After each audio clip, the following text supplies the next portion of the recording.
Chapter 1, A New Lease on Life. Sasuke. Why, for me of all people, yelled Naruto as he was staring at the back of his teammate. I have no idea. My body just moved on its own. Coughed Naruto. You must live, Sasuke struggled to say just as he fell back into Naruto's waiting arms. Live. F4. What? To kill my brother, Uchiha Itachi. At that, Sasuke spat up some blood, and he found it harder to breathe. Naruto, you have the potential. More than I ever did. Become stronger. Kill Itachi. And always keep that spark inside you lit. Don't say those things, Sasuke. We're gonna get you out of here, and you'll be fine. No, it's my time. I leave my legacy, my dreams, to you, Uzumaki, Naruto. And with that, Naruto's only real friend died in his arms because of an unknown foe. The resulting wail of sadness could be heard from the confines of the ice mirrors. For the first time in years, Naruto cried. He cried for the boy he called brother, and he cried, of course, from that sadness that fills his very being. Haku took a quick glance over to the broken Konoha nin, then to the unknown man before him. This man was decked in head to toe in black. Black short-sleeved muscle shirt, black cargo pants, black shinobi sandals, black fingerless gloves, black haori, black sunglasses and a black fedora. On the man's left side sat a katana of excellent make, and another katana sat on his back. What looked like to be a senbon holster sat on his right thigh and a kunai holster sat on his left. He was a good 6 feet tall and he had fair skin and black hair.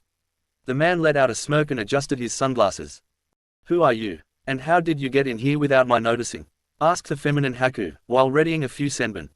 My name. You need not know my name at this moment, nor how I got in here. All you need to know is that the Uchiha was my only target. And I shall take my leave, now that my mission is complete. Like hell you are, screamed Naruto as he charged at the black-clad man at speeds faster than Haku could track. The man adjusted his glasses again and shifted to his right, just as Naruto was flying by.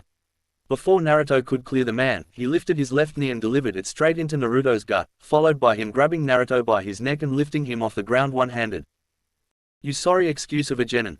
You can't hope to match my level, even if you do have the QB inside of you. Be thankful that my mission parameters said, no one but the Uchiha, or I would kill you now. The man then threw Naruto back hard, at which Haku caught him. Team, I'll fucking kill you, screamed QB Naruto. If you really want to, Naruto, then seek me out when you've become stronger.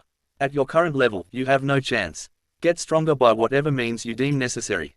Then come find me. I'll even give you one of my katanas as motivation and as a reminder of what happened here today. The man then unties the katana on his side and throws it towards Naruto, who catches it. Until next time, Naruto. Kukukukuku, the man spoke as he was disappearing into a black mist. Once the man completely faded from view, Naruto slowly calmed down and, eventually, broke down again into a crying mess. Haku, who was still holding him, took her mask off and soothed the broken form that is Uzumaki Naruto. Naruto-kun, it'll all be okay, I promise you. Naruto-kun, come on, your teammate is dead, and I don't think he would want you crying over him like this, Haku said softly. It's not fair, Haku-chan, he was my only friend. He was my brother, for Kami's sake. Why did it have to be him? I can't answer that, Naruto-kun. But I can promise you that Zabuza-sama and I shall help you become stronger. I beg of you, Haku-chan. Train me, help me become stronger. I need to kill both the team and Sasuke's brother. I promised him. Let's stop this madness first, then we shall take you in. Haku then stood up, and helped Naruto up as well. As the ice mirrors melted, Naruto took a look at the katana the man gave him. It had a black sheath, a black guard, black wrappings and dark purple ray skin underneath the wrappings. He nodded in approval and tied his katana to his left side and walked over to Sasuke's body and then commenced to take all of the needles out of it. And the kunai that killed him. Pocketing the kunai, Naruto hefted Sasuke's body over his shoulder in a fireman's carry and walked with Haku to where Zabuza and Kakashi were still fighting. Kakashi deflected another blow from Zabuza's Kubikiri Houcho and jumped a ways back just in time to see two figures walking out of the mist and into view. That's why in the hell is Naruto with Haku? Naruto, what's going on here? Upon closer inspection, he noticed the body that was over Naruto's shoulder. Kami, no. Kakashi-sensei, Sasuke, he's dead, he died defending me. Zabuza turned to see that it was indeed true. How did the Uchiha get bested? Haku. No, Zabuza-sama, it was not I, it was an unknown, black-clad man. He got inside my mirrors without my knowing and he dealt the blow to the Uchiha. Is that so? Black-clad. Did he have two katanas? Hi, Zabuza-sama, one of which he gave to Naruto-kun. Boy, let me see that blade. Naruto complied and stepped up to Zabuza, who put Kubikiri Houcho on his back strap and took the katana from Naruto. Unsheathing the finely made blade, Zabuza whistled under his wrappings. Yep, just as I suspected, it was Kano. Who's Kano, Zabuza-sama? A master swordsmith from Kumo. He was renowned for his swords, and his thirst for blood and battle. Rumors said that he took up the life of an assassin in an effort to quench his bloodlust. It seems those rumors were right. At that, Kakashi stepped in. And he was the one who killed my student. Hi, it seems he was bound by an assassination contract. And your Uchiha was the target. Zabuza then handed the blade back to Naruto, who retied it to his right side. Kakashi-sensei, what are we gonna do now? Sai, I don't know. Zabuza, with the appearance of Kano, it seems we have bigger issues to deal with. It seems so, Kakashi. Call that banshee off and we'll parley. Sakura, bring Tazuna over here. We have things to discuss. Just before they could parley, Gato and his men attacked the bridge, in an effort to kill Tazuna and wreck the bridge.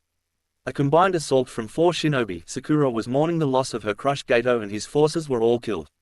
Agreeing to discuss the peculiarities at Tazuna's house, all shinobi made their way there.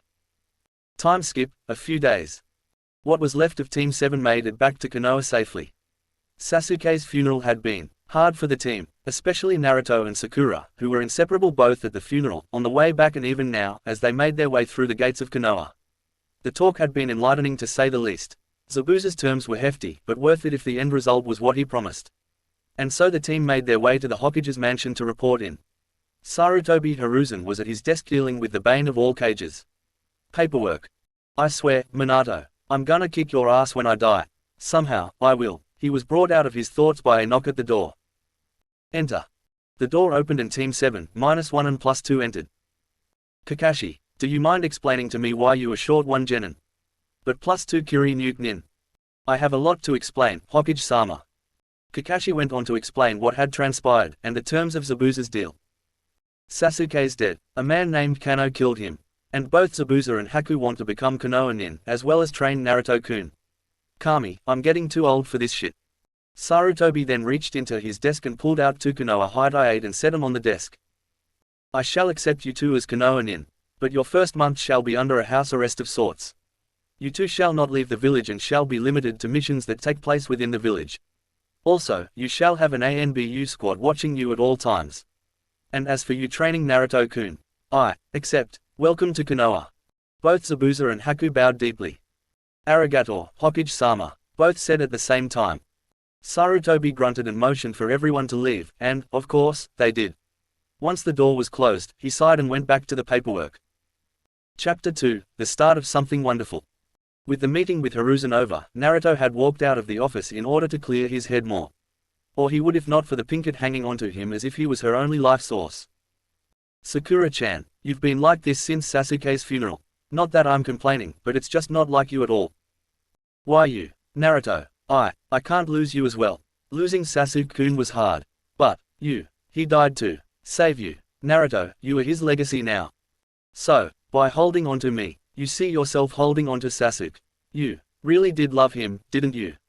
Sakura then looked up into Naruto's cerulean blue eyes and could see something. Odd. Something. Not Naruto-like at all. It was pain. Not the physical pain, but the pain of betrayal, hurt. Sakura couldn't place her finger on it, then Naruto spoke up again. I understand, Sakura-chan, I understand all too well. But you know what, that time you nearly kissed Sasuke and he ran off on you. That wasn't him, it was me under a henge. Naruto, that was you. Oh Kami. Sakura-chan, I was madly in love with you. Perhaps to the extent that you were in love with Sasuke. I wanted you to notice me, to get to know me, to be my friend and perhaps eventually, something more. But it takes Sasuke's death for you to finally recognize me, and it's not even of your own volition. You say I'm Sasuke's legacy. To me that's saying, you're my new Sasuke-kun. And that's what hurts the most. That to you, I will always be second best, that I will always be a step behind Sasuke, even in his death. Don't get me wrong, I don't hate him nor do I blame him and I am still gonna kill that Kano guy. But your words, whether you meant to or not, has stabbed me in my heart. Naruto, I just wanted you to know how I really felt. I'm sorry if I upset you, Sakura-chan. I really am. Naruto then pried himself from Sakura's death hold and started to walk ahead, with even more on his mind. I walk out of Gigi's office to clear my head. And this happens. Kami, why do you hate me now? He was brought out of his thoughts by a tackle to the ground from Sakura, who was crying into his back. Naruto-kun, I'm sorry. Please, sniff, don't. Leave me. Sakura-chan, I never said anything about leaving you. And did you just call me, kun? At that, Sakura blushed a little and dyed her eyes to no avail. Naruto took the dead space as a yes and turned around to face her and to dry her tears. He looked at the pinkette in front of him, her hands wiping away the tears, her pink locks draped over her face. Naruto couldn't take his time crying, so he did the only thing he could. He hugged her. Sakura-chan, I will never abandon you, if that's what you're thinking. Nothing less than Kami herself making an appearance would drag me away from you. My hime. Sakura wrapped her arms around Naruto and cried long and hard into his chest after hearing him say those words. But something was off. She felt warm, happy even, wrapped in Naruto's arms. It gave her the feeling that she would never be abandoned, just like he said. She felt content, and long after she stopped crying, she dared not leave their embrace. She didn't even feel him pick her up and move them to a spot that was not in the middle of Konoha's streets. Naruto had his back up against a log that was sticking out of the ground, and between his legs, with her back to him and his arms wrapped around her back and resting on her stomach, was Sakura, who was snuggled nicely into Naruto's chest.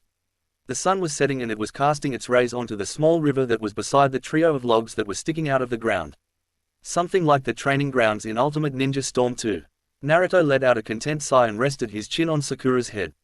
All she did was snuggle even closer into his chest, a content smile on her face. Both felt right and both felt content. Sakura-chan, he got a low, I think you should cut your hair. You'd look even more pretty with shorter hair. Sakura's blush came back again. I'll think about it, Naruto-kun. But, I have something to confess.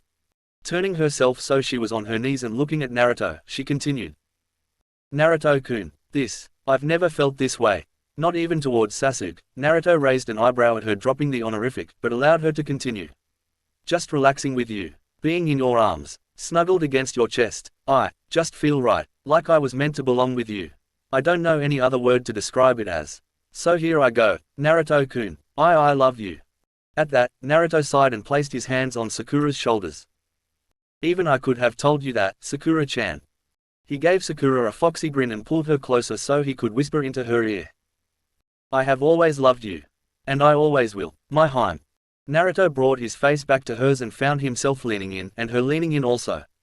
In a matter of seconds, their lips locked together in what was an earth-shattering kiss.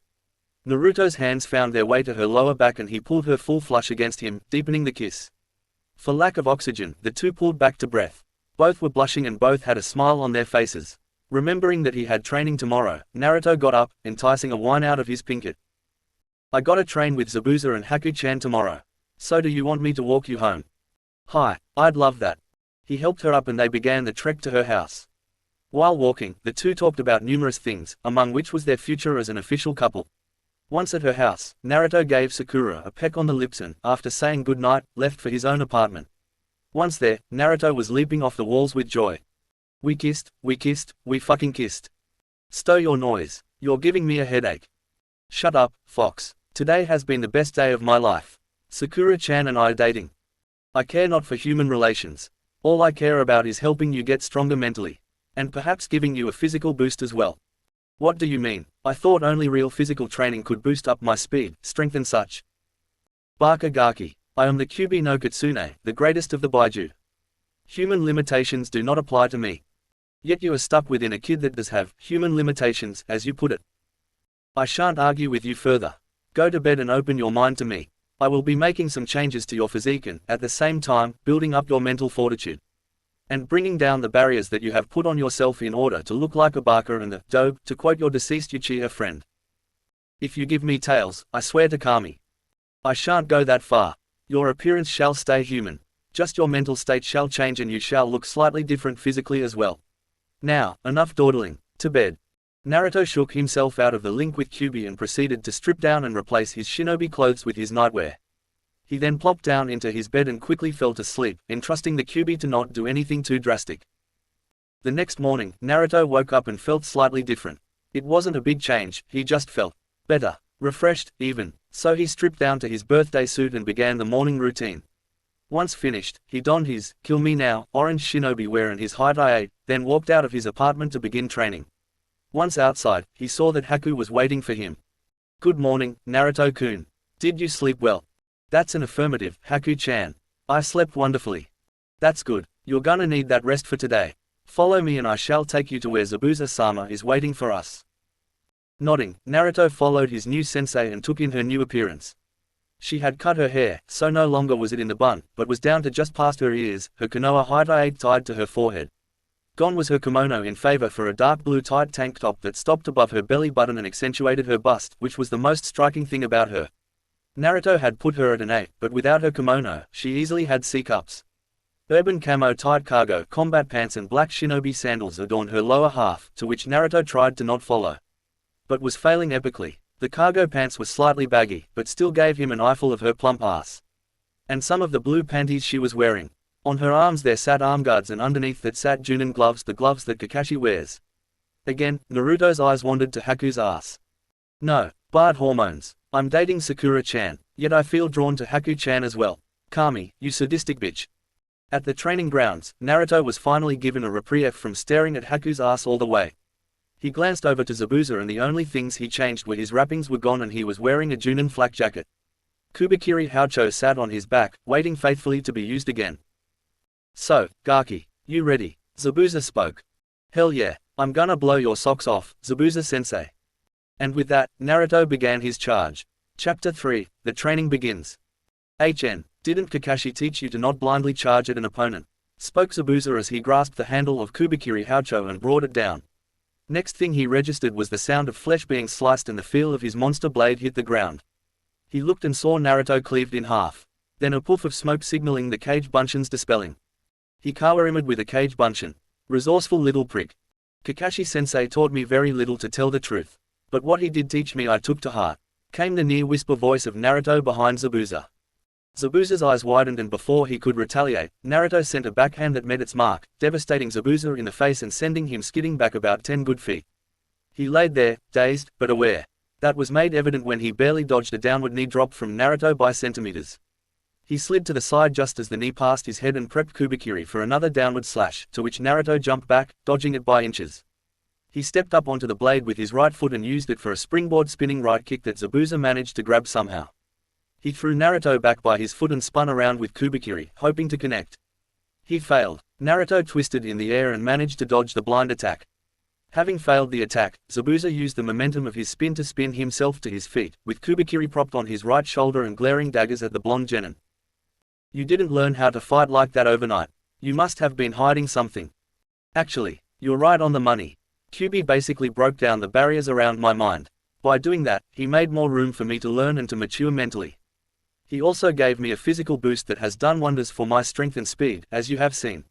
Other than that, he's been flooding Taijutsu styles, genjutsu, ninjutsu, fuinjutsu and kenjutsu techniques into my mind since last night." Zabuza gave him a strange look. Kyubi is millennia old, so you'd think he knows some things about shinobi and their arts. Not only is he flooding my mind with all of this information, he's helping me learn it. Basically, he's transferring his knowledge and abilities to me. We're basically merging. Merging. That's either good or bad. Are there any risks to this? None whatsoever. Though I have to admit, why he would pull something like this now is beyond me. But I'm not complaining. As long as I kill Kano and Itachi. That's all I want. What about that pink-haired girl? Sakura, was it? Anyway, what about her? Does she know that you're planning to take the path of an Avenger, like the Uchiha before you? At that, Naruto stopped and thought back to the funeral. Flashback. The bridge had been completed and the entire village of Wave was celebrating. All but 5 individuals, Naruto, Sakura, Kakashi, Zabuza and Haku was standing before a stone which had these words carved into it: "Here lies Uchiha Sasuke, the noble Avenger. He died protecting those he cared for. May his legacy live on." Kakashi had his head bowed in silent prayer, then, after a few minutes, lifted his head to look at the gravestone. "Sensei, I've failed you. And I've failed as a Junin sensei. Well, I guess I'll start. Sasuke, you were a good student, somewhat arrogant and headstrong, but a good student nonetheless. I'm sorry for not being there when the final blow came. I would have taken it without a second's hesitation. Please, in the afterlife, forgive your sensei." Kakashi then bowed and stepped back in line with the group. Sakura stepped up. "Sasuke-kun, sniff, I'm sorry. For being a useless, pink-haired bitch. I was blinded by my fangirl desires. I was loud and obnoxious when I was around you. I guess. I just wanted you to notice me, sniff. Know that I will always carry you in my heart. Goodbye, Sasuke-kun. Sakura kissed her hand and placed it on top of the stone, then stepped back and Haku stepped up. I may have not known you personally, but what I found out about you and how well you fought me. I was impressed. You were a true shinobi until the end, and for that, I respect you. It saddens me to see a comrade of a friend pass on, but know that we all shall meet again in the afterlife. Haku bowed like Kakashi did and stepped back into line just as Zabuza stepped up. Like Haku, I didn't know you personally. Or at all, actually. When I first saw you and figured you were the last Uchiha, I was ecstatic. I thought you would be a challenge for me to test myself against. And you didn't disappoint. Though you were a genin and you had a long way to go, you were, and still are, a shinobi worthy of my respect. Like Kakashi and Haku, Zabuza bowed and stepped into line. Then came Naruto's turn. He slowly stepped up. There are a lot of things that were left unsaid between us. And even more things left unfinished. Sasuke, you were my brother. Though I would never admit it to your ugly mug. Sad laugh, I owe you my life. Yet you died for my sake. And I have no way to repay you, you baka. Damn it, I was supposed to be the one to take that kunai. But you had to be all noble and take the hit for me. Sob, you saved me of all people. Like I'm worth saving. I'm an orphan, a dead last. I truly was a dope. Yet you saw fit to save the person who deserved least to be saved. Sob, Sasuke. Sob, wait for me on the other side. I'll fulfill your dying wish. I'll kill Itachi. And I'll kill Kano as well. You can bet on that. But until it's my time as well, you sit your ass down on whatever cloud you're on and you wait for me, damn it. Well, I've chewed both of us out. And now, I need to become stronger. For you. Goodbye, my brother. Naruto stepped back into line just as Tazuna walked up with a bottle of sake and 6 saucers. He gave one to each present and had one left over for himself. He then sent the sake bottle around and each filled their saucer to the brim. After filling his saucer as well, he lifted it up in a toasting gesture. To Uchiha Sasuke, may he find peace on the other side. To the noble avenger, Kakashi. To a friend, Sakura. To a worthy shinobi, Haku. To a worthy opponent, Zabuza. To my brother and to my savior. He will be missed by many. Guess who? They all drank their sake and reveled in the warm liquid making its way down their throats. Flashback end. Naruto sighed sadly at the memory and looked at Zabuza. Hi, she knows. She hasn't tried to sway me from it, however. I suspect she may even join me in my cause. Well, she has had a change in attitude since Sasuke passed. Maybe she has hidden potential like you. Haku then walked up from the sidelines. Should we take over her training as well, Zabuza-sama? No, it shall be Naruto's responsibility. Fart, sensei, I have no experience in training anybody. What makes you think I can do this? This is a part of your training as well. Your leadership skills are horrible, so I plan to remedy that. And I've also noticed how abysmal your genjutsu is. Even though Kyuubi's working on that, I think you need even more coaching in genjutsu. Taijutsu, you're average, but you could be better. Ninjutsu seems to be your specialty, as you already know a few, and are learning more thanks to Kyuubi. I haven't seen your kenjutsu skills yet, and you said earlier that you're learning fuinjutsu from Kyuubi as well, and, seeing as I know nothing of seals, I won't be able to help you on that. But for everything else, I'll scout around and try to find you additional tutors for you to work with. Until then, you're stuck with Haku and I, Gaki. All that after our short spar session. Damn, I hope I get that good. Oh, you will, Gaki. You will, I guarantee that. Anyway, I'll let you off the hook for today, since I have a pretty good understanding on where you stand. And my skill by rank? Naruto asked. As best, I'd put you at a low Chuunin right now. I say that simply because no other genin in Konoha is a Jinchuriki like you are. Just because you have the Kyuubi means that you're slightly ahead of all the other genin. Sarutobi knows this and will bet that by the end of the month, he will have promoted you to Chuunin. Hell, he'd have to when he sees just how far you will have come. You really think so, sensei? I know so, Gaki. Now, like I said, I'm letting you off the hook. Come back here tomorrow at the same time. And you had better have changed out of that hideous jumpsuit you're wearing. It just screams, I'm a dumbass for wearing orange, kill me now. Seriously, what would possess you to wear orange when you're a ninja? It's not my fault.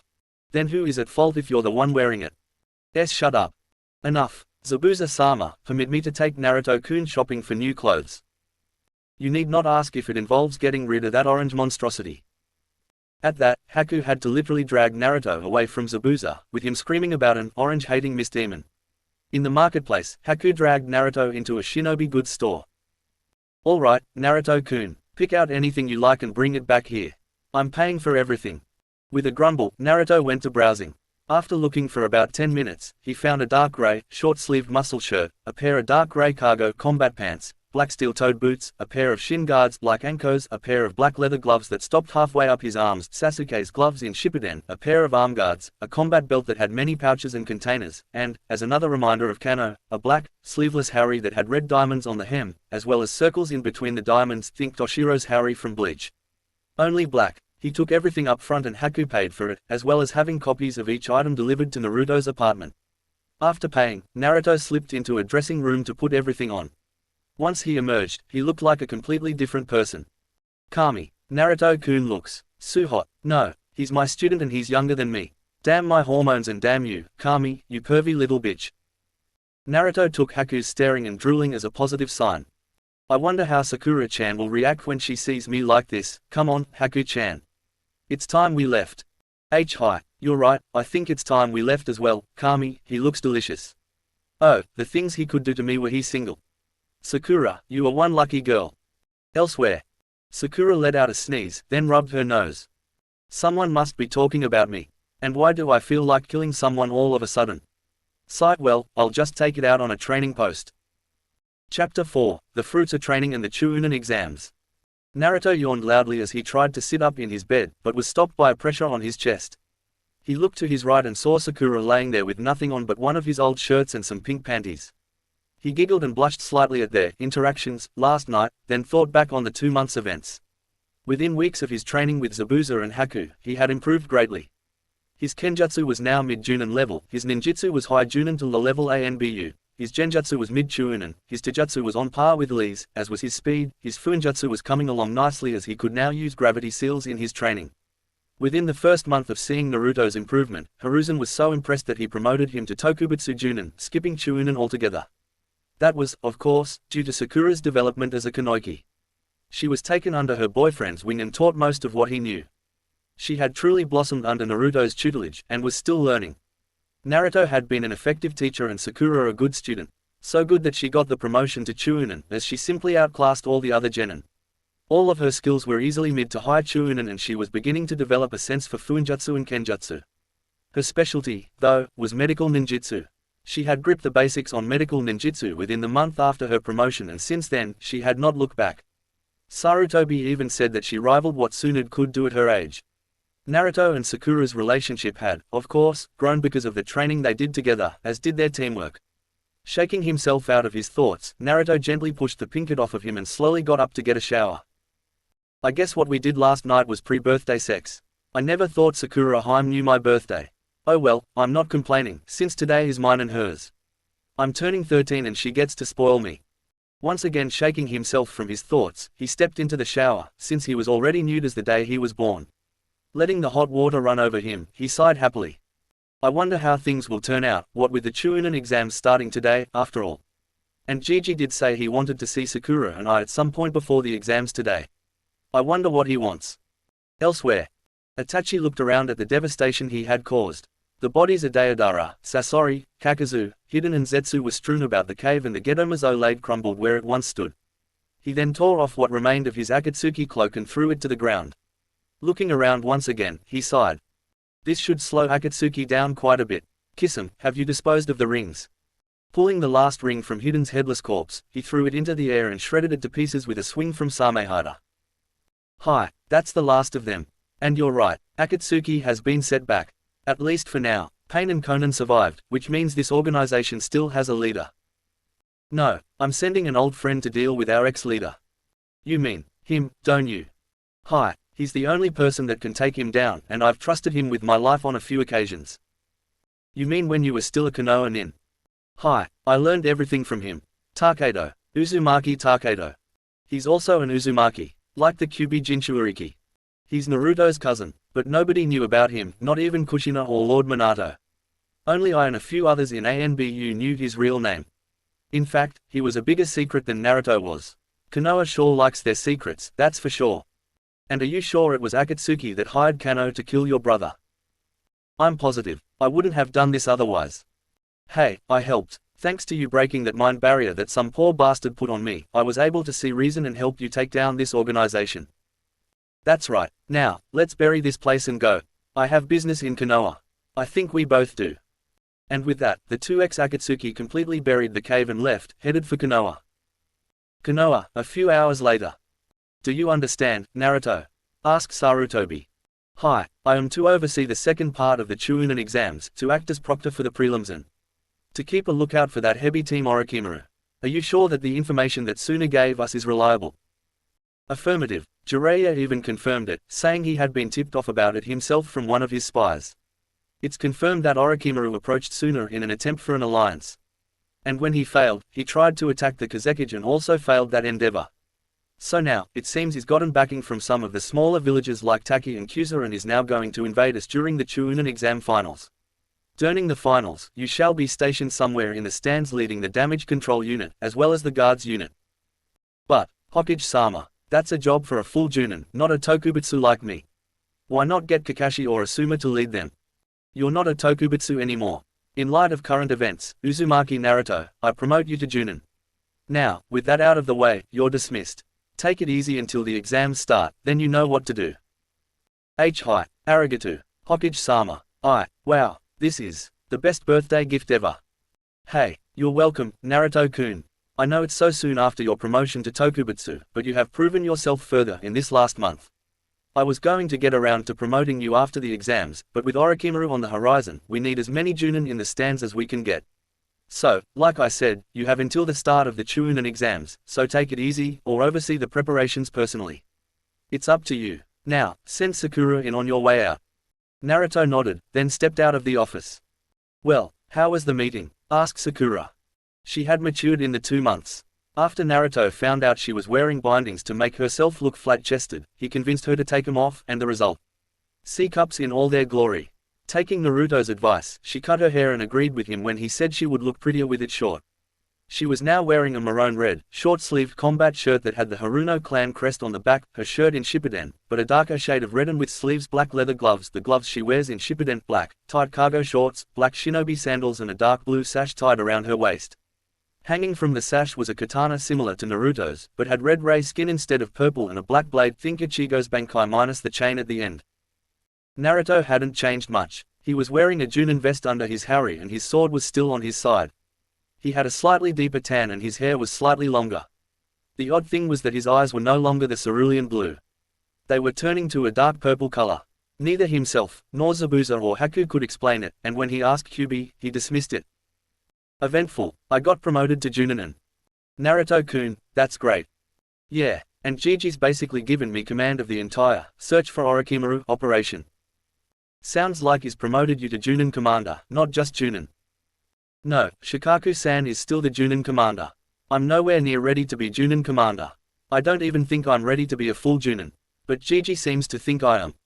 He knows you best, Naruto-kun. He wouldn't promote you if he didn't think you could do it.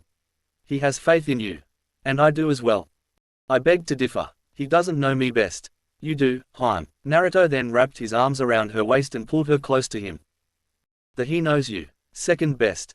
Laughing at his girlfriend, Naruto pulled her into a kiss which would morph into a full-on makeout session right in the middle of the Hokage's mansion. After a few minutes, Naruto pulled away, blushing slightly. He needs to see you, so I don't want to keep you waiting. What are you gonna do?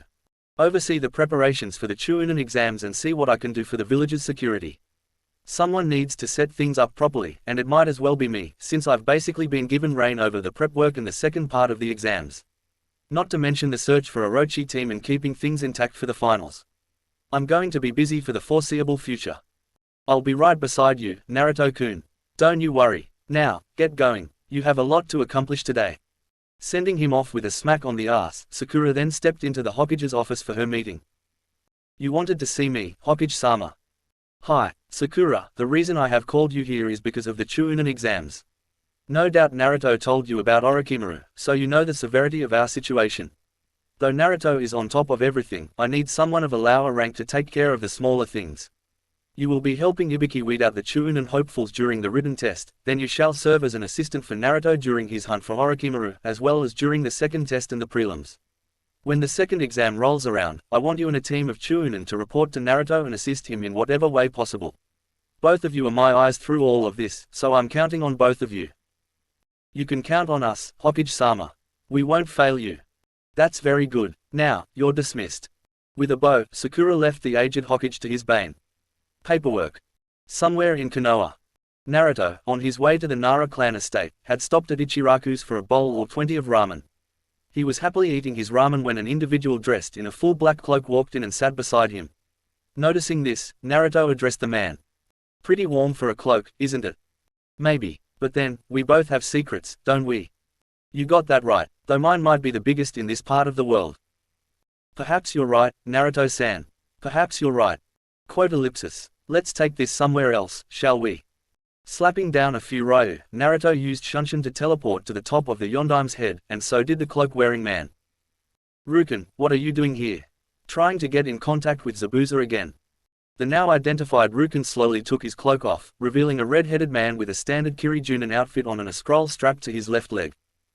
No, I was trying to reach you, actually. I have news. What is it? Itachi and Kisame are coming here.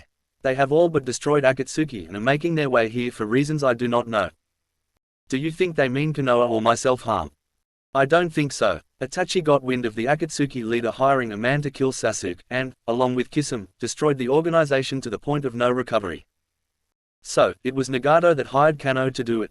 No doubt Itachi has sent one of his old contacts to deal with him and his girlfriend. At any rate, thanks for relaying this to me. Anytime, Naruto-san. And with that, Rukin melted into water, leaving Naruto to his thoughts. Itachi and Kisame, they betrayed Akatsuki. Itachi I can understand, but Kisame, he's a mystery. What's more is that they're coming here. Again, I can understand Itachi wanting to come here. But Kisame, at any rate, Itachi is coming here, and that will give me the chance I need to kill him. All my training has led me to this fork in the road. If I can kill Itachi, I can kill Kano. Sasuke, rest easy, brother. I'm one step closer to your revenge. Naruto then smiled a smile that would make Orochimaru envious. Then the laugh. Kami, the laugh. Kukukuku. Itachi shall die by my hands. Then Kano, and anyone else who stands in my way. Then I will have awakened my Kekkei Genkai. And my Dujutsu. Kyuubi, you didn't want to tell me. But with your knowledge still circulating into me, you couldn't keep it secret for long. By killing both Itachi and Kano, I shall obtain first, my Dujutsu, the Onagan, Demon Eye, then my Kekkei Genkai. Spirit release. If anyone can translate that into Japanese, it'd be very appreciated. Kukukukuku. But, alas, I must wait. The Chuunin exams should provide an excellent distraction. Yes, and excellent distraction. Kukukukuku. Chapter 5, Close, but no cigar. Shikamaru, for his part, was enjoying the downtime before the start of the Chuunin exams. He was laying in his backyard looking at the clouds as usual, when there was a knock at the door. How troublesome. I try to get some peace and quiet before the exams, and I can't even have that. Damn it, it's too troublesome to think about. With that thought running through his head, he opened the door to find Naruto standing there. Oh, Naruto, I thought it was another person looking for my dad. Well, I kinda am. Is he in? He's at the ANBU HQ. Don't ask me why, though. Sometimes he can be troublesome. Aren't all parents like that at some point? Got a point there, man. Anyway, come on in and get comfortable. Naruto took the invitation and walked into the Nara clan estate. It was large and spacious, but not overly so. The main building was 2 stories tall and had a large backyard behind it. Beyond the backyard were the forests in which the Nara clan's deer were being kept. The first floor of the house was where the kitchen was, the living room, and a couple of spare bedrooms. The second floor had Shikamaru's room, Yoshino and Shikaku's room, plus Shikaku's private study and a couple more spare bedrooms. Over the months, Naruto had basically made the estate a second home, as he was one of Shikamaru's closet's friends, second to Chuji. He also was a friend of Shikaku's, and Yoshino thought of Naruto as a second son. One of the spare bedrooms on the second floor was Naruto's, in case he ever needed to crash there. So, the two walked into the living room and sat on 2 separate couches. So, why are you looking for Dad? Gigi has me running security through the village, and I wanted to check with Shikaku to see what is done. And, get this, I'm the proctor for the second exam and the preliminary matches. I thought to be a proctor you had to be Junin. That's the second thing. I just got promoted to Junin this morning. Congratulations. Now, you have responsibility just like my dad. Troublesome. I had responsibility when I was a Tokubutsu. Now I just have more of it. Besides, the Chuunin exams are today and who knows. Maybe you'll be the next Chuunin to be promoted. Kami, I hope not. It's too troublesome, and I don't need the trouble. You need to get off your ass more, Shika. Look at me, I used to be the dead last. I got a couple of goddamn good teachers and I rose to my potential. Now, here I am a Junin and you have the same potential I did. But you're wasting it away. Shika, where's the logic in that? That's what I said. A voice came from the door. Oh, just great. Dad, why do you take Naruto's side? Shikaku stepped into the room and shut the door behind him. Because it's all true. Naruto's right in everything he said, Shikamaru. Just so you know, everyone except for Naruto, Sakura, Zabuza and Haku are wearing what they had on in part 1. How troublesome. I heard you were looking for me, Naruto, motioning for his study upstairs, he continued. Shall we? Hi, we have a lot to talk about. Getting up, Naruto followed his foster father up the stairs into his study. Inside, there was a desk with a boss chair behind it and a couple of comfortable chairs in front of it. On the wall was a bookcase that was full of books of all shapes and sizes. On Shikaku's desk sat documents, both signed and unsigned. Sitting in his boss chair, Shikaku addressed Naruto, who was sitting on one of the comfortable chairs. So, what's up? Shikaku began. I know you've heard about Orochimaru planning an invasion. So, with that, Hokage-sama has put me in charge of the internal security. I wanted to come to you to see what's been done. Well, we've tripled our patrols both in and outside of the village. The ANBU are standing by, as are most of the Junin and Chuunin. We have Inuzuka trackers on standby as well. Most of our assets are in position already and there's not much else we can do without calling Orochimaru's attention. Trust me, I've gone through this shit thousands of times. Not once did I come across a discrepancy in our security.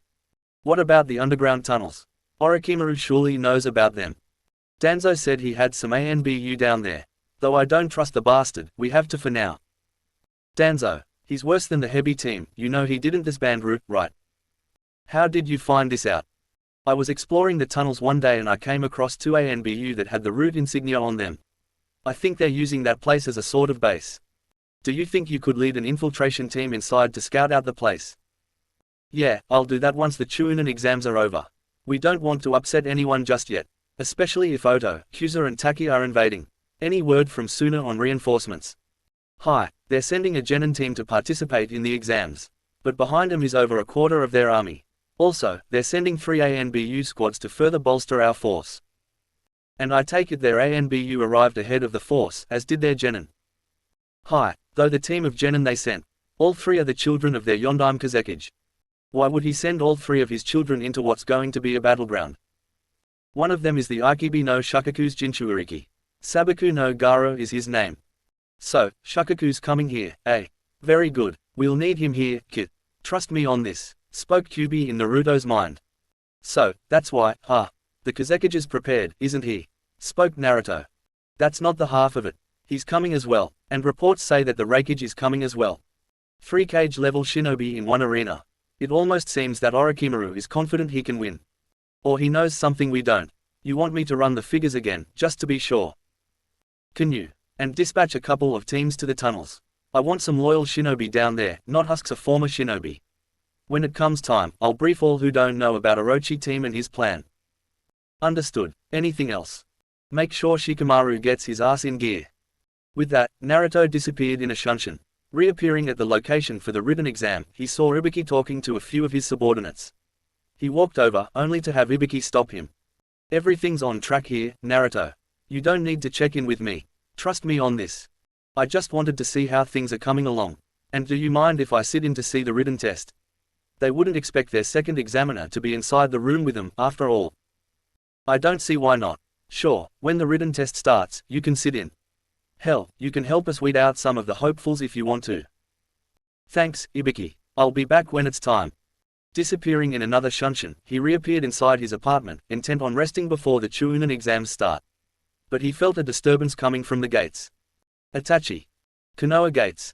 Itachi, we finally made it, spoke Kisame as they were walking through Konoha's gates. Hi, and it hasn't changed much. Konohagakure no Sato, my home. You have to straighten things out with the Hokage, and I have to see if Zabuza is still here. And to see if he'll put in a good word for me. You came all the way here just for that, Kisame. Konoha already has me and Kubikiri Boucho. Why would they need you and Samehada? Asked Zabuza as he walked from somewhere. Because we know what Orochimaru's planning. And I think you'll need all the help you can get. He's right, Zabuza-san. Both of us have come here seeking peace. I wish to see the Hokage for reasons I'd like to keep to myself. And Kisum wanted to meet up with one of his old comrades. Both of us want to become Konoha Shinobi. And what's to stop us from killing you here and now? Asked Haku as she appeared out of a shunshin. You caused Sasuke-kun untold amounts of pain, and you fucked him up in the head for life. Why would we say yes? Asked Sakura as she too appeared out of a shunshin with Naruto. And I promised Sasuke both on his last wish and on his grave I would kill you, Itachi team. Now that you're here, all of you shall stand down. Came Sarutobi's voice from behind them. They all led him through to see the pair in front of them. Itachi immediately bowed. Hokage-sama, I am back, reporting for duty, if you will have me. Please, Itachi, rise. We have much to discuss. You, me, and Naruto-kun. Why do I have to hear anything this traitor has to say? He murdered the Uchiha clan, for fuck's sake.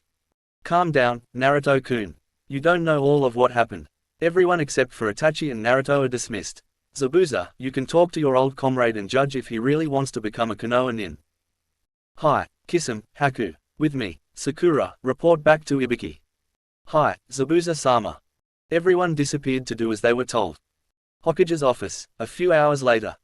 Naruto was livid. In the last 2.5 hours, he had learned everything that happened the night of the Uchiha massacre.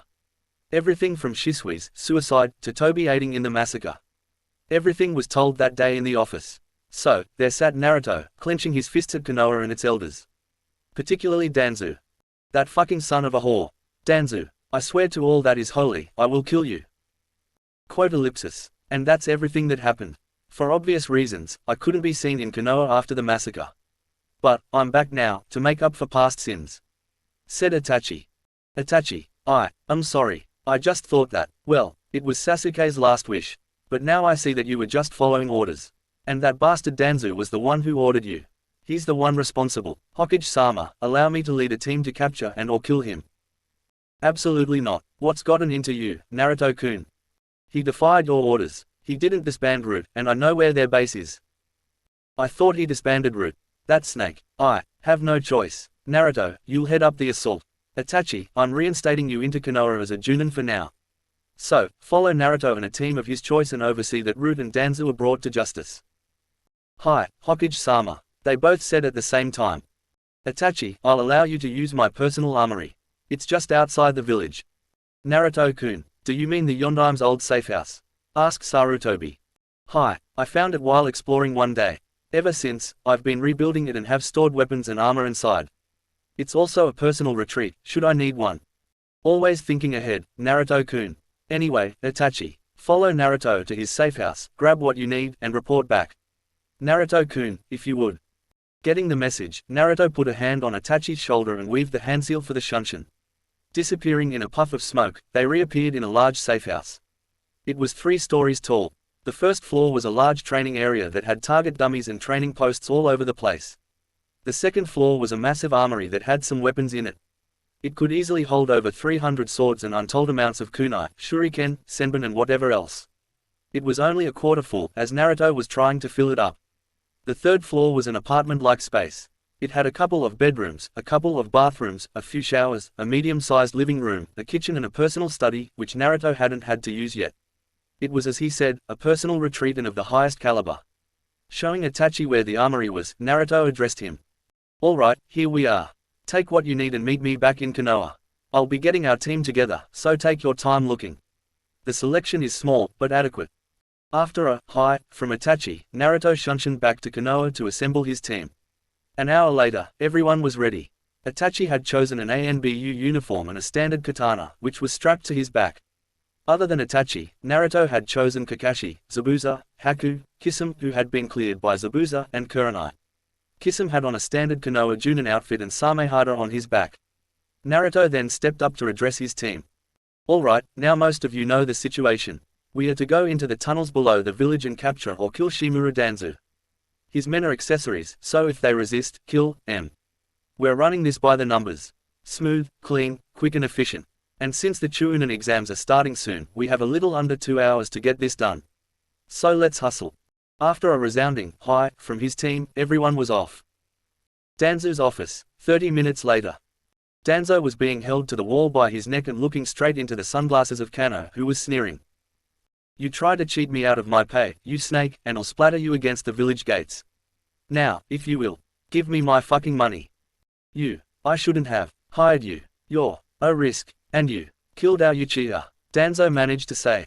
Hi, I did. Big whoop, you lost your precious Sharingan. Why should I give a fuck? I'm in it for the money, which you are trying to deny me. Now, I'll ask again. Give me my money, or I launch you from this bunker all the way to Kiri and splatter you on the Mizuki's mansion. Hey, that would be a sight. Before Danzo could respond, yelling was heard outside his door. And it was getting closer.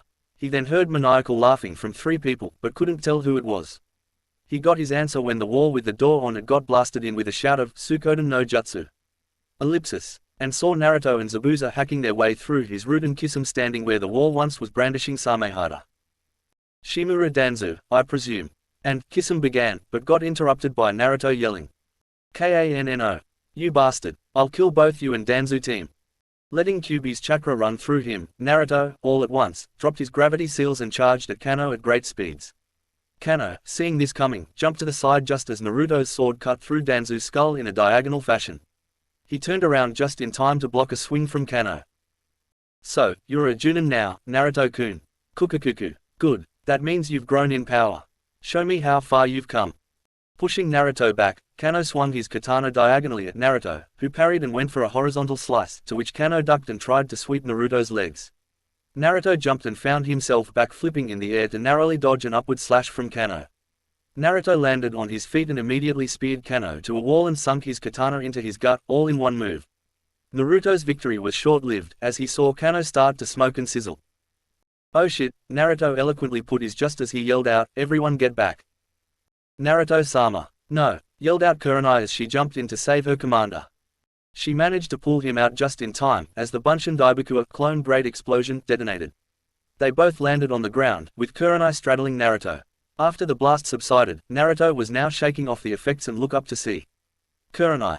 Anno, Kurenai-chan. Ah, you're. Seeing where she was straddling, Kurenai blushed a deep shade of red and slid up quicker than the eye could track. But in her haste, she slid across Naruto's manhood and made him even more stiff than he already was. Hell, how could you not with a bombshell of a Kunoiki straddling you? No, bad hormones. First it was Haku-chan, now it's Kurenai-chan.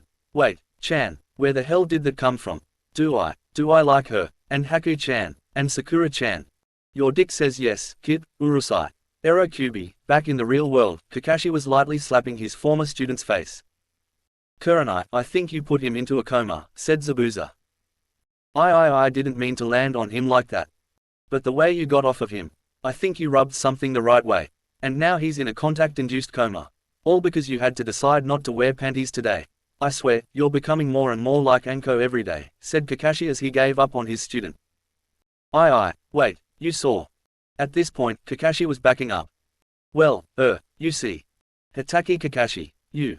Okami Helmi. Kakashi managed to speed out just as he got sent flying out of the bunker and into orbit, with Kurenai yelling, Ero Hitaki. Meanwhile, Naruto was having dreams about Kurenai, Haku, and Sakura. He had a far-off look while laying on the ground, and, eventually, a small trickle of blood ran out of his nose. Then, without warning, damn, I didn't know you could move like that, Kurenai-chan. Naruto screamed just as he shot straight up. At this, Kurenai's blush came back and Kakashi landed from his orbiting trip yelling bloody murder. All eyes except for Kurenai's and Kakashi's were on him. Hey, bloody good dream. I don't wanna know, but, at any rate, our mission is complete. Kurenai, get yourself together and I'll carry Kakashi. Shall we, Gaki? Spoke Zabuza. Hi, let's report back. Sarutobi's office, 30 minutes later. So, Kanno was there, and Danzo was killed, along with most of his root operatives. Anything else to report, Naruto? Asked Sarutobi. Well, when we were clearing the rooms, we found some documents. They implicated Danzo in passing information to Orochimaru and Iwa. The info passed to Orochimaru was layouts of our defenses, patrol routes, and a full roster of Junin and ANBU, of which I was included. And the information to Iwa. I'd like to discuss with you privately, Hokage-sama. With a nod and a wave of his hand, Naruto's team disappeared and a silencing barrier was put on the room. What else did you find? Dossiers on 3 people, Uzumaki Kushina, Sarutobi gulps, Namikaze Minato, Sarutobi sweats, and Uzumaki Namikaze Naruto. Sarutobi goes wide-eyed. Care to tell me about my parents, Hokage-sama? Chapter 6, Legacy. Well, Naruto-kun, you must understand that, started Sarutobi. All I want to understand is why you kept this from me. I know that if Iwa got hold of this information, which they already have, they would stop at nothing to kill the son of the Konoha no Kiroi Senko, our Yondaime Hokage. Your intentions were pure, but the end result was that the information leaked and Iwa could very well join Oto, Hyuza and Taki in the invasion, regardless of our support from Suna and Kumo. If you ask me, it seems we're heading towards the fourth great Shinobi World War. Yes, it would seem that way. But, you're not mad that I didn't tell you about your parents. Oh, I'm furious. But I know that you intended well by not telling me. Everyone makes mistakes, and I'm willing to overlook this one since we have better things to do than discuss my parents. Though I have found a measure of peace knowing who they are. You should be proud, Naruto-kun. They were upright people, especially Minato. When he found out your mother was pregnant with you, that was the happiest either me or Jiraiya had ever seen him. Hell, he practically let the entire village know. Even broke a few windows when he did. Ha, I remember it like it was yesterday. Here I was, in my office doing paperwork when all of a sudden I hear, I'm gonna be a dad. Followed by some windows breaking and dogs barking. And my mum, what was she like? Kushina, she was beautiful, in every sense of the word. Though she was rough around the edges, she was pure. If I had to say who she was most similar with today, it would have to be Sakura. She was loud, brash, and a bit of a tomboy, but she could also be the sweetest thing in the world. She loved you, Naruto. They both did. And believe me when I say, I tried to stop Minato from sacrificing himself for the Shiki Fujin. But, he was just like you. Hard-headed and wouldn't listen to a word I said. You got his looks, but you got Kushina's personality. No, you're a healthy mix of both, I think. Gigi, did they leave anything for me? Yeah, the Namika's estate, everything inside it and the safe house, which you've already claimed. Plus, their fortune, which was hefty, considering who your father was. Hi, the Konoha no Kiroi Senko. And me, Uzumaki Namika's Naruto, his son. I have big shoes to fill, that's for sure. Not to mention your job at the Chuunin exams in 30 minutes. Do you want to finish your part in the exams first, then get the deed to the land? Hi, that'll be best. Naruto turned to leave, but caught himself. And Gigi, thanks for being straight with me. And thanks for telling me.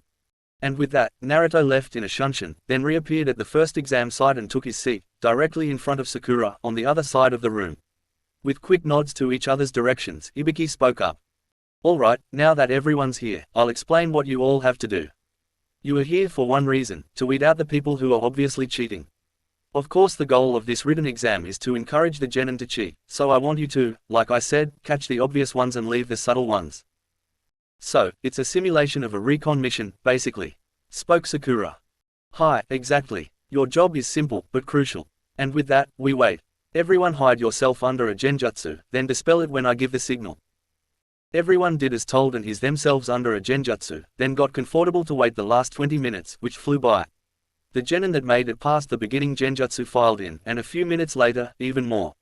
Among the teams were, of course, Team 8, Team Guy and Team 10. Shinobi from different countries were there, including teams from Kumo, Am, Iwa, Oto, Hyuza, Kiri and Suna. Looking around the room, Naruto noticed two things, one, that Kabuto wasn't there, and two that the team from Suna was indeed present. After a few minutes of mingling, Ibiki decided to burst their comfort zone. He appeared out of a shunshin and addressed the genin. Alright, you fucking maggots. Sit down and shut the fuck up. I am Morino Ibiki, but I am known to you as your worst goddamn nightmare. You're here to take the Chuunin exams, and we're here to make sure only the very best of you make it through. There's only you here, old man. I think you should lay off the alcohol and get some glasses. Yelled Onizuka Kiba. As if in cue, everyone hidden under a genjutsu dropped it and phased into the genin's vision. Some were startled, some were indifferent, and a couple fainted at the sudden appearance of their proctors. That should teach you to watch your fucking tongue, kid. If we were the enemy, we could have killed you there, because you weren't aware and you didn't follow orders. Right now I can tell you're bad Chuunin material, Onizuka brat. Now, my blonde Junin counterpart here shall pass out the written tests. Naruto then got up, took the papers from Ibiki, and passed them out. All the Konoha genin eyed him, as if it was unbelievable that he made Junin. He gave each a small smirk in return, and, after all papers were handed out, returned to his seat. After Ibiki explained the rules, he set the timer and folded his arms, as if waiting. It was at that moment that the Chuunin exams had officially begun and, already at 10 seconds in, Naruto was the first one to catch someone cheating and promptly sent a kunai into his desk, signaling his situation. Hokage's mansion, same time. You found a spy here. Who was it? Asked Sarutobi. It was a genin by the name of Yakushi Kabuto. He was caught trying to enter the military police force HQ. Allegedly he was trying to obtain classified information. After torture at the hands of Matarashi Anko, he revealed that he was a spy for Orochimaru. He was promptly executed afterwards. Stated an ANBU wearing an Inu mask. What of his team? Have they been brought in as well? Hi, it appears that Yorwa and Mitsumiwa, like Kabuto, Oto spies. Both have been killed as well. It also appears that there's an Oto genin team attending the exams. What shall we do? Let them pass the written test and have Naruto dispose of them during the second exam in the Forest of Death. Hi, Hokage-sama. The ANBU turned to leave, but was stopped by Hiruzen. And Kakashi. Be proud of him. He has surpassed almost everyone in Konoha, minus some of our more experienced Junin and ANBU. I know it was not by your training, but you were once his sensei. And I think he still considers you such. How could he consider me his sensei, Hokage-sama? I never taught him anything other than the tree-climbing exercise and what a true shinobi is. I failed him, I failed myself, and I failed Minato-sensei for not training his son properly. No, Kakashi, you didn't. Naruto, though he won't admit it, views you as a father figure. The same words Obito told you ring in his ears to this day, Kakashi. You were the one to tell him and Team 7 that those who abandon their comrades are lower than trash, and that's something he lives by. You were his first Junin sensei, and you were there to help him down the road of becoming a shinobi. And look where he is now, a Junin of a high caliber, and it's all thanks to your words. Hokage-sama, I guess you're right. I've messed up in the past, but I'll make up for my absences in the past. Once Zabuza and Haku are done with him, I shall take him in and teach him what I know. Though, I must admit, what they have taught him rivals what even I know. Age gets to all of us, Kakashi. Even I, the Kami no Shinobi, am not immune to the effects of time. But enough. I need you to report to the Anbu HQ, so you can pick up your duties as an ANBU Teiku once again. Hi, Hokage-sama. With Naruto, 45 minutes later. Alright, fuckers. Pencils down, yelled Ibiki as the genin complied with his order. He looked over the teams still left, and was mildly entertained.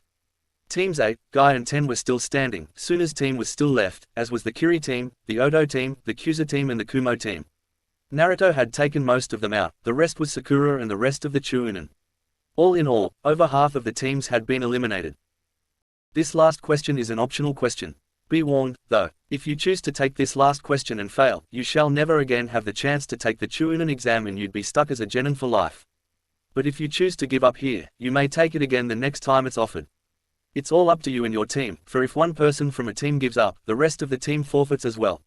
So take a moment and decide what you're gonna do. Not one soul raised their hand that day, so Ibiki did what he had to do. No one giving up, eh? Well, in that case, you all pass the first exam. At that point, everyone was shocked, but for the Konoha genin, they would be even more shocked because… Alright, and with that, on to the second exam. I am Uzumaki Naruto and I am your new worst fucking nightmare. Every asshole here better show up at training ground number 44 in 10 minutes, or I drop all of you. Don't know where it is. Boo fucking who. Find someone who doesn't get your ASSSES in gear. Yelled Naruto as he and Sakura disappeared in a shunshin, leaving everyone, save the Chuunin and Tokubutsu present, flabbergasted. Forest of Death, 10 minutes later. All teams had shown up, much to Naruto's surprise. Alright, everyone made it. So, this is training ground number 44, the Forest of Death.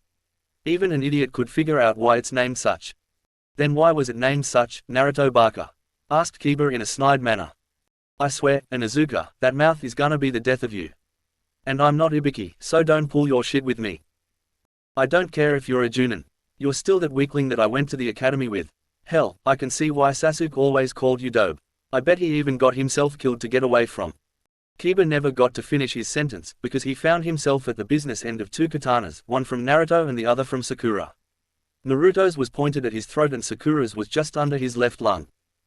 Finish what you were gonna say, team. I fucking dare you. I will not take anyone talking about Sasuke like that. Onizuka Kiba, you fail the Chuunin exams for disrespecting a senior officer and badmouthing a dead comrade. As such, teammate is disqualified. Leave these premises at once. With that, teammate indignantly walked away, with Hinata stealing glances at our blonde hero, as if saying, I understand. Naruto then took in a deep breath, let it out slowly, and sheathed his blade. Most of the genin were shaking in their boots after that little display. Except for Team Guy. Now, like I was saying, the Forest of Death is named such because of the creatures that live within. coupled with the fact that, in exams past, people have died in here for not being aware. As such, we need all of you to sign these waivers, stating that Konoha is not to be held responsible if any of you should die. Sakura, if you would. She nodded and began to pass out the waivers. While that was happening, Naruto walked over to Gaara and motioned for him to follow, which he did. What is it you want, Naruto-san? Is Suna ready for the invasion?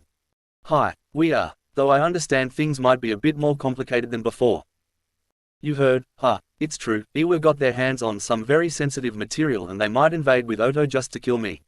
As things stand, we're looking at the fourth great Shinobi World War. Unfortunate, but Mother is looking forward to the bloodshed. Mother, you mean Shukaku? If you want, I can fix your seal so you won't have him whispering in your ears trying to make you go insane. And so you can sleep. Why you can, Uzumaki Naruto, you would go out of your way to help a demon. You're not a demon, Gaara. Undoubtedly you know that I am the Jinchuuriki for the Kyuubi no Kitsune, or Kurama, if you wish to use his name. What I am proposing is for you to let me repair your seal. But, I will require something from you. And that would be information. It's come to my attention that neither I or Jiraiya has a spy in Suna. So, I repair your seal and in turn you feed Jiraiya and I with information. Deal. Hi, we have an accord. They both shook hands and Gaara went off to find his team. Naruto stayed behind and motioned for someone to come out of hiding. Two people appeared next to him, both had black cloaks on. Yes, Naruto-sama, the first person asked in a voice that belonged to a man. Jin, do you think things are going according to plan? Hi, Konoha suspects nothing and that sad excuse of a Hokage doesn't suspect either. And what have you gathered, Hinna? I have news on Iwagakure. It seems that they aren't gonna try to invade Konoha. I suspect they aren't because of you and your reputation as a shinobi. As Konoha's yellow blade, Konoha no Kiroi Yaiba, they fear you like they did your father, Naruto-kun, said the feminine voice of Hinna. Anything else to report? No, Naruto-sama, that's the extent of what we have gathered, said Jin. Then you two shall stay with me. I'm gonna need my best with me if I am to take on Orochimaru. And convince him to join my plan. To kill Kano. So, take off your cloaks and let's gather the rest of my team. Buzzer goes off in the distance, looks like the second exam is starting. Very good. With that, Naruto's two subordinates took off their cloaks. Jin had on a black mid-sleeved combat shirt with a long-sleeved steel mesh undershirt under it, black shinobi pants, black ANBU sandals, a grey short-sleeved duster and a Kumo flak jacket over his chest, which kept the duster in place. A Kumo hide was tied to his forehead and a ninjato sat on his back. He was a good 6 foot and he had black eyes and short, dark brown hair. His age was approximately 36. Hinna was about Naruto's height and she had black hair that stopped at her neck. For someone from Kiri, she had a killer tan and had B-cup breasts. Her eyes were just like Naruto's, cerulean blue. She had on a navy blue short-sleeved shirt, steel mesh on her wrists, black shinobi pants, black shinobi sandals and a black, unzipped Konoha flak jacket. Her Kiri hide was tied around her waist and she had a chokuto resting against her back, held there by her hide. Her age was about 13 to 14. She was madly in love with Naruto, who couldn't return her feelings. No matter how much he wanted to. Are you sure we should be seen with you, Naruto-sama? Asked Jin. Hi, Sarutobi trusts me, as does the rest of this village. But after I'm done with my plan, let's see what they think of me. Naruto-sama, are you sure you want to go through with this?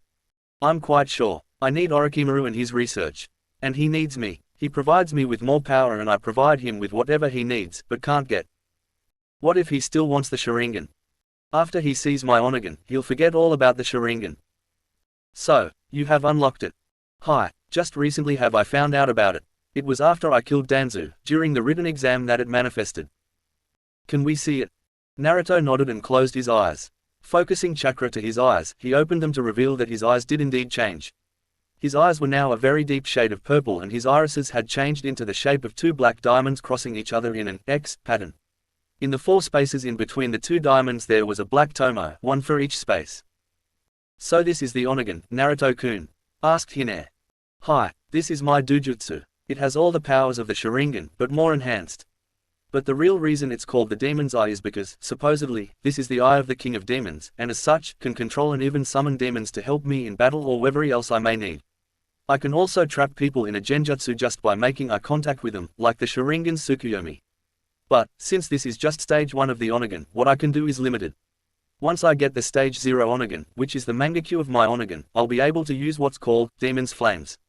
It's something like the Amaterasu, but it's more potent and more efficient. Other than these powers, the Onigen is still a mystery to me. You still know quite a lot about a new dojutsu, Naruto-kun. I think, wait, Jin. Hi, I know, you, up in the tree, you can come down now. With that, Kakashi jumped down from the tree with one hand on his ninjato and another hand slowly pulling his mask off. Naruto, care to explain why there's two new nin with you and you're not doing anything? They're with me, Kakashi. They used to be a part of my spy network, but I've recently given them new orders. To stay with me. Don't be so suspicious, sensei. Well, I'm sorry. At any rate, Hokage-sama has orders for you. You are to find and eliminate the Oto Genin team. Then you are to continue your hunt for Orochimaru. Oh, and by the way, nice eyes. And don't worry, I won't tell anyone about your new dojutsu. It's the least I could do for not being there when you needed training. Thanks, sensei. Kakashi then nodded and disappeared in a swirl of leaves, leaving Naruto and his subordinates behind. Hinna, you shall lead the hunt for the Oto Genin team. If anyone asks you who you are, say you're with me. Jin and I shall look for Orochimaru. Hi, Naruto-kun, and good luck. The three then split up, one going to get together the hunter team and the other two hunting for a snake. Forest to death, an hour later. Naruto-sama, are you sure he's in this forest? I mean Sasuke died and Itachi isn't in here, as far as I know. Said Jin. I'm sure he's here. He'd have to be. The reports I got said he would be looking for me during the second exam. And here I am, with no Orochi team after me. Kukukuku. Naruto-kun, you shouldn't call me such things. Said Orochimaru from behind the pair. Naruto immediately stopped and turned around to look at his quarry. There Orochimaru stood, in all of his twisted glory. I heard you were looking for me, Orochimaru. Well, here I am, and I wish to make a deal with you. A deal, you say? HMHMHMHM. Go on, I'll indulge you. My sources tell me the Kano has been a thorn in your side for a while now. It would seem that we have a common enemy. What I suggest is this. You allow me access to your research, so I can gain more power. And I help you get what you can't get. The Sharingan, or, if you wish I could get you the Byakugan. Or, my own dojutsu, the Onigen. You have a new dojutsu. My curiosity is piqued, Naruto-kun. Show it to me, if you please. Naruto nodded and channeled chakra into his eyes. The Onigen then sprang to life. Magnificent, I can feel its power. And you would help me duplicate this. Hi, I would at that, that's if you help me obtain more power. The power I need to kill Kano. Do that, and the Onigen is yours. I'll give you the power to move the heavens, Naruto-kun. This I promise you. That's what I wanted to hear. Just make sure this pathetic village survives the upcoming battle. May I ask why? Because I am going to leave this village sometime after, so I can start my training with you. And after my training, I am going to return, so they can see what I will have become. For too long this village has regarded me as a pariah and a demon to be put down. I will show them just how far hatred can go. I will massacre this village when the time comes, then take over as Hokage. By doing that, I shall have a village at my disposal, plus Oto as an ally and you as a sensei. Then we both shall go and hunt down Kano together. In the end, we both win. Konoha will get taken out, and Kano shall die. Kukukuku. Naruto-kun, you are quite crafty. I accept these conditions. Now, our business is done. We best not be seen with each other, so I'll take my leave. As shall I. Until we meet again, Naruto-kun. Orochimaru then sunk into the tree branch he was standing on, and Naruto, along with Jin, disappeared in a swirl of leaves. Chapter 7, A Home Worth Defending. Naruto sighed for, what probably was, the millionth time that night. There he was, standing on the top deck of the Namikaze compound, overlooking his home village. Speaking of which, the Namikaze compound was big and luxurious. 3 floors not including the top deck going up and a basement that went 2 floors into the earth. It had a big backyard that served as a training ground and an area to unwind in. There was a small lake in the middle of the training ground, and a patio a few yards to its right. The 2-floor basement was used as a storage area, with the groundmost floor being the Namikaze vault. The main floor included a living room, a kitchen, a few bedrooms and bathrooms and a dojo that led out to the training grounds. The second floor was basically a party room, with 2 extra bedrooms. The third floor included the master bedroom, even more extra bedrooms, and Naruto's study, which was connected to the master bedroom. The fourth and final floor was the top deck, where Naruto is at right now. Surrounding the compound was what Naruto hoped to call the Namikaze district in the future. On the left of the future Namikaze district was the old Uchiha district, to the Namikaze district's right was the Hyuga district. But as to why Naruto was sighing. Kami, you've been kind to me. Haku-chan came to me over the month break between exams and professed her love. Sakura-chan, bless her, understood. Shortly after, the council insisted that I use the Clan Restoration Act. I accepted. Now, with the entire village knowing I am the son of the Yondaime. They accept me now, as does my 3 other girlfriends. Kurenai, Anko, and Hinata. A lot has happened over this past month, that's for sure. Indeed it has, Naruto-kun, came the soft voice of Haku as she walked up the stairs to join her future husband. She hugged him from behind. And you all are sure you want to share. You remember when Kurenai-chan and Anko-chan came out of the closet. I was sweating bullets because I didn't know how you and Sakura-hime would react. We knew that the council wanted you to use the CRA, so we were alright with it. Naruto, we all love you. We'd die to protect you. And I'd do the same for all of you in a heartbeat. Though, are you all prepared to go through with my plan, even though it will result in this village's purge? Hi, if you feel it's right, we'll follow you. If not Kurenai and Anko, then Sakura and I shall follow you. And if not her, then I alone shall follow you. You mean the world to me, Naruto. And I'd do anything for you. Hinata would as well. If you can't trust anyone else, you can trust Hinata and I.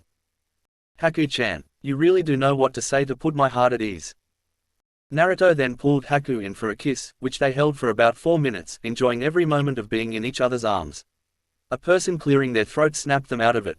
Behind them was Jiraiya, who was fighting the urge to write in his notepad what he was witnessing.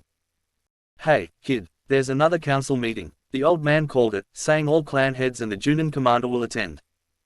Ah, the life of the Namikaze clan head never gets dull, eh, Rasengan? I thought I told you not to call me that in public. We're not in public, we're on the top deck of my compound. It's still public. No, it's not, it's private property. Besides, don't you have an onsen to peep on? I do at that, but arguing with you is much more fun. I can't believe it, the super pervert said there's something better than perving. Is the world coming to an end? Just shut up and get to the meeting already. Before Naruto could respond, Jiraiya had disappeared in a puff of smoke. Damn Rasengan. Come on, Naru-kun. You've got a meeting to go to. Spoke Haku as she dragged her fiancé back downstairs so he could get dressed. While being dragged, Naruto noticed that he and Haku were the only ones in the entire compound. Where's everyone else at? Sakura is on another mission, as is Kurenai. Anko got called in by Ibiki because of another person to interrogate, and Hinata is scouting the perimeter of the village as it's her team's patrol tonight. Oh yeah, I almost forgot all of you are Junin now. And I still can't believe Gigi let Jin and Hinata into the village. It was only because you put in a good word for them and they used to be part of your spy network. I know, but even then it was a long shot. You're very reminiscent tonight, Naru-kun. It's because the invasion is supposed to be tomorrow. That and I'm starting to have second thoughts about leaving the village for Orochimaru. Just to gain more power. More and more I think that I should kill Kano with my own power, not power I got from a madman's research. I guess what I'm saying is that the Namikaze vault has more than enough information in Jutsu scrolls. Maybe if I learn more than the Harasen and the Rasengan. Yeah, that might do it. You've learned the Harasen already. I'm 99% done with it. I've mastered the reverse summoning and the Jutsu Shiki. All I need to do now is test it. They finally reached the master bedroom, and Naruto decided to go comfy, because of the short notice of the meeting. He put on some Junin slacks, an orange sleeveless muscle shirt, black ANBU sandals and his haori, with his hide tied to his forehead. He gave Haku a quick peck on the lips, then disappeared in a shunshin. He reappeared in the council chambers and took his seat in between Hayashi and Shikaku. Giving each a nod, which they returned, Naruto sat, waiting for the rest of the council to arrive. One by one, the councilmen and women arrived, with the last one to arrive being Koharu. Good, everyone's here. Now, the reason I called this meeting is because of the Chuunin exam finals tomorrow. And the events that are to happen during the finals. Began Sarutobi. Orochimaru's invasion, soon growled out. Exactly. I believe Shikaku and Naruto has information on the invasion, as well as the measures we have taken to maximize our chances of winning this battle. Shikaku, if you would. Shikaku then nodded and pushed a button on the remote he was holding. A hologram then phased into view, in the circular space between the Kunkel's desks.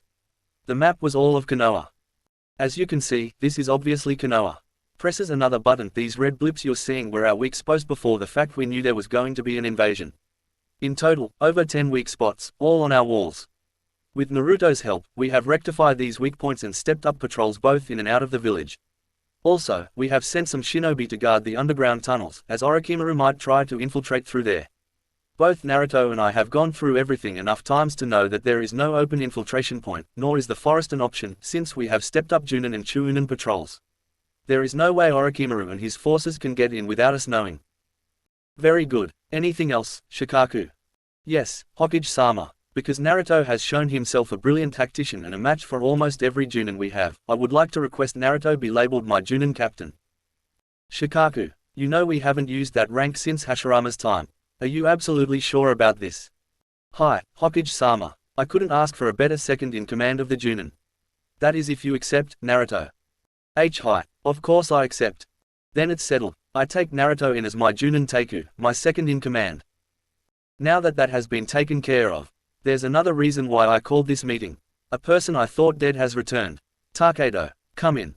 Itachi, who had been named the Uchiha clan head earlier in the month, widened his eyes and glanced over to Naruto, worry evident.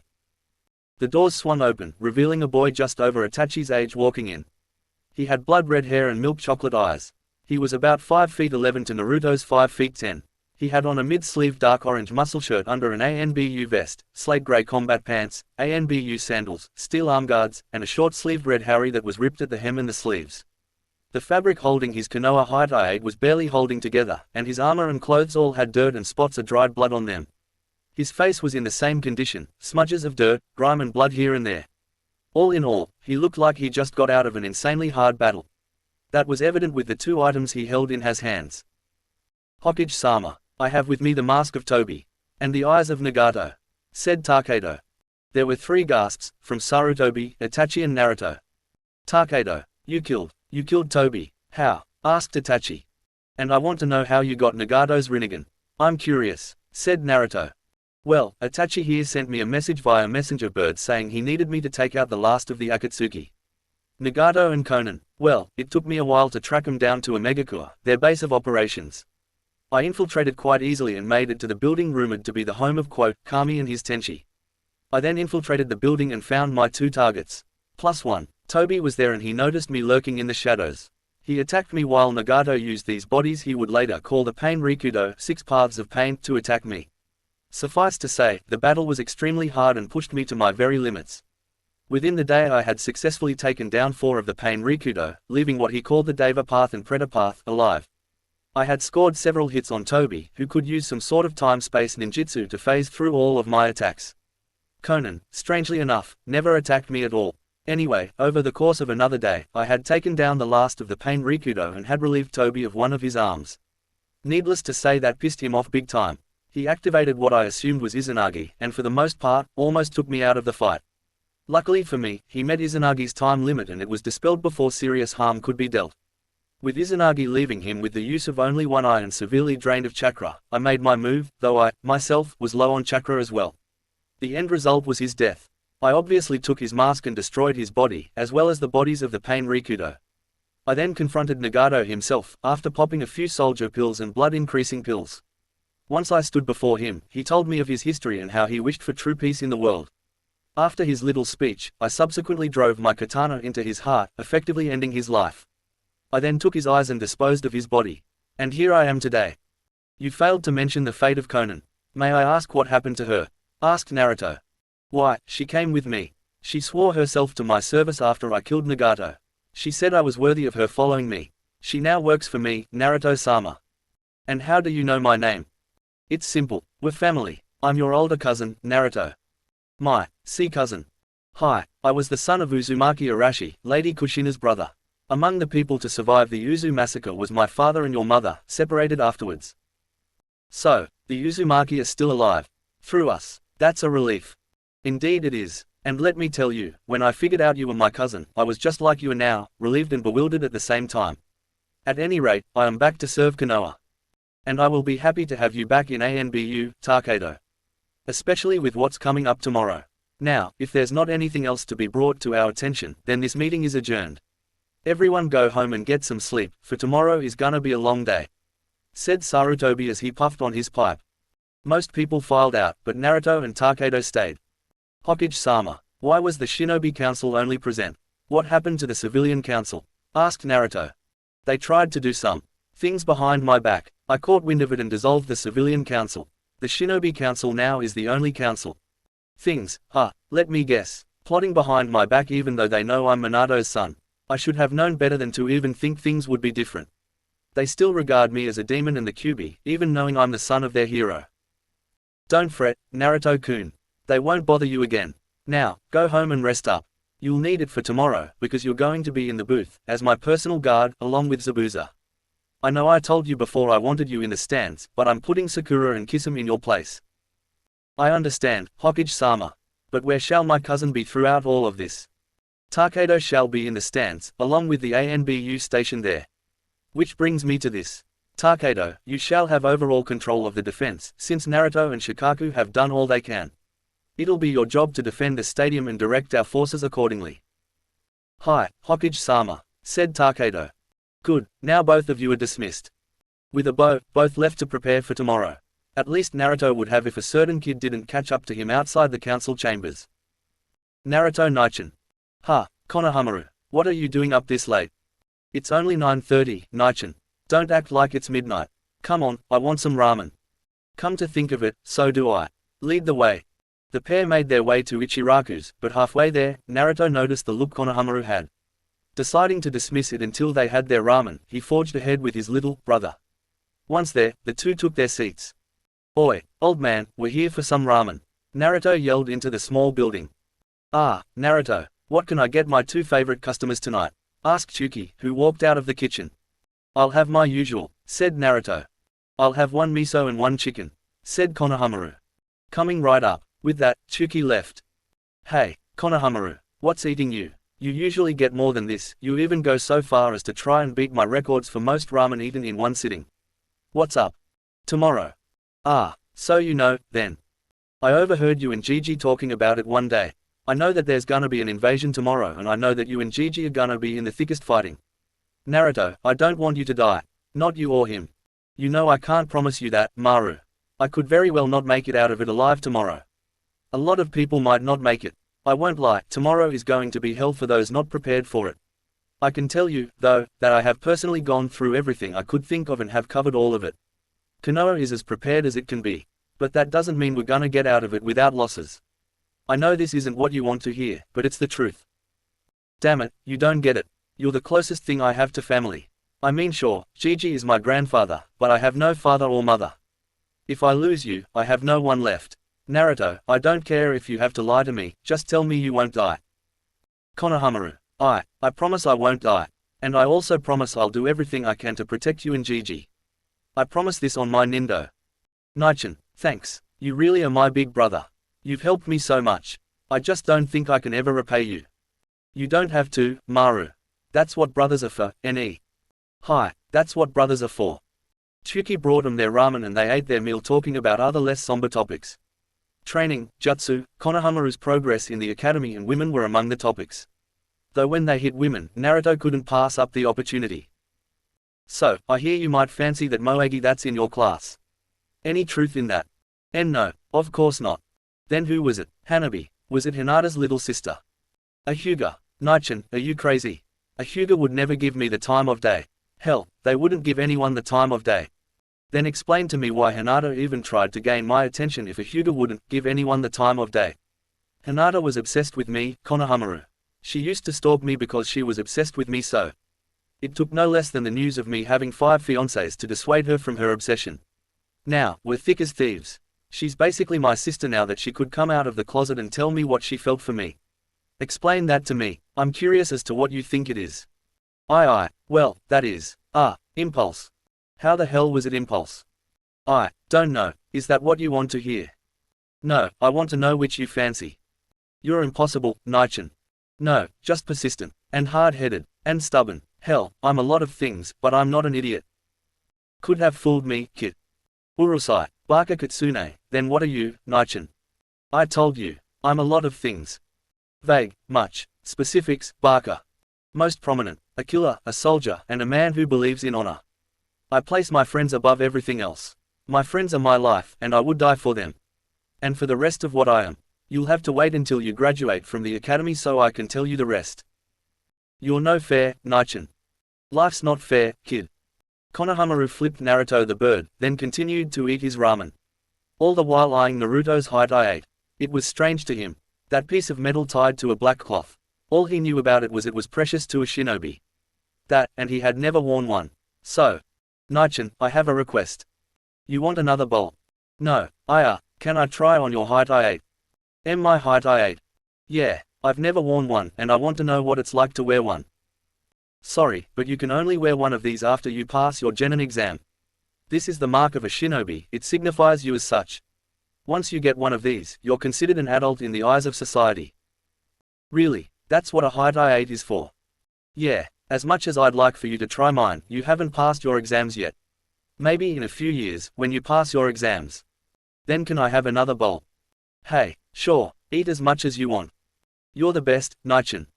Iruka-sensei, I think I know how you felt that day. Konohamaru is just like me, and I'm sitting in your shoes right now. And this feeling, it feels good. And so, half an hour later, both boys were full and went their separate ways, Konohamaru to the Sarutobi estate and Naruto headed to the Namika's compound. Halfway there, Naruto ran into Asuma and Zabuza, who looked out of breath. Naruto, we've been looking everywhere for you, spoke Asuma. Asuma, what's wrong? Why are you and Zabuza-sensei out of breath? Like Asuma said, we were looking for you. Something's happened and we need you to come with us. What's happened? It's Sakura. She was on the mission with us and we were just about to walk through the gates when she just collapsed. We took her to the hospital, that we set out to find you. And here we are, said Zabuza. Take me to her, then. With that, the three sped off towards Konoha Hospital. They arrived there and, after being pointed to her room, went to their destination, only to find an empty room. Alright, where the fuck is my fiancée? She might still be in the said Asuma. Then we'll wait, said Naruto as he walked into the room and took a seat, followed by Asuma and Zabuza.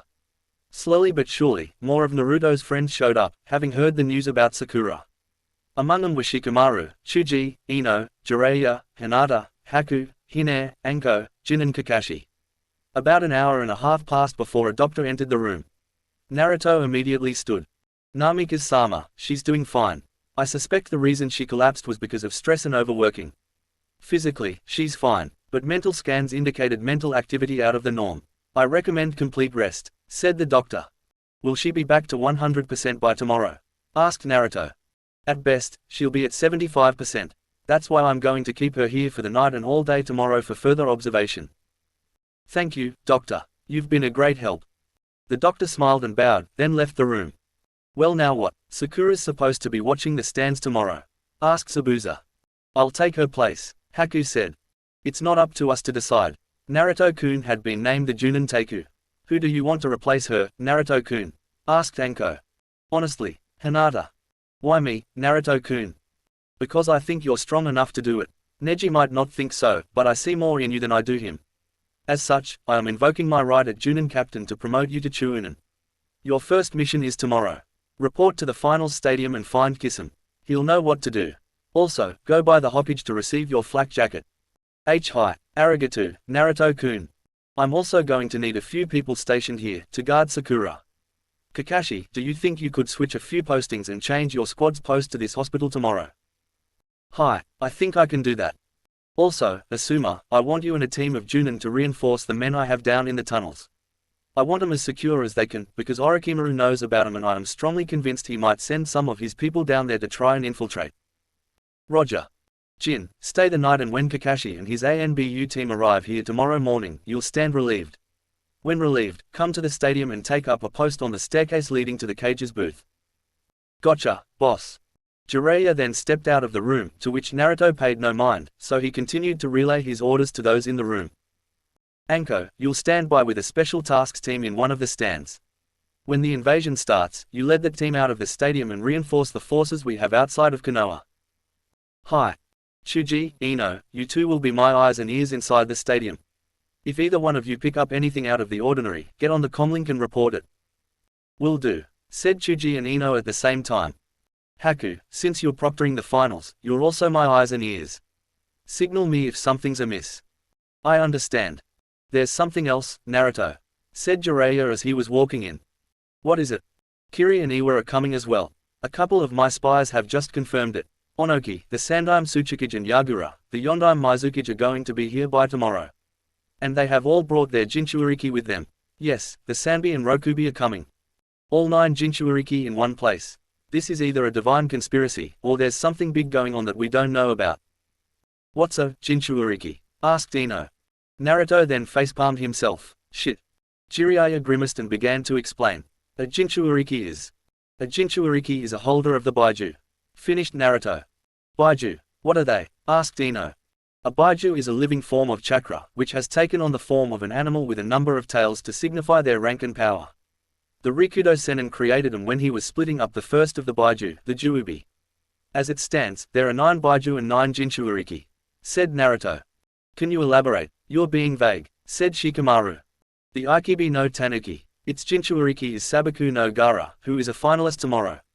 Its name is Shukaku. I knew something was off about him, said Chuji. The Nibi no Bakeniko, its Jinchuuriki is Niayugito, a Chuunin from Kumo. Its name is Matadabi. Never heard of her, said Chuji. The Sanbi no Kyode game, its Jinchuuriki is Chojuro, a Junin from Kiri.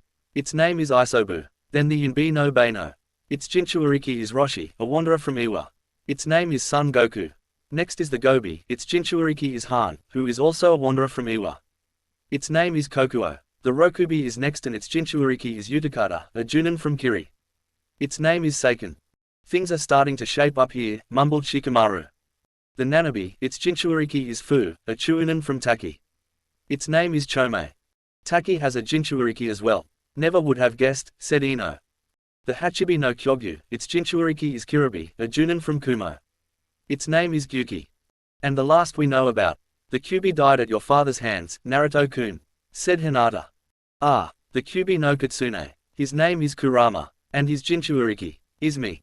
But Naruto-kun, that's impossible. Said Hinata. Hina-chan, it's entirely possible. Kurama can't be killed, so Toussaint sealed it inside of me. I have full access to his chakra and his stamina, that's what makes me powerful. I don't believe it. The Kyubi was killed when your Toussaint was defending this village from it 13 years ago. Said Ino. Naruto sighed and stood from his seat. Oi, Kurama, I need your chakra. Take as much as you need to prove yourself to them, kid. Naruto then exhaled slowly and began to concentrate. Slowly, red chakra started to surround him and formed into a cloak-like shape with 1 tail. Then 2, 3, 4, 5 and eventually the Baiju cloak reached 9 tails.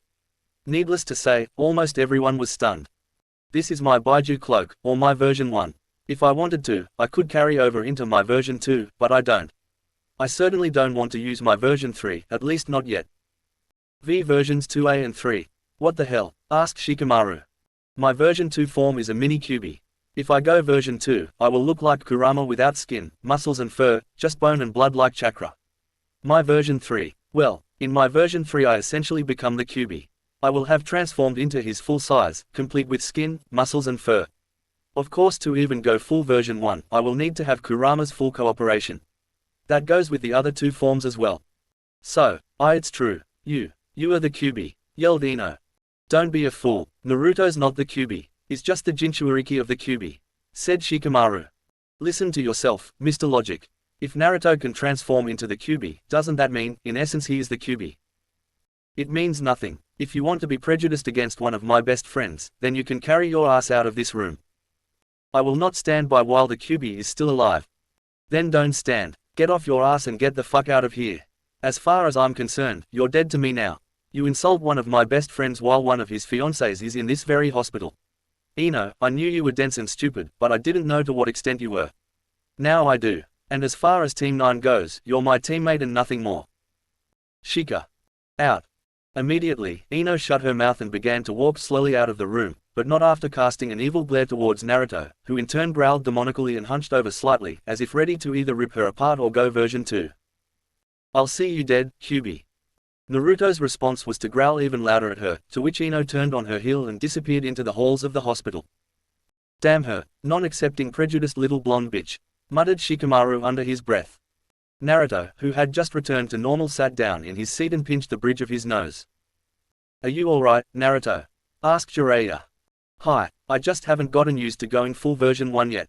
I tend to get migraines afterwards because of the strain of Kurama's chakra. His nose then began to bleed and he just simply ran through the hand signs for the Shaozen Jutsu mystical palm technique and began with his nose, then his head to get rid of the nosebleed and migraine respectively.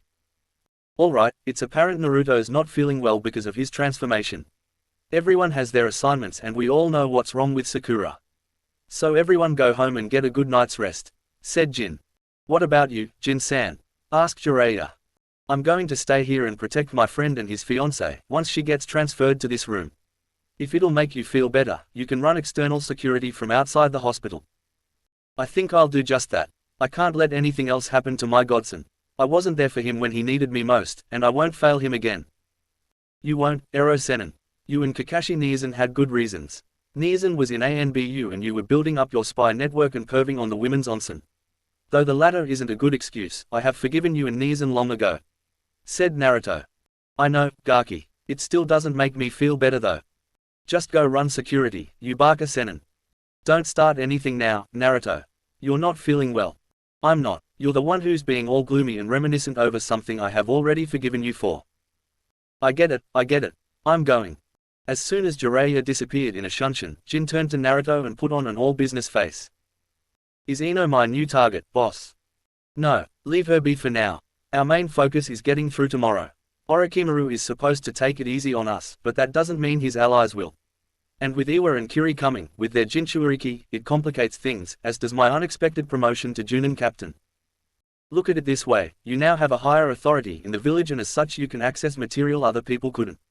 Plus, the last Junin captain Konoha had got promoted to ANBU within the week. Hi, I know. What's wrong? Part of me doesn't want to leave Konoha. This is my home and I am devoted to it. Tu-san was born here, and Ka-san moved here after the Uzu massacre. They both called this place home.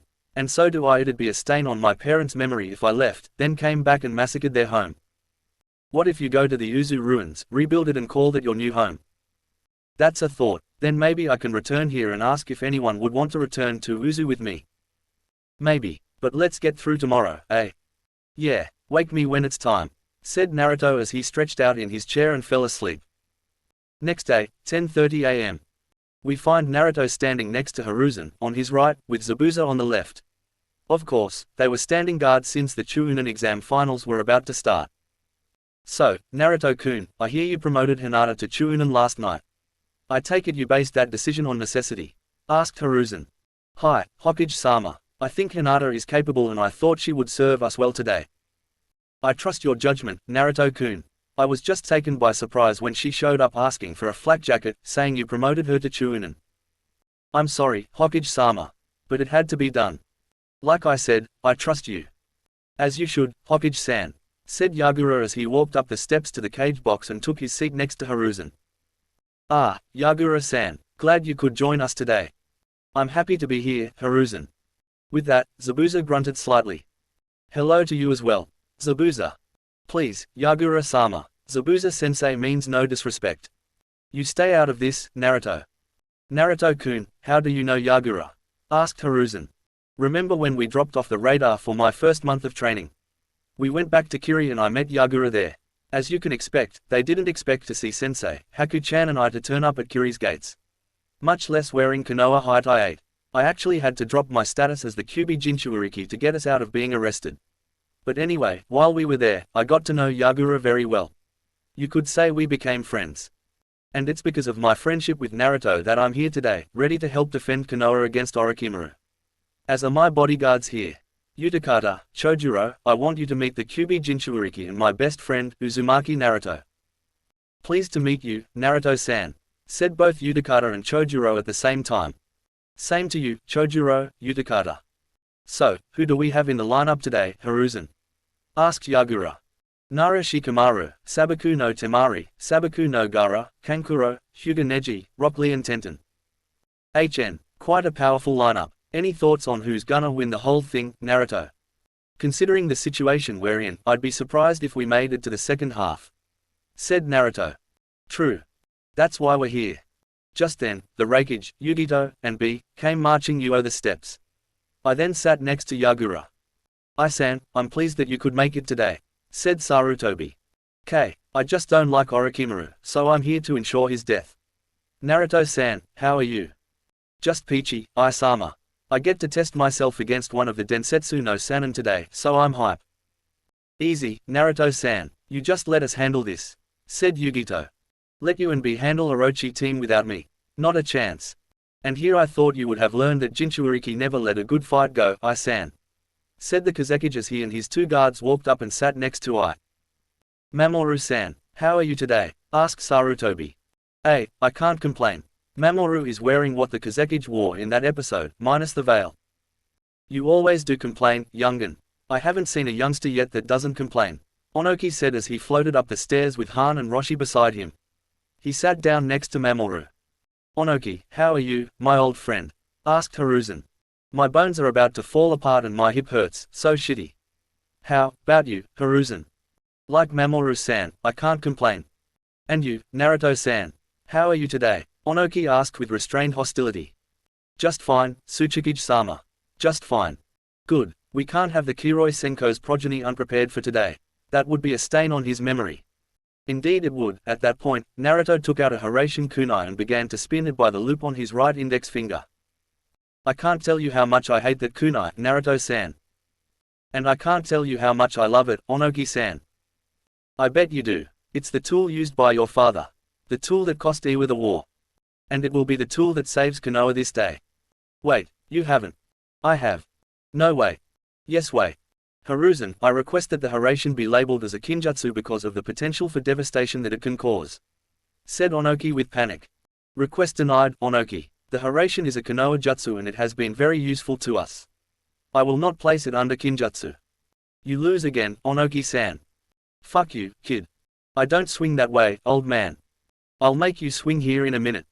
Naruto then stopped spinning the Hiraishin kunai and grasped it firmly. That gesture alone made Onoki gulp. Please, do not make idle threats, old man. I do not wish to make a spectacle of you here. Grr. Hiruzen, I request a match with Naruto. Delay the finals for this match. Do you want to, Naruto-kun? Asked Hiruzen. His answer was a nod from Naruto. Zabuza, go down and tell Haku that the Tsuchikage has requested a match with Naruto. Tell her to delay the exams and announce this very special match. Zabuza nodded and disappeared in a shadow blur. A few minutes later, we hear Haku calling for silence. We have had a special request, straight from the Tsuchikage himself. He requests a match with our own Junin captain, and my fiancé, Uzumaki Naruto. At first there was silence. And the silence grew into a deafening uproar of approval. Before Haku could even call the two down, Naruto had already appeared next to her and Onoki floated down. Fighters to opposite sides. Naruto and Onoki complied, walking and floating to separate sides of the stadium. First, we introduce the Sandaime Tsuchikage, Onoki. About half of the people cheered for Onoki. And last we have our Junin captain, my fiancé, and the Kyuubi Jinchuuriki, Uzumaki Naruto. Upon Haku dropping Naruto's name, the entire stadium erupted in deafening applause of approval for Naruto.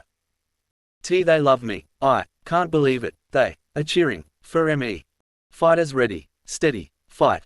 Haku then got out a dodge as fast as she could, taking quick looks behind her to see if anything has happened yet. And saw them just standing and floating there, as if savoring the moment.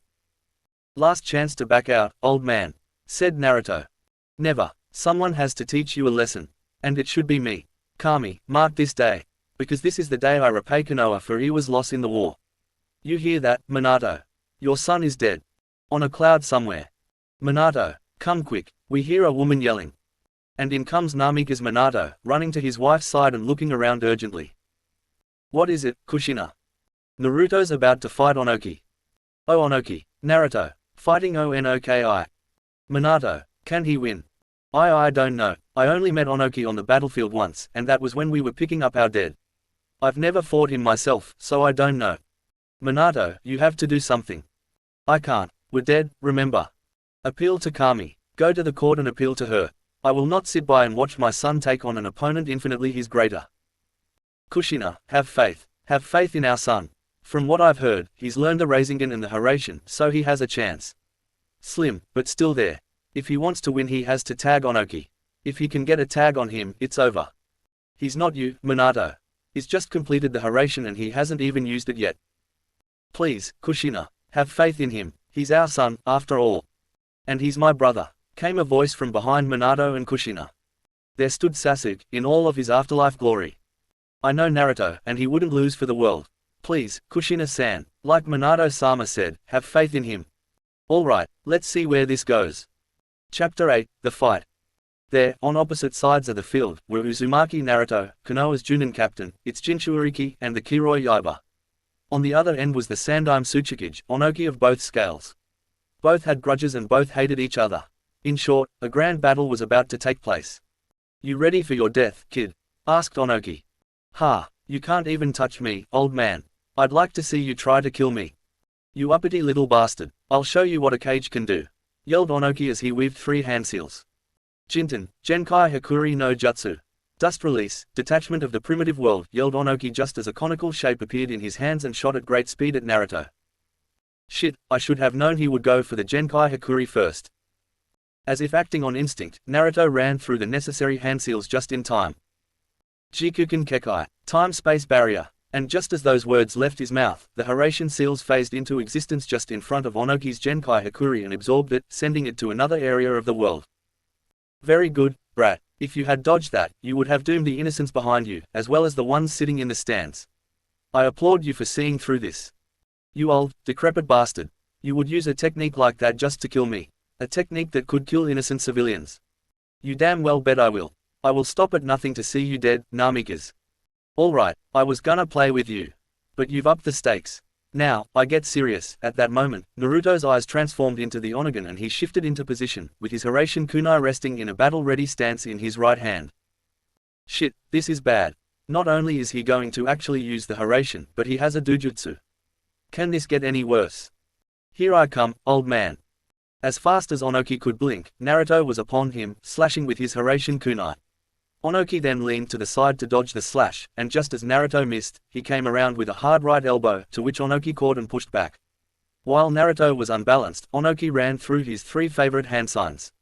Naruto saw this and twisted sharply to his right, reared back, and threw his Hiraishin kunai just as Onoki unleashed another Genkai Hakuri. Anticipating either success or death, Naruto closed his eyes and focused, trying to find the kunai's location. With mere millimeters to spare, he teleported to the kunai just in time, as the Genkai Hakuri crashed into the ground and left a hole 1.5 miles deep. You were saved by your father's technique, kid. Be sure to thank him when you meet him up there. Naruto just stood there and stared at Onoki. No words. Very well. Wait, Onoki. I have a request. Then let's hear it. You fear the Hiraishin, and rightly so. But at the same time, I fear the Genkai Hakuri. It's not a personal fear, rather a fear that innocence will be hurt in the process of you using it. So, this is my request, you don't use Genkai Hakuri, and I don't use Hiraishin. This is acceptable. We have an accord, Namikas. With that, Naruto pocketed his Hiraishin kunai and cracked his neck, then settled into a taijutsu stance. Come on, then, kid. Let's see what you're made of. Onoki charged at Naruto headlong, right fist reared back. With a foot separating them, Naruto moved to his left to dodge Onoki's punch and at the same time drew his katana out about halfway, the pommel being buried into Onoki's gut. Naruto sheathed his katana and at about the same time his right elbow met its target, the back of Onoki's head. But he wasn't through there, as Naruto brought his right knee up and it connected with Onoki's chin, making him shoot upwards slightly. While airborne, Naruto caught Onoki by his throat and closed his eyes. You're weak, old man. Give up. Don't make me destroy you right here now. Fuck you, kid. Last chance. I will never give up to the likes of you. Just then, Onoki's body melted into mud. 3 more Dodon Cage Bunshins, Earth Release Shadow clones, formed up from the ground and joined the first, completely engulfing Naruto in mud. I've won, Naruto. You put up a good fight. But in the end, experience trumps potential, said the real Onoki after he cancelled his Mogurigaku no Jutsu, hiding like a mole technique. Just then, a single, penetrating sound erupted from the mud-mummified Naruto. Guy, who was in the stands, gasped at the sound. Kakashi, you wouldn't, would you? Would you teach him the technique? The mud around Naruto's right hand cracked under pressure and the sound kept on coming, making some hold their ears. The sound was of 1,000 chirping birds. As soon as another crack formed, the entire casing of mud around Naruto's right hand broke to pieces, revealing a mature Chidori. And just as soon as the Chidori was exposed to fresh air, it seemingly dissipated. A few seconds after, all of the mud surrounding Naruto broke away, revealing him surrounded by lightning. Chidori Nagashi 1000 birds current, spoke Naruto calmly. Good trick, Namikas. I should have known you would have an affinity towards Raiden. And Fuiten wind release as well. I have a minor incandescent fire release and Sudent water release also. But that's beside the point. I commend you for catching me like that. But it won't happen again. You're getting arrogant, Namikas. Don't count your chickens before they hatch. After going through the 2 hand seals and a shouter Dodon, Yomi Numa, Earth Release, Swamp of the Underworld, a small circle of mud opened up below Naruto, who sighed in boredom. He let himself fall into the Yomi Numa and, while sinking into it, drew his katana and muttered, Chidori Nagashi. The Dodon technique was stopped and Naruto jumped out of the hole that was left and charged at Onoki. While running, Naruto reached into his hip pouch and pulled out a couple of smoke bombs. He threw them in front of him to mask his movements. What is it he doesn't want me to see, I wonder? His movements. Too obvious. He must be planning something. Two Hiraishin kunai came flying out of the smoke, but missed Onoki by feet. Yep, he's definitely planning something. But why the Hiraishin kunai? Does he not use regular kunai? Of course he wouldn't, why would he? The Hiraishin kunai is still kunai after all. Whilst hidden amongst the smoke, Naruto again reached into his hip pouch and pulled out a scroll. He opened it and laid it on the ground. In the middle of the scroll, there was the kanji for water. After forming the tiger hand seal, Naruto stomped his foot onto the scroll and a literal lake of water poured out. What the hell, how did he get a lake here? Said Onoki as he floated to just above the water's surface. Of course, water in conjunction with lightning. I should have known. The smoke had cleared and Naruto was no longer in the smoke. Rather, he was under the water. Damn, I know he's under the water, but what I don't know is where underwater. He's completely changed the battlefield and I'm at his mercy. For now. We find Naruto underwater, meditating and breathing through a rebreather. Okay, what are my options? Chidori Kuken 1000 Birds Sword. No, he's floating over the water. I need a jutsu that is concentrated. Ah, I got it. Once he formed the snake hand seal, Naruto let his rebreather go and opened his mouth. Raiden, Jian, lightning release, false darkness. Just then, a concentrated beam of lightning shot out of Naruto's mouth and up to where Onoki was. Onoki looked down and had time to say one thing, shit. He flew to the side and missed a majority of the technique, but got hit by one of the fringe lightning bolts coming off of it. Suffering from sensory overload, Onoki's flight technique is cancelled and he fell into the partially energized water. Once in the water, he opened his eyes and saw Naruto clutching his katana with a smirk on his face. Again, shit, thought Onoki just as Naruto released his technique.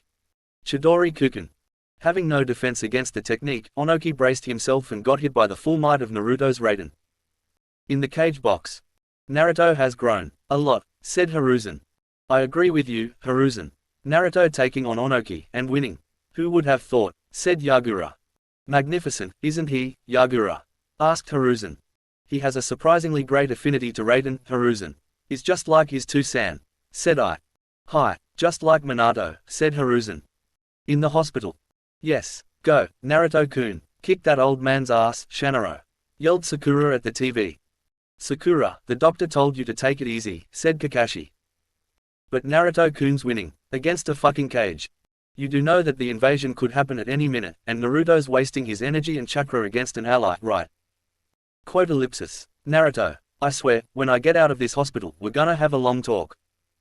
Kakashi then sighed and went back to reading his Ika Ika book. Back with the fight. After he let up on the attack, Naruto grabbed another scroll from his pouch, this one with a pre-made storage seal written on it, and sealed the water back up. Breathing in fresh air once again, he picked up his rebreather and put it back in his pouch, as well as the scroll. He spotted his katana about a foot from him, so he picked it up and sheathed it. He looked over to where Onoki was laying and smirked slightly. Oi, old man, you alive? No response. I said, are you alive? This time, his response was a dome of earth shooting up from the ground and completely surrounding him. Yeah, I'm still alive, Namikaze. If only just, said Onoki as he got up. Damn, I was overconfident, said Naruto from within the Dodon Kekai, Doro Domu, Earth Release Barrier, Earth Prison Dome of Magnificent Nothingness. You're trapped in there, Namikaze. And I'm sucking your chakra dry. How? You have to be touching this thing in order for it to work. Chakra threads, kid. Damn it, alright, Onoki, you force my hand. Have I? Any jutsu you use in there will be absorbed by me. Guy-sensei, you taught me how to do this and you made me swear I would never use it unless I had to. Well, I have to. Lee, I hope you're watching this. With that, our blonde hero crossed his arms across his face. Kaiman, Kai, Gate of Opening, Release. No, he isn't. Kuman, Kai, Gate of Healing, Release. It's not possible. Simon, Kai, Gate of Life, Release. At that point, Naruto's skin became a red color. Kurama, try to heal me throughout all of this, will ya? I'll try, kid. Shaman, Kai, Gate of Pain, Release. 4. How can he open 4? Again, Guy gasped. 4. Naruto's been forced to open the gates. Of course, Onoki's jutsu steals chakra, so that left Naruto limited to what he could do. That's why he's opening the gates. I hope he knows about that jutsu's weakness, Guy, spoke Kurenai as she walked up. What weakness would that be? The point farthest from the point of contact of the chakra threads is the weakest part of that dome. In his haste, Naruto-kun overlooked that. A small earthquake told them Naruto opened another gate, earning Guy's full attention. He's opened the fifth. This is bad. Have faith, Guy. My Naruto-kun can win this. This should be enough, yelled Naruto as he reared back his left fist and slammed it against the wall of the dome, crashing it to the ground. And before Onoki could react, he had been kicked into the air by Naruto. Once airborne, Onoki was hit with a barrage of punches and kicks, sending him flying every which way. The final hits finally came and Onoki knew what had hit him because of Naruto's yell of Ura Wrench Reverse Lotus. Both Onoki and Naruto hit the ground, but Naruto was standing in a relaxed fashion. Thanks, Furball. I told you not to call me that, kid. In the stands, Guy let out a breath he didn't know he was holding. It's over. There's no way Onoki could have survived that. It seems so, said Kurenai. With the gates closing themselves, Naruto sighed and crossed his arms as he looked at the crater he created from the Ura Wrench. There was then a low rumble coming from the crater, followed by a beam shooting from the rim of the crater. Immediately, Naruto knew what it was, but was too slow to react. The Genkai Hikuri engulfed him in a matter of seconds. Onoki then came floating out of the crater and landed where Naruto had been standing moments before. His smirk was unbeatable and his enthusiasm was uncontained. Was this your hero, Konoha? Take a good look. Your hero is naught but ash now. Retribution for Iwagakure has been won. Ha ha ha ha. Minato, you hear me? I've won. Ha ha ha ha ha ha. Not quite, you bastard, came a voice from behind him. No, you're dead. Behind him stood Naruto, with a Hiraishin kunai in hand, pressed up against Onoki's throat. There's a jutsu called Kawarimi, body replacement. It's quite useful, and you broke our deal. How did you get behind me so fast? Wait. Hiraishin, but how? When? Remember those two Hiraishin kunai I threw? I wasn't aiming to hit you, I just needed enough leeway between the misses that the kunai could get a tag on you. You brilliant bastard, you, Namikas, are a piece of work. I yield. Good choice, old man, said Naruto as he pocketed his Hiraishin kunai and dispelled his Onagan. Winner, Namikas Naruto, yelled Haku from the stands. All at once, the crowd erupted into a huge applause of approval, both of the win and the match itself. Hey, good job, little cousin, thought Takedo from his post. At the hospital. Yes, Naruto-kun won. I knew you would, Naruto-kun, yelled Sakura. Impressive, he beat a cage. Who would have thought this would happen? On the cloud. Minato, he won, our son won. I'm right beside you, Kushina. And yes, he did. I told you, Kushina-san. My brother would never lose. Naruto, you really are our son. And you're the true child of the prophecy. I'm so proud of you right now. We both are, but your mother and I have no way of expressing this. All we can do is watch over you from up here. We love you, son, thought Minato as he wrapped an arm around Kushina's waist. She leaned her head on his shoulder in response. Back at the stadium. As Naruto walked back to the cage box with Onoki, he was getting pats on the back, words of encouragement and approval, handshakes, and other forms of expressing congratulations, fondness, love, fangirlness, etc. And just as he reached the cage box, an explosion was heard off in the distance. He immediately shot into commander mode and went to find Takedo. Once he found him, they both nodded at each other and began coordinating the defenses. Though they were doing different tasks, both had the same thought. It's begun. Chapter 9, The Invasion, the Defense and the Fate. The stadium was in disarray, people were panicking and dying left and right. Damn it, how did these Taki Nin get in so easily? I checked everything, thought Naruto as he swiped a Taki Nin across the chest with his katana. Another came up from behind, so Naruto flipped his blade to a reverse grip and stabbed backwards with it, impaling the unlucky Taki Nin. With a jerk and a swipe, Naruto replaced his katana into its sheath, then turned to the girl he was just defending. Naruto, why you saved me, Ino managed to stutter out. Yeah, I need every shinobi I can spare. That, and, even though you said some nasty things, you're still my friend and I understand completely why you said the things you said. Why you? Your friend.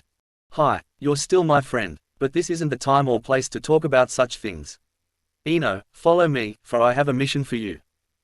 Yes, sir, said Ino with gusto. So the two Konoha nin took off, one following her superior, and the other looking for someone else. They didn't have to go far, though. Naruto found that out when a Taki nin went flying past him and hit one of the support pylons.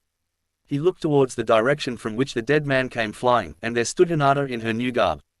Gone was her jacket, and in its place was a short-sleeved medium-gray combat shirt that had the Uzumaki swirl on the left shoulder and the Hyuga symbol on the right. She now wore combat pants of the same color, black shinobi sandals and her flak jacket, albeit that was unzipped. Her Konoha hinata was still around her neck and she wore steel mesh armor under her clothes. "Hina-chan, what made you go on this killing spree?" asked Naruto as he looked around at the bodies strewn around the place. "They were going to hurt you, Naruto-kun. I had to stop them." Very good work. Anyway, I have a mission for you and Ino. You two are to go to the academy and help evacuate the students there, then cover their escape." "Hi," both girls said at once, then disappeared. Now alone and in a somewhat peaceful venue, Naruto walked over to the same pile on the Taki-nin hid and tagged it with a Hiraishin tag, then used the Hiraishin to go to his safe house. He dropped out of the Hiraishin and ended up in the armory, which was now about 3/4 full. After hanging his haori on a coat hanger, Naruto walked over to the armor section and picked out a set of steel plate armor, the armor the Sannin wore when Jiraiya encountered the Am orphans, minus the shoulder pads. Slipping that on over his flak jacket, he proceeded to slip on the matching knee guards and shin guards. "Damn it, how did this happen? I swear Shikaku and I went over every detail. So how in the flying fuck did the enemy infiltrate so easily?" thought our hero in bewilderment. Finished with the armor section, he walked over to the weapons section and proceeded to refill his shuriken and kunai pouches. After filling the pouches on his belt with soldier pills, blood-increasing pills and medical supplies, he took a tanto from one of the tables and strapped it to his lower back. Then, after refilled and replaced everything he needed to, Naruto walked up to the apartment section, more specifically his study, and sat at his desk. He pressed a button on the desk and a holographic map of Konoha phased into view on the desk. Alright, 5 units of Taki-nin are already inside Konoha, but are being eliminated by the minute. The Taki-nin are, of course, concentrated around the stadium. They hoped to catch the cages and I off guard. Well, they succeeded, but what's worrying me is the absence of Orochimaru and his Oto-nin. Did they back out, or are they simply using Taki as a distraction? And what about Kyuza? Too many questions and not enough time. Take a deep breath and analyze this, kid. You can do this, rang the voice of Kurama in Naruto's head. Alright, Taki's forces are in disarray, which likely means they got overconfident and thought they could take us without Oto and Kyuza's backing. Either that, or they got impatient with Orochimaru and wanted to attack before he was ready. Kurama, which seems the more likely. Both are equally as likely, because both are correct, kid. They were overconfident, which led them to become impatient with Orochi team. That's why they are attacking before the bulk of the invasion force is ready. Kurama, you're a fucking genius. Now, let's get back there and wipe out Taki before Oto and Kyuza get here. And with that, Naruto turned off the holomap and used Hiraishin to make it back to the stadium. What he saw when he got there was utter chaos, worse than when he left. "Naruto, there you are," yelled Takedo as he ran up to his cousin. "Takedo, I know why Taki is alone in this invasion. They got cocky and impatient. That means Orochimaru and Kyuza are on their way here. Shit, this isn't the main attack. Okay, we'll deal with it when it comes. Now, let's clear out the rest of the stadium and meet the cages at the rally point. Lead the way, cousin." The last two Uzumakis began their killing spree, cleaning out the stadium in record time, then making it to the rally point all in 10 minutes. Konoha's rally point. "Hokage-sama, the stadium is secure, as is about half the village," said Naruto with a bow. "Very good. Has there been any word from Mamoru?" "None yet, Hokage-sama. The ANBU have been unsuccessful in locating him," said Takedo. "Damn it, we shall not lose a cage this day, we shall not." There was then a sudden beeping coming from Naruto. Knowing what it was, Naruto reached into his pocket and pulled out a circular object that was as big as his hand and pressed a button. A holomap of Konoha phased into view, followed by a lot of red blips. "We may have other worries than losing a cage, Hokage-sama. Oto and Kyuza are inbound, ETA 5 minutes. Naruto said as he put the device away. "Our forces are spread too thin. Naruto, can you help us out here?" asked Sarutobi. "The return of the Kiroi Senko. I think I can handle that. Just have what forces we can spare line up on top of the walls. I'll mobilize them for you, cousin," Takedo said as he ran off to mobilize the troops. "Good luck, Naruto, and if you find Orochimaru out there, give him hell for me," said Sarutobi just as Naruto smirked and nodded. The hospital. Sakura had just finished zipping up her Junin flak jacket just when a Taki-nin came running into her room, kunai in hand. Waiting until the last possible second, she spun sharply to her left and grabbed the Taki-nin's hand, while rearing back with her right hand. She delivered her chakra-enhanced punch to the unfortunate shinobi's chest and blew a hole in it without pushing him back. Flexing her fist while letting the body drop, she smirked, knowing she was back to 100%. "Interesting, if I do say so myself," came a voice from the doorway. Sakura turned on her heel and saw but a girl about her age standing in the doorway. That girl was none other than Fu, the Nanabe's Jinchuuriki. I was expecting you to show, Fu. Just not here. I thought you would seek out my fiancé, not me. Do you think you will get to Naruto-kun by capturing me? No, quite the opposite. In fact, I'm sick of Taki treating me like shit. I want to join Konoha, where I will be appreciated, not hated. You know I can't promise anything, but we'll see after the battle is over. Looking out the window again, Sakura smiled at the sight.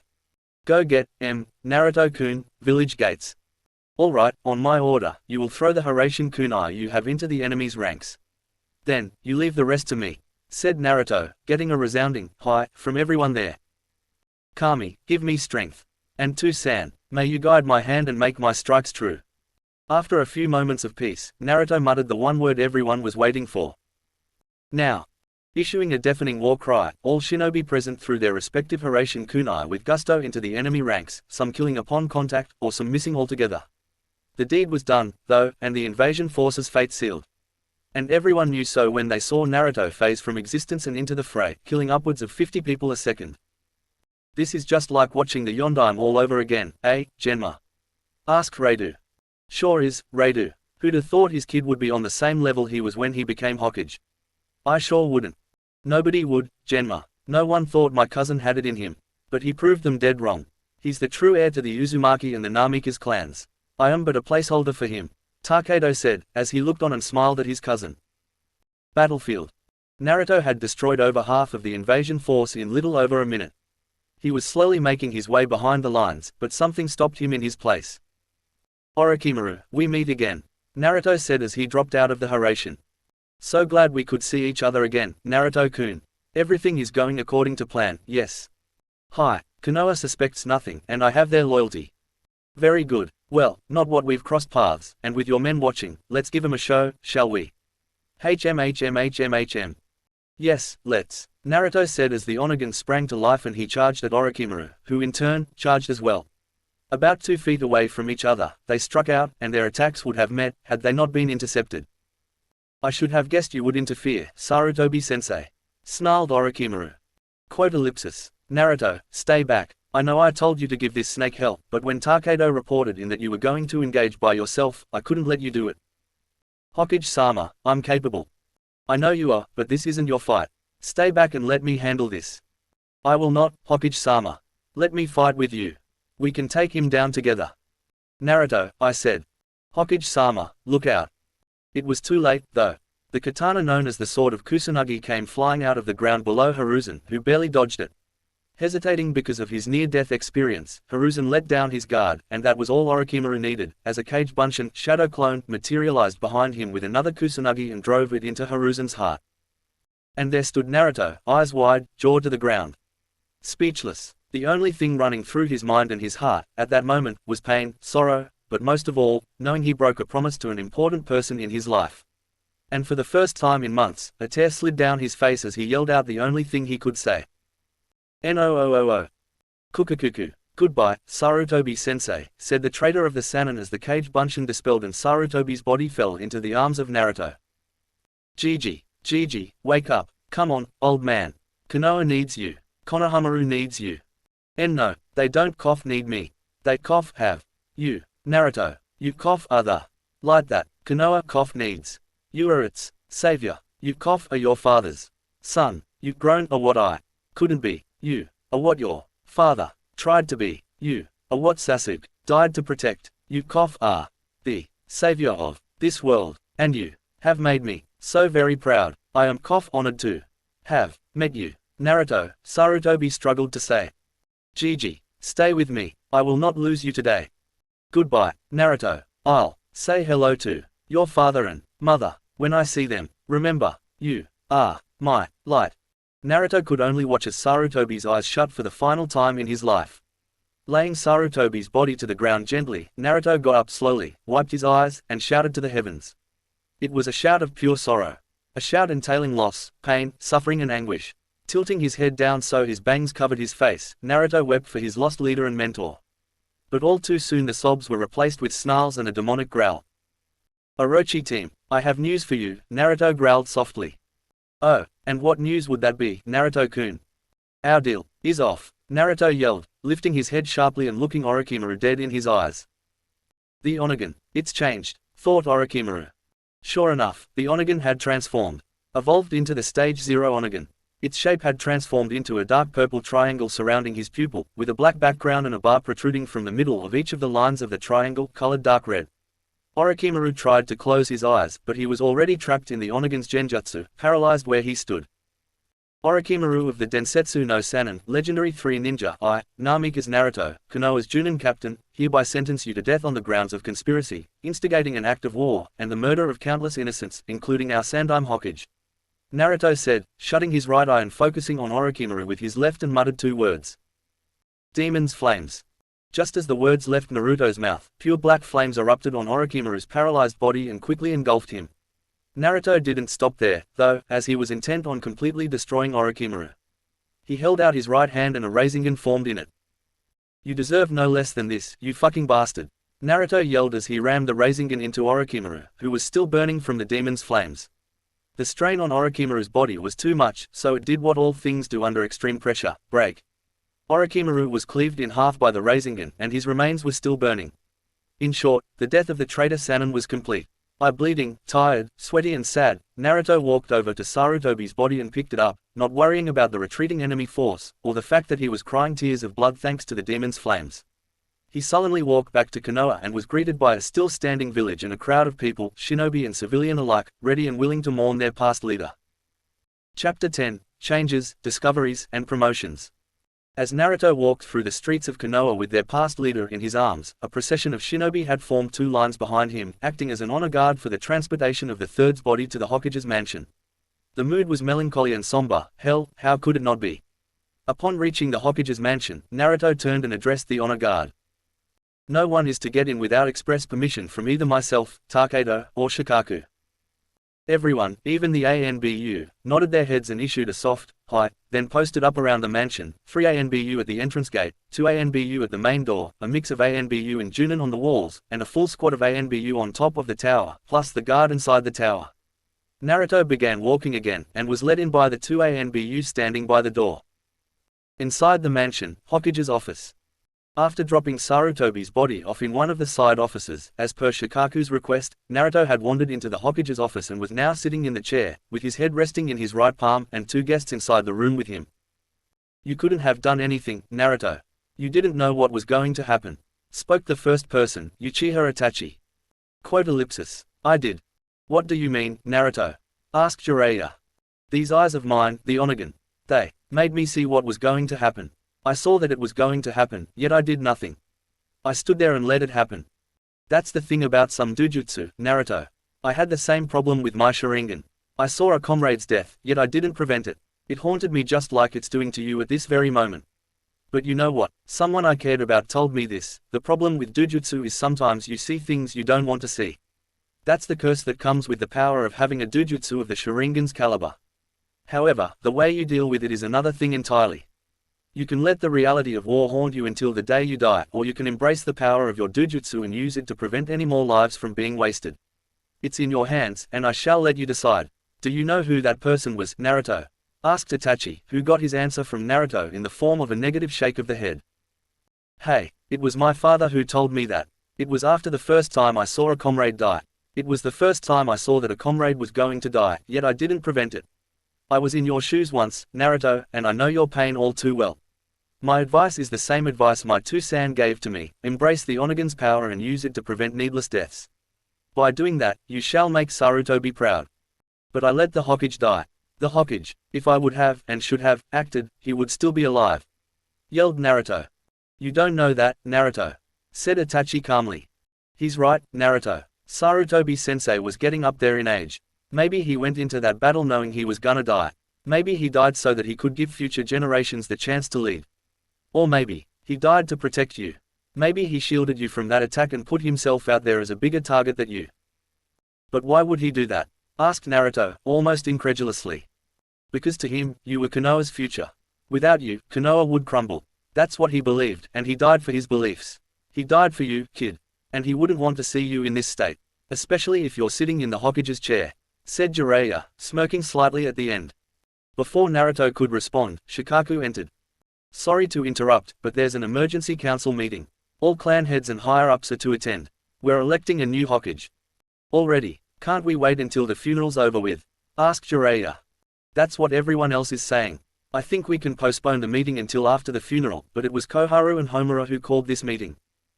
Damn it, they always were impatient. Shikaku, tell them that no one will attend the meeting until after the funeral. Said Jiraiya. Hi, Jiraiya-sama, said Shikaku as he exited, closing the door behind him. Come on, Naruto. We have a funeral to prepare for, and it's not just for the old man. Said Jiraiya. What do you mean? Asked Naruto, now feeling slightly better because of Itachi's words. The Kazekage was bested as well. We'll be holding a joint funeral for Sarutobi-sensei and Mamoru-sama. How's the Sand siblings taking it? That's the other thing, Naruto. Temari is refusing to see anyone, not even her brothers. Maybe you can do something. Itachi said. I'll try. I can't have my friend's sister locking up her emotions. It's bad for whoa. What's wrong? Asked Jiraiya. The fusion. It's complete. With Kurama. What does this mean? Before answering, Naruto went through a few hand seals and put up a silencing barrier around the room. He then spoke. This means that Kurama is a part of me and I am a part of him. I am, for all intents and purposes, the Kyuubi now. Kurama has ceased to exist, and the same thing goes for me. I am neither Naruto nor Kurama, I am simply Kyuubi. Amazing, and frightening. Can you tell us anything else? Asked Jiraiya with enthusiasm. With this fusion, I have inherited all of Kurama's knowledge, all of his unnatural power, and all of his heightened senses. Like I said before, I am Kyuubi, but I still have Kurama's consciousness within me, since he can't be completely wiped out. That's a contradiction, isn't it? No, both of us have ceased to exist, being replaced by what I am now. Kurama is still alive through me, and, of course, I am still alive. We're both just one in the same now. I think I understand, but wait, if you two fused, then shouldn't your appearance change as a result of the fusion? No, we came to a decision. He would fuse with me and I would keep my body the way it was. The only way to do so was if he gave me some enhancements early on, enhancements such as a physical and mental boost, and slightly heightened senses. But with us now being fully fused, those enhancements have been enhanced again tenfold. Is there a price to such power? None at all. Well, there was another stipulation that Kurama wanted me to fulfill before he started the fusion process. And that was that I find the other half of his chakra and I absorb it so he could give me every last ounce of his power, not just half, which is, by the way, still considerable. That's going to be impossible.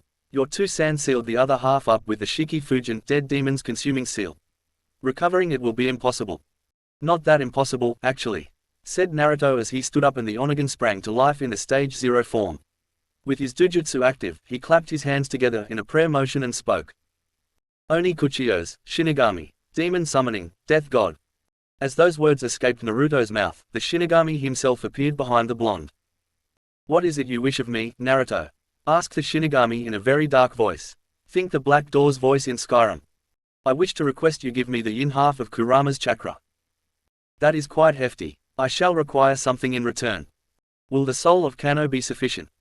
Quite so. In fact, his soul might just cover any expenses on your part for the foreseeable future. His soul is that valuable, huh? Then I'll just have to try harder to kill him for you. That you shall. Anything else, Naruto? Say hello to Kami for me. And say hello to my parents and Sasuke. Until next time. With those parting words, the Shinigami disappeared, but not before sending a beam of orange-red chakra straight into Naruto's seal.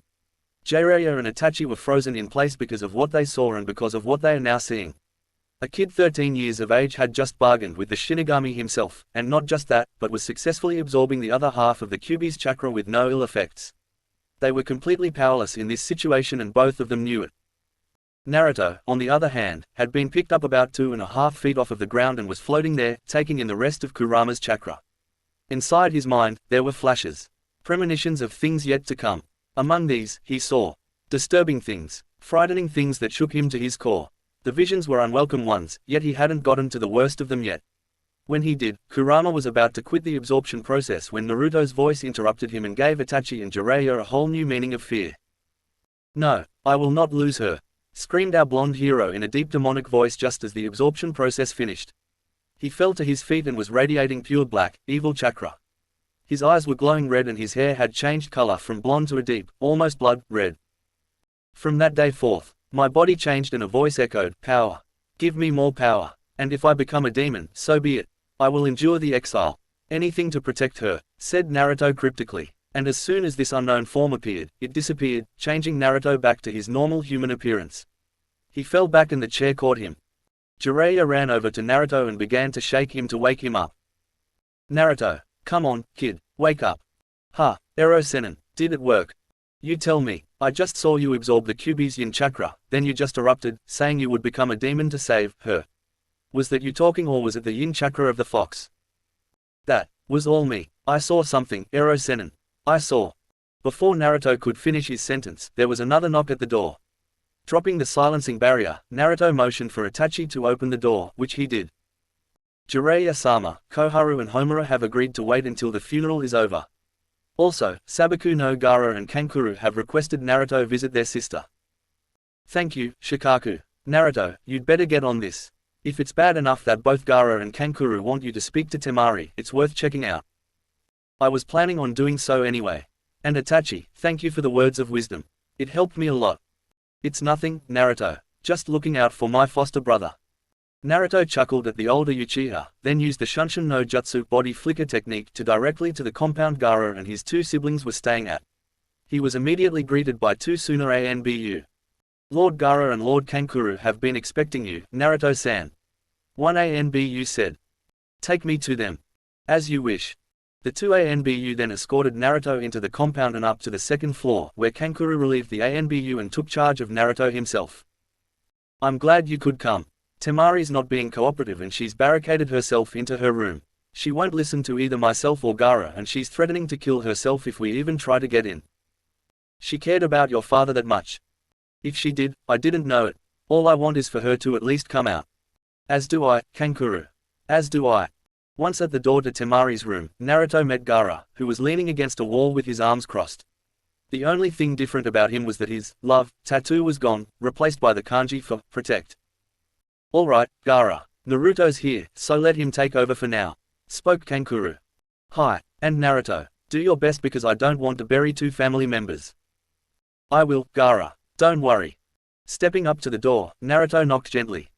Go away, Naruto, I don't want to see anyone right now, came the voice of Temari from the other side of the door. Temari, please, just talk to me, that's all I'm requesting. No, so go away. You know I can't do that, Temari. You can and you will, if you want to see me alive at the end of the day. Temari, you know suicide is the coward's way out of it. Please, just let me in and we can talk about this. I'll be dead even before you turn that knob, so try and get in. Temari. Go away, please. God damn it. Okay, I tried talking to her. Now I'm gonna have to force the issue. It's too troublesome, but I'm gonna have to use it. Our blonde half-demon thought. Naruto began walking towards the door, which mystified Kankuro. But seeing Naruto phase through the door mystified him even more. Once through the door, Naruto had about 5 seconds to stop Temari from killing herself. He only needed one of those seconds as he knocked the kunai out of Temari's hand and wrapped his arms around her. Temari found herself flailing about and hitting Naruto in random places, but then found herself breaking down and crying hard into her fellow blonde's chest, taking comfort in the warmth he offered. She wrapped her arms around Naruto also and cried her heart out. I miss him, Naruto. Temari said between sobs. I know you do, Temari. I know exactly what you mean. Why you know what sob his last words to us were. What were they? He said, I love you three so much. He said sob three. Meaning he loved Gaara as well. Yeah, I guess. He really did love him. It might have just took him a while to get used to Gaara being a Jinchuuriki. All that matters is that he did indeed love you all. Yeah, I guess so, Temari said, now over the worst of the mourning process. Come on, your brothers are worried about you. Hi.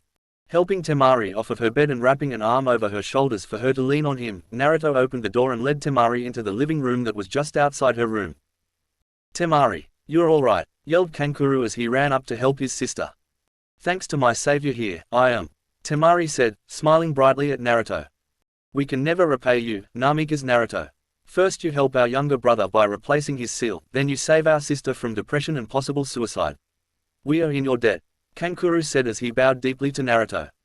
No, you aren't. All three of you are my friends and I take care of my friends.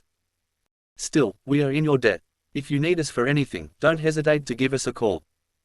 He's right, Naruto. If you need us, we'll be there until the day you die and beyond. Temari said. Ha, Unfortunately, none of you can live for millennia. And none of you have eternal youth. That's the only downside to me being a half-demon. Are you staying for a while, Naruto? Asked Kankuro. Unfortunately no, I have a reparation project to oversee and I have to organize the funerals. Such is the life of the Junin captain, Naruto said. Then don't be afraid to come by at a later date. We'll be here for a while yet, so we'll have time to catch up. But don't be too much of a stranger, Naru-chan, said Temari jokingly. The silence after that remark was absolutely deafening and the glare sent Temari's way was piercing. What, I can be nice. You and Gaara just don't see that side of my often. Actually, come to think of it, Naruto, you're the only one who can bring this side of me out. This time it was Naruto's turn to be glared at by the two brothers of the femme fatale of the Sand siblings, but he didn't bat an eyelash. Instead, he dared do the one thing that the two brothers thought impossible. He kissed Temari, flush on the lips. At first hesitant, she slowly leaned into the kiss and started to return it with fervor, enjoying Naruto's taste, enjoying the sensation of kissing the Kiroi Yaiba of Konoha, enjoying the sensation of kissing the one man that brought out a side of her that was long forgotten. Once the kiss was broken, both were blushing and both were out of air. Naruto, that was amazing. Thank you. And I'm glad I can bring the good side of you out. At that point he stepped up and whispered into her ear, maybe I can bring the wild side of you out at one point, Tima-chan. That one phrase almost made Temari pounce him then and there, but she barely held it back and opted for a deeper blush. Even though Sakura-chan will have to approve of you, I want to ask you this here and now. Sabaku no Temari, I offer you my hand in marriage. If you accept, and if Sakura-chan approves, you will be a part of the new Namikaze clan. Naruto's answer was another kiss from Temari and she mumbled a yes between kisses. Kankuro was floored, but Gaara let out a soft laugh, approving of his brother. Giving one last peck on Temari's lips, Naruto disappeared to do what every Junin was doing at that moment, helping repair the village. A week later, Konoha Archive Library. Naruto had found his way into the archives in an effort to take his mind off the events of the past week. Konohamaru had not been seen by anyone, and when Naruto found him, Konohamaru just brushed him off. There had also been multiple candidates for the position of Godime Hokage, Fifth Fire Shadow, and all leads had turned the position down. Naruto had just found a good scroll when an ANBU came walking up and bowed. Naruto-sama, there is another meeting.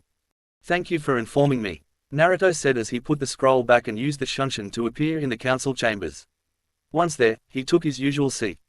Alright, we all know why we're here. Any new recommendations? Asked Homura. Hi, Homura-sama. Shikaku began. I elect Namikaze Naruto as Godime Hokage elect. Naruto was shocked that Shikaku would even recommend him. I mean, sure Naruto was powerful, but he was nowhere near experienced enough to be Hokage. So, before Homura could call a vote, Naruto intervened. I refuse this recommendation. On what grounds, Naruto? Asked Shikaku. I am nowhere near the level 1 need to be at to become Hokage, plus. I just don't have the desire to be Hokage right now. Although, I do have my own recommendation. Then, please, do tell. Homura said. I elect Uzumaki Takedo as Godime Hokage elect. It was Takedo's turn to be shocked. His little cousin had elected him for Hokage, it was unthinkable. Who seconds this notion? Asked Koharu. I, came the voice of Shikaku. I third this notion, said Tsume. All in favor? Asked Naruto, who took that responsibility onto himself. I, said everyone in the room. And does our daimyo agree with this consensus? Homura asked, turning towards the TV that was set up in the room. Indeed I do, Homura-san. I agree with Namikaze-san's recommendation and I agree with the consensus. Said the fire daimyo through the TV. And I also accept this position. And as one of my first ACTS, I request that there be an ANBU captain's meeting in 10 minutes. Kakashi, spread the word. Hi, Hokage-sama, Kakashi said from his corner.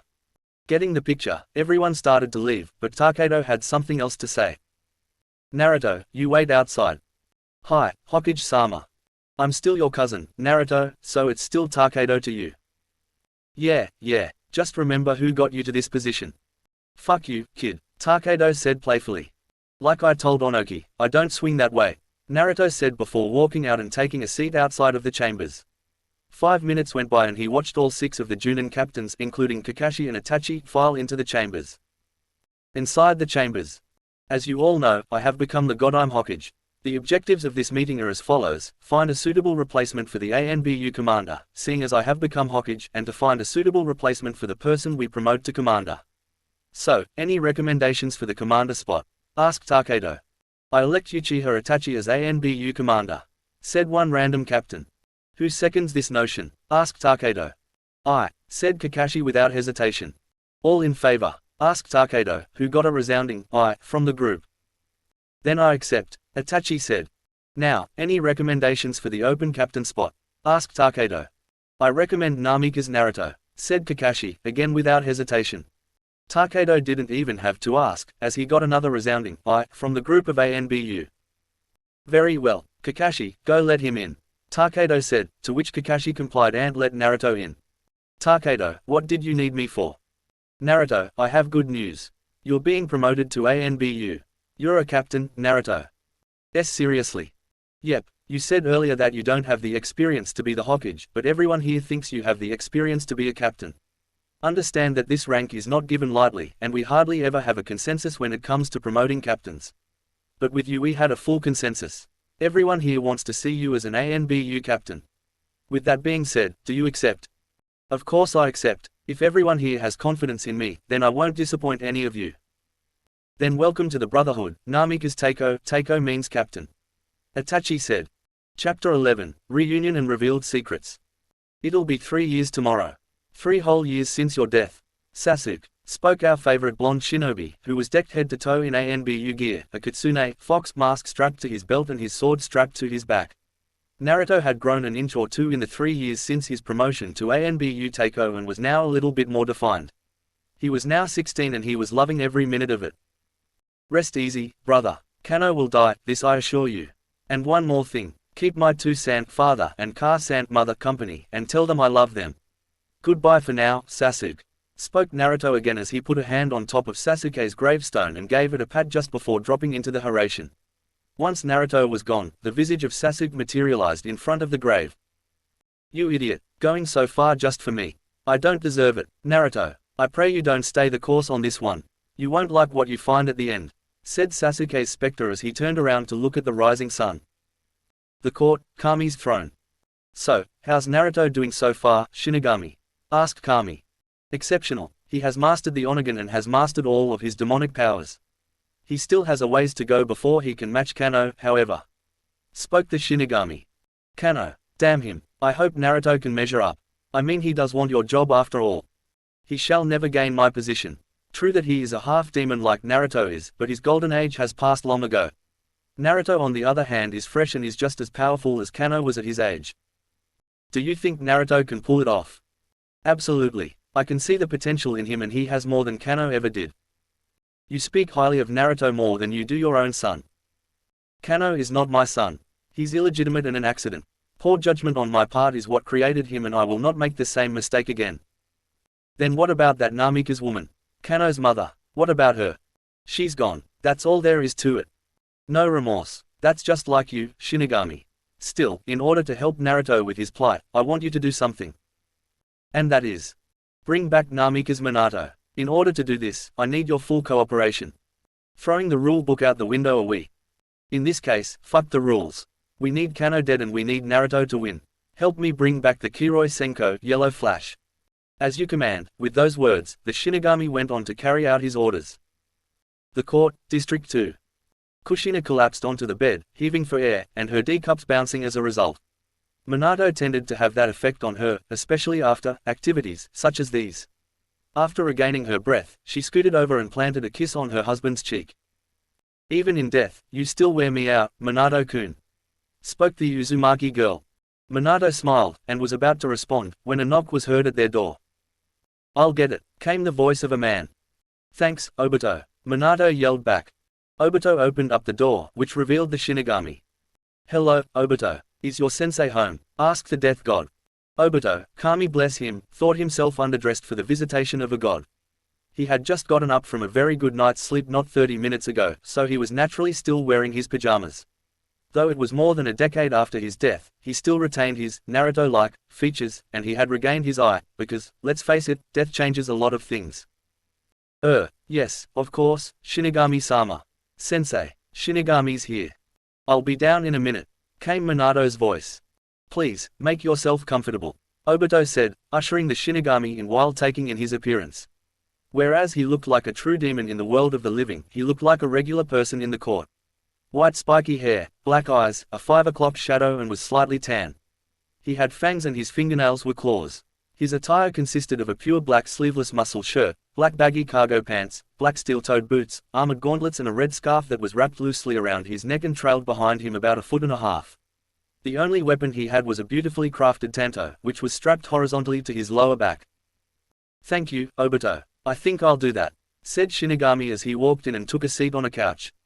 It wasn't the first time Shinigami had visited Minato's manor, but it was as impressive as ever. It was almost exactly like the one he owned while he was alive, but with one difference: it was built on top of the entryway for everybody coming out of Konoha, well, those who were dead, anyway. Minato walked down the stairs and finished putting a shirt on, then took a seat across from Shinigami. "So, what do you need of me this time?" asked Minato. "Well, this is something special, Minato. I just got out of a meeting with Kami and, well, you've got another shot." "At what, pray tell?" "Life." "You're shitting me." "I shit you not. Your son is in danger and Kami wants him to survive what's going to come." "What is Naruto doing that is so dangerous, other than going after Kano?" "That's precisely what he's doing. Kami has had a premonition, and what she saw was terrible, terrible enough to send a chill down my spine." "What did she see, exactly?" "Destruction, death, Armageddon. The end to the world of the Shinobi, and, perhaps, the court as well. Kano, he's the catalyst for all of that, and it's up to my son to stop him. And he needs my help. Of course I'll go help him. Be forewarned, Naruto isn't the same as he was before. He's, how should I say this? Changed. Changed as in how? He's not human anymore. 3 years ago, in your world's time, of course, he fused with Kurama, and not only that, but summoned me and offered up Kano's soul in exchange for the yin half of Kurama's chakra. I agreed and I gave him the rest of Kurama's chakra." "What the hell did you allow to happen to my son?" asked Minato in a low growl. "Naruto's not human anymore. Because I gave him the rest of Kurama's chakra, the fusion process was fully completed. He, in essence, is the new Kyuubi. And as such, he is a demon king." "No, not Naruto. I'm sorry, Minato, but I was honor-bound to do such. He has the Onagan, so he has the power to call upon me without using the Shiki Fujin, dead demon-consuming seal. I was called and he bargained with me and we reached an accord, Kano's soul for whatever he needs in the future." "You don't get it, though. He's bound by a contract now. Both to you and to Sasuke's blood. A fucking blood contract and an obligation to you. Do you know the repercussions of failure?" "God damn it, Minato. You're not making this easier. I know full well what the repercussions are for such a vow. What about you? Last time I checked you used me to seal Kurama's yin chakra away. Last time I checked, you used the Hack no Fuin Shiki 8 trigrams sealing style to seal said chakra away in your own son. And if memory serves me correctly, both you and the Uzumaki up there abandoned your son to a life as a pariah. He grew up without knowing a parent's love, he grew up knowing not why Konoha hated him, he grew up idolizing the one man he didn't even know was his own father. I am not at fault here. You're the catalyst for all of this. So don't try to dump the blame on me. Grow a pair and own up to your own mistakes. You had no choice. You know damn well there were other newborns to choose from. You know damn well Hiruzen would have done it in your place. Or were you just hell-bent on making Naruto's life a living clusterfuck? Either way you look at it, you're to blame here. No excuses and no scapegoats. It was all you. And do you know what I think? You need to go back down there and use this second chance wisely. Make up for past sins and actually be there for Naruto. He needs his father beside him. Quote ellipsis. Let Kushina go with me. He needs both of us. Kushina's too valuable. She's an Uzumaki, and she's a seal master. We need her here in the court. But we need you down there, looking after your son. I don't even know if I'll be able to face him after all this time. Obito, you go with him. Both as moral support and as added insurance that Naruto won't die. Hi, you can count on me, said Obito. Good. Now, both of you get ready and meet me in the courtyard in an hour, said Shinigami, who didn't even wait for acknowledgement and faded into nothing before anyone could respond. Yes, sensei. He was especially harsh today. I'm surprised he didn't crush this place, what with his Ryutsu spiritual pressure spiking like that. He had the right to be harsh. And he was right. All of this is my fault. Had I listened to Kushina that night. Come on, sensei. Let's leave the past in the past. We both have a second chance in life, so let's not waste it. Obito, do you think he'll forgive me? I'm sure he will, sensei. He is your son. I mean Kakashi. It just dawned on me that I died before I could teach him the rasengan, said Minato, finally cracking a smirk we all should recognize. I'm sure Kakashi will as well. Come on, let's get ready. said Obito, hopping up from the couch and running to his room. A few seconds later, he was seen flying out of the door at speeds that could rival Guy's. I'm still in here, Barker. Knock before you enter, came the piercing voice of a girl. Rin-chan, I'm sorry. Though I've seen everything you got, I'm still sorry. Just let me run in and get my gear. Where are you going? Asked Rin from the room. Sensei and I are going back to the world of Shinobi. We've been given another chance at life. Before Rin could say anything, Minato had already stepped out of his room dressed in his old Shinobi attire, what he wears as Hokage. And you're the one who told me to get ready. TSK, Obito. Minato mocked. The courtyard, an hour later. In the very middle of the courtyard was a circle that was engraved with multiple curving lines and a few unintelligible words here and there. Minato and Obito stood in the middle, surrounded by a white glow that was the same circumference of the circle. Obito was dressed in a black short-sleeved hooded haori with the Uchiha crest on the back of it and the hem stopped at mid-thigh, a long-sleeved navy blue combat shirt which had a Konoha Junin flak jacket over it, Junin slacks, ANBU sandals, some steel mesh which was under his combat shirt, and a grey sash tied around his waist. He also had the standard Shinobi equipment in all the standard places. His Konoha height I-8 was tied to his forehead. Remember what I told you, Minato. And, whatever you do, keep Naruto alive, whatever the cost. I will, Shinigami. I promise. With a nod, Shinigami snapped his fingers, and, at that moment, both Konoha and Nin were reduced to nothing, a sign that the circle had done its job. Konoha, same time. We find our two previously dead Shinobi literally dropping out of a hole in the sky. As it stood, they were about to plummet from 3,000 feet in the air to the very center of Konoha. And they did just that. After a few series of twists, turns, and aerobatics, both Minato and Obito situated themselves so they would land safely. About 30 feet from impact, they both flared their haori, caught some air, and landed with heavy thuds. Both took a knee because of the impact and their heads were down, so it looked as if they were kneeling. To everyone there, it looked like the beginning of an aerial invasion, so the Konoha Shinobi present quickly encircled both Minato and Obito, not knowing who they were. And, as fate would have it, Kakashi was the ranking officer in the area, so he took charge of the situation. Unknown Shinobi, stand down at once. This is your only warning, yelled Kakashi through his ANBU mask. Come on, Kakashi, isn't there a proper way to greet your old friends? Asked Obito. Wait, oh Obito, no, it's not possible. It is possible, Kakashi. If Obito isn't enough proof, then take a good long look at me, said Minato as he stood, along with Obito. Sensei, what type of sick genjutsu is this? Kai, yelled Kakashi in vain. Kakashi, get a hold of yourself, said Obito as he grabbed Kakashi by his shoulders and began to shake him. This is no genjutsu. Obito, sensei, you're both alive, but how? We'd best see Takedo first. Will you take us to my nephew, Kakashi? Asked Minato. Hi, right away, follow me. Hokage's mansion, a few minutes later. So, the Shinigami sent you two here to look after my cousin. I'm sorry, but I simply don't believe that the gods would want to interfere in worldly affairs, said Takedo as he turned to face the two resurrected Shinobi. When it involves Kano, it's definitely enough to pique the gods' interest. And, quite frankly, I don't care about whether you believe us or not. I'm here to look after my son, and Obito is here because Shinigami wanted him here to help me, said Minato, putting on his old cage face. Kakashi, do you believe them? Asked the god. I'm Hokage. Hi, Hokage-sama. Neither Obito nor Minato-sensei would make any of this up. I know that for a fact. Then, in that case, welcome back to Konoha, Uchiha Obito, Namikaze Minato. There was then a knock at the door. Enter, commanded Takedo. Hokage-sama, I'm back from my trip to Kiri, started Naruto, but froze at the sight of the other blonde in front of him. T2-san, asked Naruto softly, with a face stricken with a mix of almost every emotion known to man. Yeah, it's me, Naruto. But, you, Shiki Fujin, Kyubi, dead, stammered the younger Namikaze. Rah, kill him, Kit, I want to see his head roll. Kill him now, while his guard is down. Do it, yelled Kurama in Naruto's head with all the hatred in the world. It's gonna take a while to explain. And you said you got back from Kiri. You must be tired, so I'll tell you when you've rested up, spoke Minato. Two-san, why? Naruto, I'm sorry. I was a fool. I thought by giving you the Kyubi, you'd be hailed as a hero. Instead, you were treated like dirt. I was convinced that the villagers would see you in a different light than what they eventually saw you as. I know that I can never repay you for all the years you went without Kushina and I, and all the years you spent just trying to survive for another day. All I can say is I'm sorry. For everything. Two-san, you were right about one thing.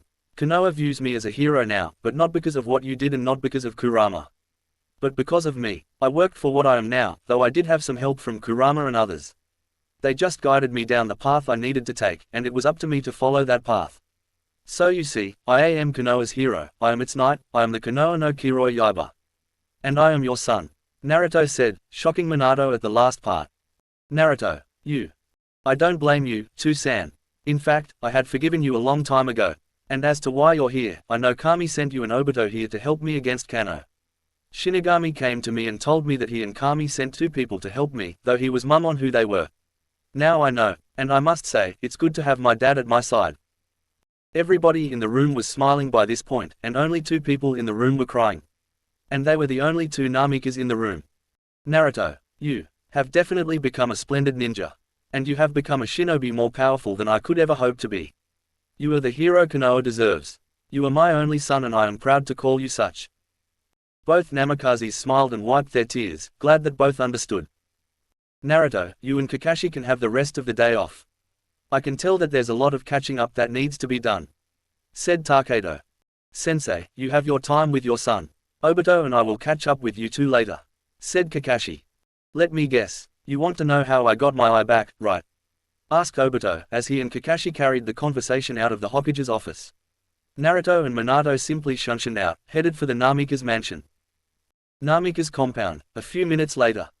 And that's how I got Taki to sign the alliance pact, Naruto said as he finished one of his ANBU stories while opening the door to the Namika's compound. Well, you haven't changed much around here.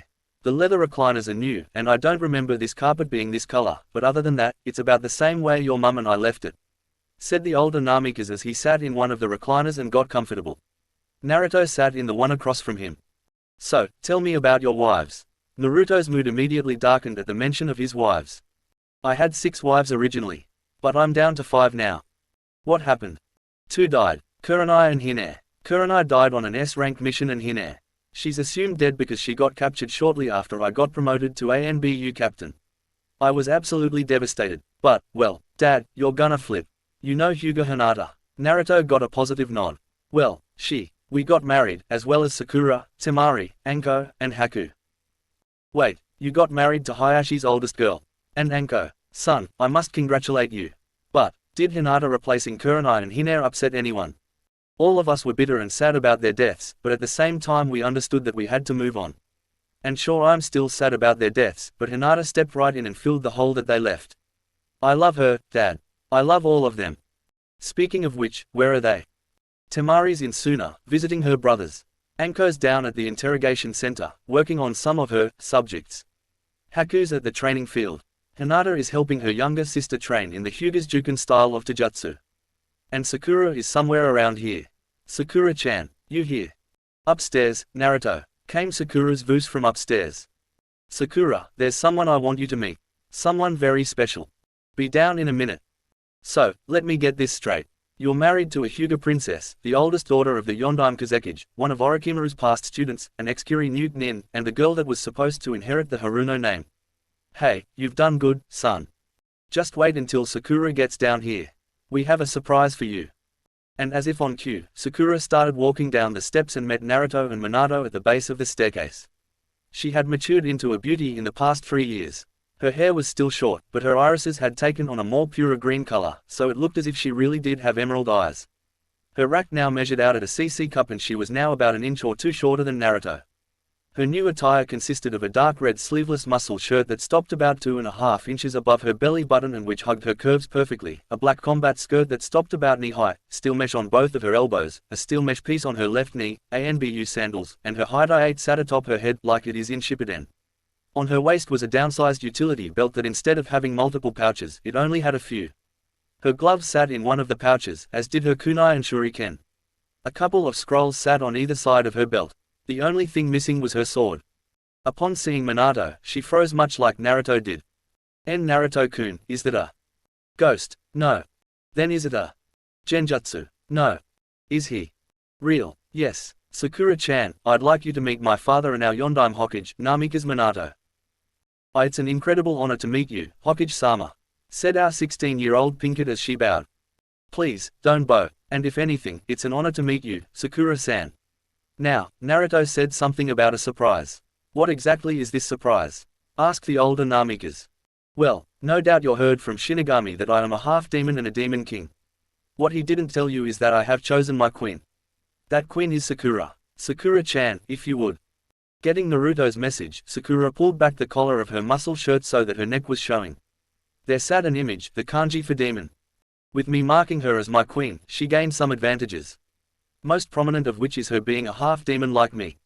She's gained all of the powers of a demon and has mastered them all, like me. Impressive. I imagine that if both of you were to fight together, began Minato. We'd be damn hard to beat if we fought on the battlefield together. Naruto finished for his dad. Naruto-kun, why don't you go show your dad around the compound? Asked Sakura. No need, I'm quite familiar with it myself. No, I've added a few rooms downstairs. I think it's best if I show you, said Naruto. Alright, then, lead on, Minato said, now intrigued.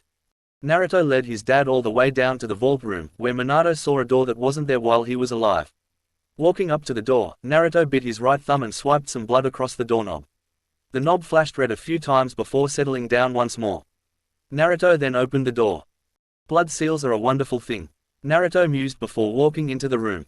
Inside the room was piles and piles of paperwork, books, scrolls and blueprints that sat atop multiple desks. At the far end of the room there was what looked like a laboratory, judging from all of the vials of liquid and even more paperwork that was atop the tables. There were also shelves that contained even more vials of labeled liquid, minerals, metals, and one glass jar that was filled with a liquid that was preserving something. That something was the eyes of Nagato. Impressive setup you got in here, Naruto. Very Orochimaru-like, said Minato. Becoming a scientist was the only thing that snake inspired me to do. I convinced Takedo to allow me access to Orochimaru's records, and I must say, he was an evil son of a bitch, but he was a genius when it came to genetics, cell structures, metallurgy, juinjutsu, cursed seal techniques, fuinjutsu, sealing techniques, and kinjutsu, forbidden techniques. I've learned loads both from his research and from the FUNN no Sho, scroll of seals. Just how much have you learned, exactly? I'm about halfway through the FUNN no Sho and I've gone through all of Orochimaru's research and have improved on most of his designs and ideas. I've even learned about our clan and what we were known for. The Namikas were natural warriors, we were naturally resistant to disease, we were excellent metallurgists, swordsmiths and blacksmiths, and we were known for our base instinct to fight.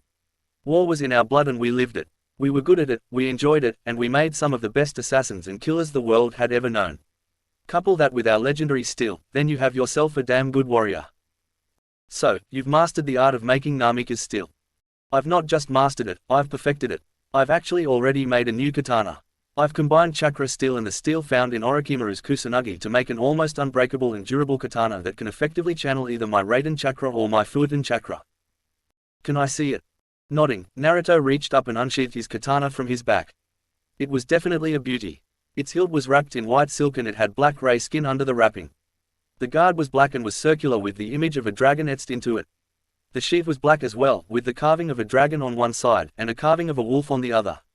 The blade was of an excellent quality and it seemed to vibrate in Naruto's grasp. Sadly, I can't let you hold it, because it's a type of living weapon. It will only allow me to use it and no one else. What are its properties? It enjoys battle almost as much as I do. It's sharp enough that I can cut through almost anything. It weighs as much as a regular katana to me, but should someone else try to pick it up, it shall feel like trying to pick up a mountain and it shall give the person an electric shock should they persist. One of its abilities is that if I swing it at a distant target, or just swing it altogether, while focusing some chakra, it will shoot out a very sharp, very precise, arc of pure energy that can be very hard to track with normal processing speed. This arc of energy is so fast and so sharp that I can cut something without the actual blade ever touching the object. And it has a name. I call it the Akuma no Tsurugi. The Devil's Blade. Someone tell me if that translation is right, please. Most impressive, Naruto. You really are a master of the Namika's arts. Before Naruto could even say, thanks, Sakura ran in. Naruto-kun, Takedo needs to see you urgently, said our Pinkett. And without another word spoken, Naruto dropped into the Hiraishin, headed for the Hokage's office. You needed to see me urgently, cousin? Asked Naruto as he walked in. Yeah, Naruto, I have good news. We've found him. Kano, you found him. After 3 years of searching, yes. And I want you to head up the operation personally. Gladly, Naruto said with a devilish smirk. Chapter 12, A Test of Measure. Naruto arrived back at the Namika's compound in a fit of anticipation. Anticipation of finally getting to face his not-so-mortal enemy. But, of course, our favorite blonde didn't know that Kano was also a half-demon, but that was beside the point. Once he got to his study, he walked to the wall that was opposite of the door and pushed slightly on it. The wall slid open, revealing a hidden armory that was very well stocked. Inside was armor and weapons, all of Namika's make, and some of his own make. He dropped all of his ANBU equipment and took what he needed, which consisted of 2 shuriken holsters that held Namika's steel shuriken, 2 hip pouches, which he filled with explosive tags, Hiraishin kunai, steel thread and a few scrolls. He also took a Namika's steel tanto. What he took out next would remain a wonder to the people who saw it. It was a type of steel chest plate, but was flexible, it could cover all of someone's chest, it was mid-sleeved, it was dark grey in color, it looked like regular clothing and was form-fitting. Naruto would later call it miracle armor. Pulling no stops, Naruto also took some Namika's steel arm guards, shinguards, and his modified Junin flak jacket. He modified it to fit a couple of Namika's steel plates over the vital areas. His steel-toed boots, Namika's steel mesh for his chest and for his lower half, and a few scrolls completed his collection of things he would go into battle with. The complex layers were designed by Naruto himself to provide maximum protection for minimal weight and movement restriction. First, he put on the Namika's steel mesh, then some Junin combat cargo pants, colored black, the shin guards, then his miracle armor, his modified Junin flak jacket, then his arm guards.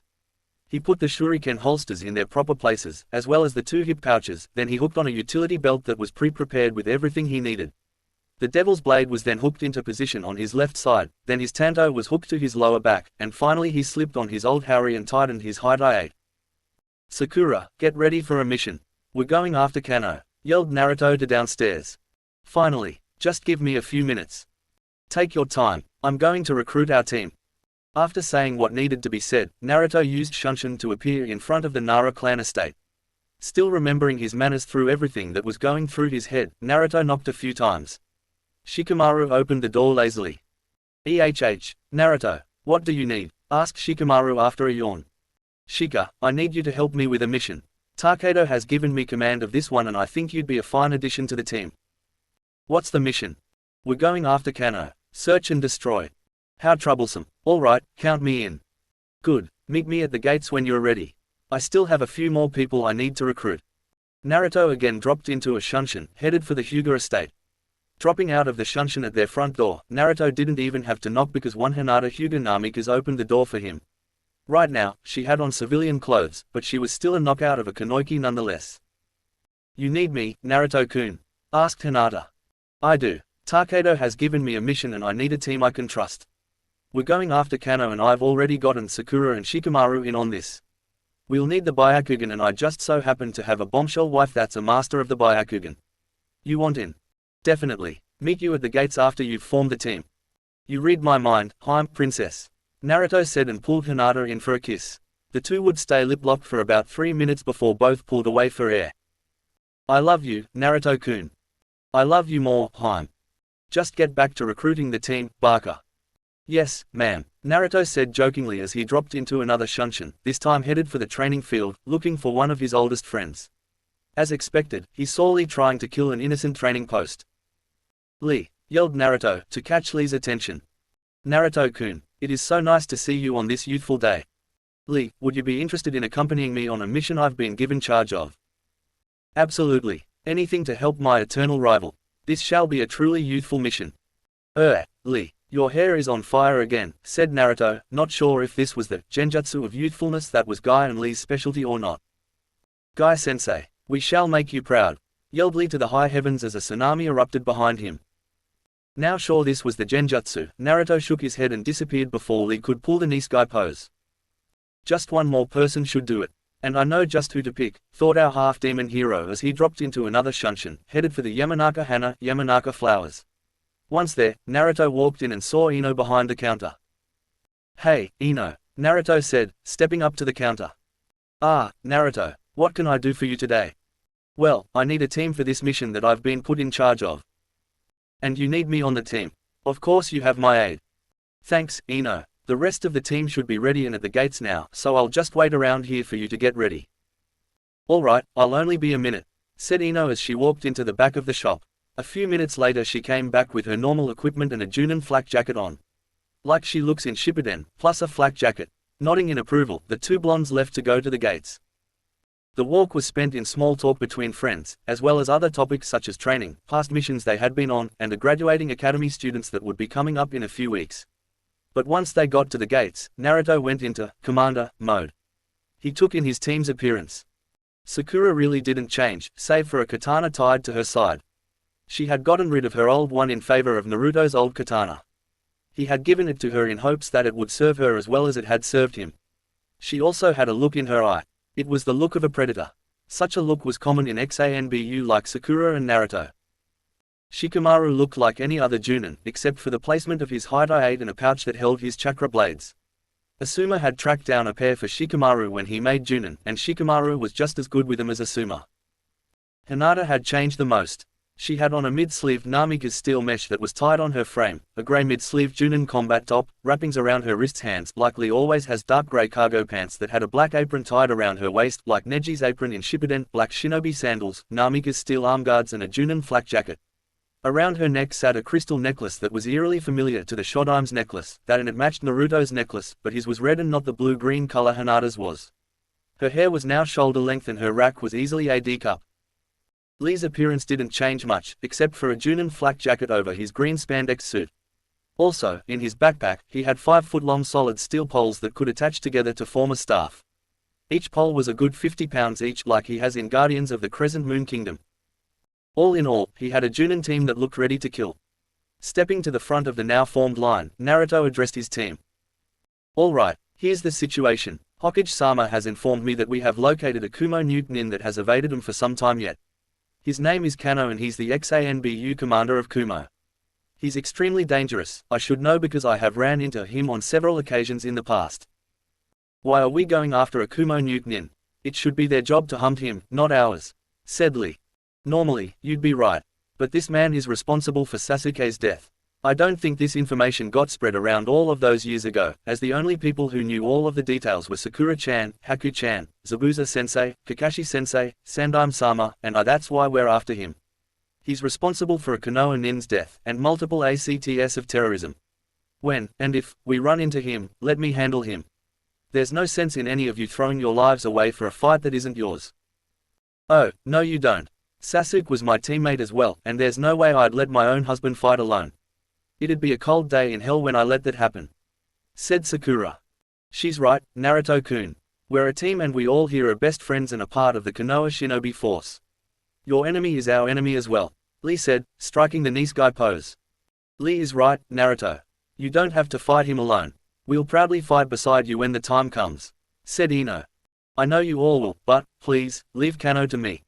I am the only one who has a chance at killing him," said Naruto. "Naruto, listen, you don't have to carry this burden alone. Let us help you. That's what a team is for," said Shikamaru. "I know, Shika. I know, but this fight is different. I'm bound by honor, by blood, and by a pact that I made with the Shinigami himself."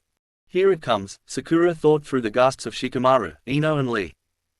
"I summoned the Shinigami through an ability my Onagan grants me. I made a pact with him saying I'd give him Kano's soul in exchange for the rest of Kurama's chakra. He agreed and I got the rest of the chakra that I needed for a fusion process. With the addition of Kurama's yin chakra, the fusion was completed, turning me into a half-demon. And the new Kyuubi. So, Ino, now you're right, I am the Kyuubi." "So what?" said Ino, surprising everyone there.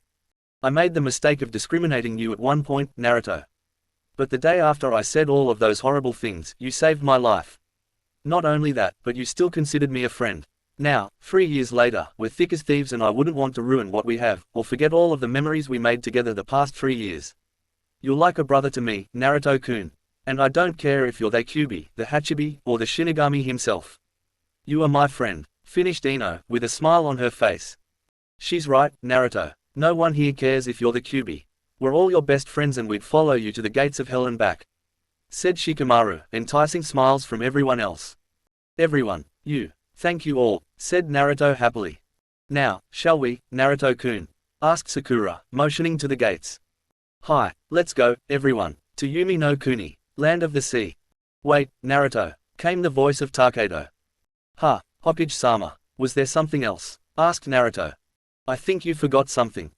Noticing the large scroll Takedo had, Naruto's world lit up. "Why you mean, you're gonna let me use it?" Hi, you're gonna need Sage Mode in this fight, but this is going to be one of the only times I let you fight at 100%. Said the Godime as he handed Naruto the Cage Bunshin summoning scroll, to which Naruto strapped it on and let it rest against his lower back. Thank you, Takedo. And, should I not, began Naruto. Don't worry, I'll handle everything. Just make sure that you do make it. Nodding and embracing his older cousin in a hug, Naruto and Takedo said their goodbyes and parted ways. Yumi no Kuni, 4 days later. We pick up the story in one of Orochimaru's old hideouts on Mother Island, in Yumi no Kuni. We find a girl about Naruto's age walking through the maze-like hallways and ending up in a large, spacious room that had a black throne in the middle of it.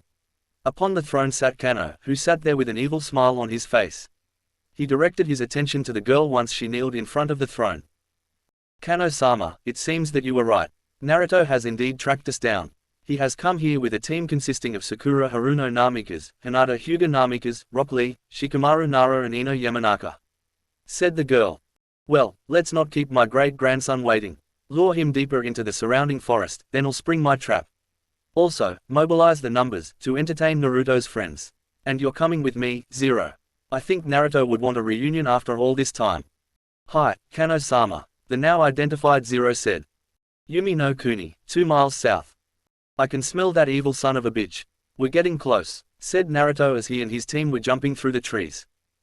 Then let's not get ahead of ourselves. We're deep behind enemy lines. For all we know there could be traps everywhere around us, said Shikamaru. Oh, I assure you, we don't need traps while Kano-sama is here. Came the voice of a woman. Naruto and his team stopped to see a girl that was most likely Temari's age. She looked like she got her fashion sense from Anko, considering she was wearing almost the same thing, plus a longer skirt and the coat was black. She had dirty blonde hair and piercing red eyes. And just who the fuck are you? Asked Naruto. You can call me For. I am one of Kano-sama's most trusted agents. And right now, my job is to kill you all, yelled For as she went straight for Naruto, who dropped into a Kenjutsu stance in return. But before he could attack, Shikamaru blocked her and pushed her back. Naruto, you go on ahead. I'll take care of this, said the cloud-watching Junin. Be careful, Shika. I can sense that she's strong, were Naruto's parting words as he and the rest of the team pushed on ahead. TCH, so troublesome. I always have to fight a woman. Kami must hate me, Shikamaru mused aloud. Ha, this woman will be the end of you, if you don't keep your guard up. For yelled as she again charged. Shikamaru kept the bored look on his face as he weaved through her attacks one behind the other, not getting hit once. Letting out a yell of anger, For came around for a right hook, but Shikamaru caught her fist and smirked triumphantly. Kijime no Jutsu, shadow imitation technique, successful, said Shikamaru. The fuck is this? I can't move. This is checkmate for you. Kage Kubashibari no Jutsu, shadow neck binding technique. Just as the words escaped Shikamaru's mouth, his shadow snaked its way up to For's neck, then began to tighten its grip. No, I'm too powerful for this. I am one of Kano-sama's favorites, yelled For as her willpower alone began to push back Shikamaru's shadow. Shikamaru was about to push it back up when the shadow disappeared altogether. His eyes widened as he received a powerful punch from For that sent him flying back into a tree spine first. This might be more troublesome than I first believed, muttered the Nara strategist as he pushed himself up and dropped into a fighting pose. With Naruto and his team. Naruto-kun, I see an underground complex to the north of us, said Hinata, who was using her Byakugan to scout out the terrain. Very good, we move toward that complex. Kano is bound to be inside, said the blonde team captain as he stood up and was about to push on, but 2 chakra signatures stopped him. You two, up in the trees. I can sense you, so come out, yelled Naruto. Or, he found us out. Oh well, let's make ourselves known, came the voice of a girl as she and a man jumped out of the tree they were hiding in. The girl was about Anko's age, and the man was a little older than Naruto. The girl had on a standard Iwa Junin uniform and the man had on a standard Suna Junin uniform. Both had on porcelain masks. And who are you two? Naruto asked. My name is 2, the girl said. And I am 3, the man said. You're wrong, both of you are dead, Naruto yelled as he started to charge at the duo, but was stopped by Lee and Ino. Let us handle these two, Naruto-kun, Ino said. You go on ahead and find Kano. Leave these two to us, Lee said, giving Naruto a thumbs up. God damn it, alright, but you two better be careful. These two are more powerful than the bitch we left Shikamaru to fight. Don't worry, Naruto-kun. We got this, Lee said, never wavering in his confidence. Nodding, Naruto and what remained of his team disappeared, leaving Ino and Lee to deal with the duo. I will give you two one chance to run away. After that, I can't ensure that you two will live, Lee said, letting the threat linger. You Konoha punks are nothing to us. You're trash compared to us and Kano-sama. Tu said. We could say the same about you. You two can't hold a candle to Naruto-kun. Neither can that piece of shit Kano as a matter of fact. Ino said, with venom in each word. We won't allow you to talk about Kano-sama that way. 3 yelled as he charged at the Konoha duo, but was met with a kick to the face from Lee.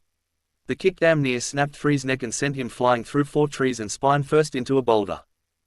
3. 2 yelled in concern from her comrade, but kept her shinobi composure.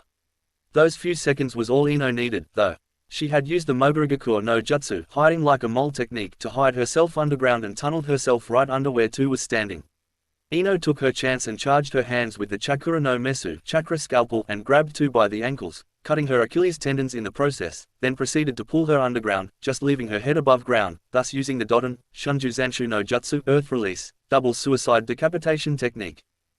All 2 could do was yell and curse in hatred for Ino. Ha, this is way too easy, said Ino. Something's off. The 3 that we have met claim to be Kano's best soldiers and his favorites. Yet we've just taken down 2 of them. The 2 that Naruto-kun said was more powerful than the one we let Shikamaru fight. Either we outclass them completely, or they're just toying with us. Lee said, just as there was an explosion coming from Shikamaru's side of the fence, followed by static on their earpieces. Shikamaru, this is Ino, what the hell happened over there? Ino asked over the radio. I'm still fighting this bitch over here. She activated what looked to be a Juin cursed seal and now my ass is on the run. There seem to be 4 more like her, so if you get into a fight with one of them, do not engage them in a heads-up fight. It's suicide to try, trust me. Came Shikamaru's voice over the radio. Lee and I are fighting 2 people that called themselves 3 and 2. Then fucking run. This 4 person alone is too much for me. And if you're fighting 3 and 2, just run away, at least until I can find a weakness in these monsters. Shikamaru out. Immediately after Shikamaru cut his conversation with Ino, a deep rumbling was coming from both 3 and 2, whose bodies got engulfed in a vile dark purple chakra. This must be the Juin Shikamaru was talking about, muttered Ino. Then this shall be a challenge worth my time, Lee said confidently as he took the poles out of his backpack and attached them together, then took off his weights and set them to the side. 2 burst out of the ground and had black markings all around her body, like Sasuke's cursed seal. 3 came stumbling out of the forest, cracking his neck as he did so. He also had the black marks. These 2 are actually powerful, too, said 3. Yeah, this should be fun, said 2. With Naruto and Sakura. Don't worry, Naruto-kun. Hinata can handle that guy we left her to fight, said Sakura reassuringly. But you heard what that man called himself. He called himself 1. Put the pieces together, Sakura-chan. Shikamaru is fighting 4, Ino and Lee are fighting 3 and 2, and Hinata is fighting 1. Each person we ran across was more powerful than the last. And judging from that explosion we heard earlier, plus the evil chakra I sensed back there, I think that each one of these 4 people has a Juin. As it stands, they need to fight it out themselves. I have confidence in them. Do you, Naruto-kun? They all have unique strengths and they all have heart. They all have trained their hearts out over the years, and this is their moment. Let them have it. I guess you're right. I need to have faith in my friends. Alright, let's go and find Kano. You won't have to look far, Naruto, came the one voice that Naruto hated above all others. Kanno. Show yourself, yelled our blonde Anbu. Follow my voice, Naruto-kun. I'm not too far ahead of you, echoed Kano's voice. Just barely keeping his cool, Naruto literally disappeared at speeds faster than even Sakura could track. Surprised at her husband's speed, Sakura shook her head and disappeared also, but on the inside, she was just as angry as Naruto. Both reappeared in the middle of a ruined temple, and sure enough, Kano was sitting on one of the ruined stone pillars with his left leg hanging over the edge and his right leg sitting up, with his right elbow sitting on his right knee. It's so good to see you again, Naruto-kun. During our last encounter, you so generously relieved me of my left ear. Today I intend to repay you for that, Kano said evilly. No, you won't, because today you meet your end, Naruto said. I beg to differ, Naruto. I think someone from your past wants to say hello to you. Zero, you can come out now. Just the name Zero alone surprised Naruto, for he was sure Kano's acolytes ended at 1. Instantly on guard, Naruto watched as a girl about his age appeared on the pillar to the left of Kano. She had on a black cloak and the hood was up. She slowly slid the hood down and watched as Naruto's expression changed from anger to a mix of surprise and sadness. Hinata. It can't be, Naruto said, completely floored. She doesn't exist anymore, Naruto. I am Zero now, Hinata said in a monotone voice. That's not true. You're still Hinata. You're still my comrade. Come back with us, Hinata-chan. Konoha is still your home. It's futile, Naruto-kun. Hinata doesn't exist anymore. She's mine to command. And this is your test of measure, Naruto-kun. Will you fight me, right here, right now, and finally end our rivalry? Or shall you abandon vengeance in favor of love, and try to save your Hinata-chan? Asked Kano mockingly. All Naruto could do was just stand there, frozen. He had a choice and he knew that whichever he chose, someone would die. He couldn't help but feel powerless in this situation, so he did what he thought was right. Chapter 13, The Fights Part 1. Sakura-chan, take care of Hinata. I have to fight Kano. Naruto said with conviction. Hi, you can count on me. But, Naruto-kun, be careful. Should anything happen to me, just know that I will always love you. Even in death. Naruto-kun. And that was all that was said between the Pinkett and her husband as they embraced and kissed passionately, for that could very well be the last kiss they shared together. After the kiss, Naruto rested his forehead on Sakura's. Go get her, was all Naruto said just as Sakura disappeared, reappearing in front of Hinata, now known as Zero. Sakura's punch missed and they both disappeared, going to someplace else that wasn't about to get destroyed. Kano casually slid off of the pillar he was sitting on and landed gracefully on his feet a few yards away from Naruto. Now, let us begin this dance of death, said Kano. I've waited a long time for this. You have no idea how much I want to kill you, replied Naruto. Are you sure that you can kill a family member? What nonsense are you spouting now? I am a Namikaze just like you, Naruto. I'm your great-grandfather, and I am the son of the Shinigami himself. Deep inside himself, Naruto knew he was right. There was this obscure feeling that was nagging at him, telling him that there was some sort of bond between him and Kano. Another feeling was telling him that Kano was a half-demon as well. All in all, Naruto's sixth sense vindicated everything Kano said. Somehow, I believe you. It's funny actually. Somehow I always knew. Now, with this revelation, the victory shall be that much sweeter. Spoke Naruto finally. That's if your blade is lucky enough to find my heart, challenged Kano. It's not a question of if, but when, Naruto yelled, withdrawing his blade and swiping it at Kano from where he stood. Kano was about to laugh when he felt a warm sensation coming from his right side. He looked down to see blood pouring out of a cut that was a good 2 inches deep. Damn, I missed, Naruto mused as he unhooked the large scroll on his back, as it would slow him down. This is an interesting power, Naruto-kun. What is it, Futon? Asked Kano, whose curiosity was piqued. Stand still and you'll find out soon enough. Naruto yelled as he swung again, letting one of those arcs of energy rip through the air, headed toward Kano. Said person just smirked and held up his right hand, catching the arc. Blood oozed from his hand and fingers as he analyzed the arc closely. It appears to be made of pure kinetic energy released from your blade. And judging from the shape of this energy, coupled with the fact that it's nearly invisible and very sharp, I'd call this an arc slicer. Said Kano, finishing his analysis as he threw the newly dubbed arc slicer away before it cut completely through his hand. I commend you for figuring it out. Now, may I assume that it won't hit you anymore because you know its mechanics? Asked Naruto. You can safely assume such, yes. Now, any other tricks up your sleeve? Just one. What Kano didn't know was that Naruto had directed the arc slicer to turn around. It was now headed on an impact course with Kano's head. He heard the faint whistling sound of the arc slicer coming his way and promptly ducked. Taking this opportunity, Naruto ran towards the arc slicer that missed and slid under it. Shortly after, Naruto pushed himself up onto his hands and his right foot met Kano's face in a springboard upward kick that sent said person flying into the air. Not wanting to diminish the momentum, Naruto sheathed the Devil's Blade, released Kaiman, Gate of Opening, and jumped into the air, right below Kano. Thinking Naruto was going to use Omode Wrench Front Lotus, Kano readied himself for such an attack. But it never came. Naruto, changing things up, weaved the Tiger Handseal and inhaled some air. Kaiden, Goryuku no Jutsu. Fire Release, Great Dragon Fire Technique, our blonde hero thought as he let loose his Kaiden into Kano's back. With a scream of pain, Kano rode the Goryuku no Jutsu way into the sky while Naruto simply just landed on his feet. Enjoy the fall back to earth, bitch. Naruto yelled up to Kano, who was disappearing in the distance. Shikamaru's fight. Our Nara strategist was hiding behind a tree from 4, who was now stalking the forest for her prey. He had gotten a few good slices in, thanks to his chakra blades, and he had managed to get a modified chakra suppressing seal on her, and that took most of the edge off of her state 1 cursed form. He had told Ino, Lee and Hinata to use their chakra-suppressing seals if their person had already activated their Juin, and right now he was close to figuring out its weakness. She's been at this for 10 minutes straight. There has to be a limit, thought Shikamaru as he observed 4. She was slowly stalking her way through the forest and all the while kept a sadistic grin on her face. Come on, Shika. Think. Strategy, weaknesses, escape routes. Anything. Our strategist thought as he took up his thinking pose.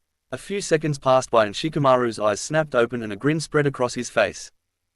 He then waved the hand seal that would have made Naruto proud and muttered. Kage Bunshin no Jutsu. Shadow clone technique. And 4 clones puffed into existence. Knowing what the original was planning, 3 of the 4 clones spread out in a triangle formation around 4, who was unaware of their presence. The real Shikamaru and the remaining clone hopped down to directly below the branch 4 was standing on and placed 4 chakra-suppressing seals in a box formation. Nodding to his clone, Shikamaru then made his way to above 4's location. At just about that time, his clones weaved the same hand seals and let their jutsu fly. 4 found herself caught up in the Kaiden, Hazekishu, fire release, ash pile burning and, not wanting to get burned alive, she jumped up, to which she met Shikamaru's downward axe kick to the face. She got sent flying downward to where Shikamaru's other clone was, landing right in the middle of the seals. Before she could move, the other clones had come in and had weaved the necessary hand seals for the 4 Violet Flames battle encampment barrier. The original Shikamaru had made it into the barrier before it had sprang to life and was now casually smoking a cigarette with his hands in his pockets. I gotta admit, that was crafty, Konoha nin. 4 muttered as she spit some blood to the side, then continued. But what do you hope to accomplish by sealing yourself up in here with me? Because you're no threat to me in here. On each of the corners of this seal there's a chakra-suppressing seal. By my estimates, you didn't have that much time left until your Juin receded. The seals here should suppress the rest of your Juin chakra, as well as the rest of your regular chakra. So that would leave you with just Taijutsu to rely on, but that would put you at a disadvantage in and of itself against me. I still have most of my chakra and I have my chakra blades. True that you gave me a few broken ribs and broke my left leg, but I'm still in the fight. You, on the other hand, are at my mercy. And I don't feel like killing you yet, so I suggest you tell me everything you know about Kano and his operations. I'm not telling you shit. And you have underestimated me yet again. You are nothing to me but a, 4 began, but got cut off when she coughed up some blood and her Juin receded. She was about to fall back, but Shikamaru caught her mid-fall. He was surprised when he saw her eyes change color from red to a medium green color. Kano must have influence over her, and judging from her eyes changing color, either Naruto's giving Kano the beating of his life, or she's fighting the influence. Maybe, just maybe, she can be saved. And if not, I'm prepared, thought Shikamaru as he looked on at the girl in his arms. She finally stirred and opened her eyes, her first sight being Shikamaru looking down on her. Why you? Take pity in me, don't you, Konoha nin? 4 asked weakly. Call me Shikamaru, and yes, I do. You serve under someone who's forced his influence on you.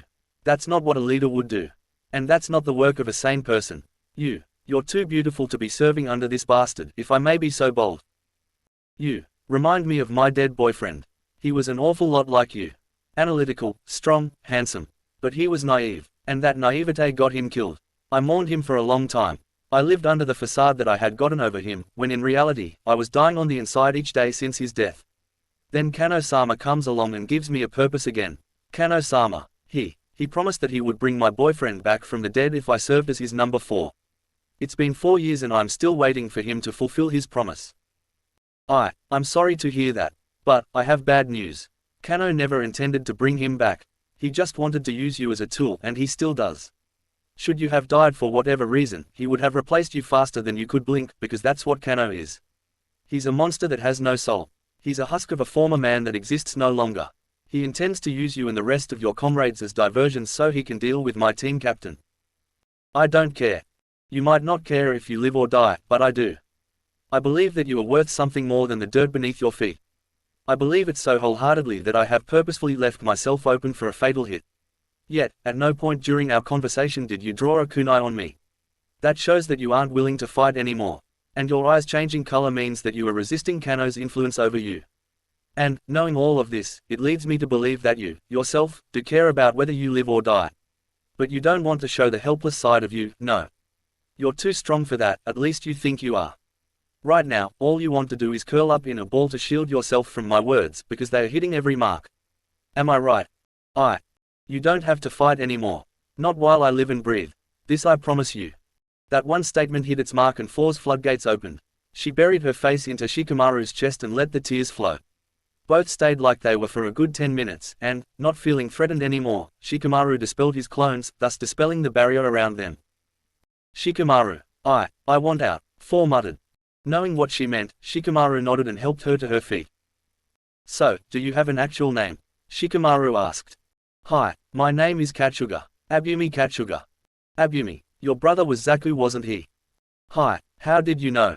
He participated in the Chuunin exams in Konoha 3 years ago and that was where he died. How do you know? I was the one who discovered his body, along with his teammates. Did you give him a proper burial? As proper as I could make it, considering I could have died at any time. I understand. At least now I know my little brother's fate. Nodding at his new charge, Shikamaru then heard some static in his earpiece. Nodding a few times, he then spoke up.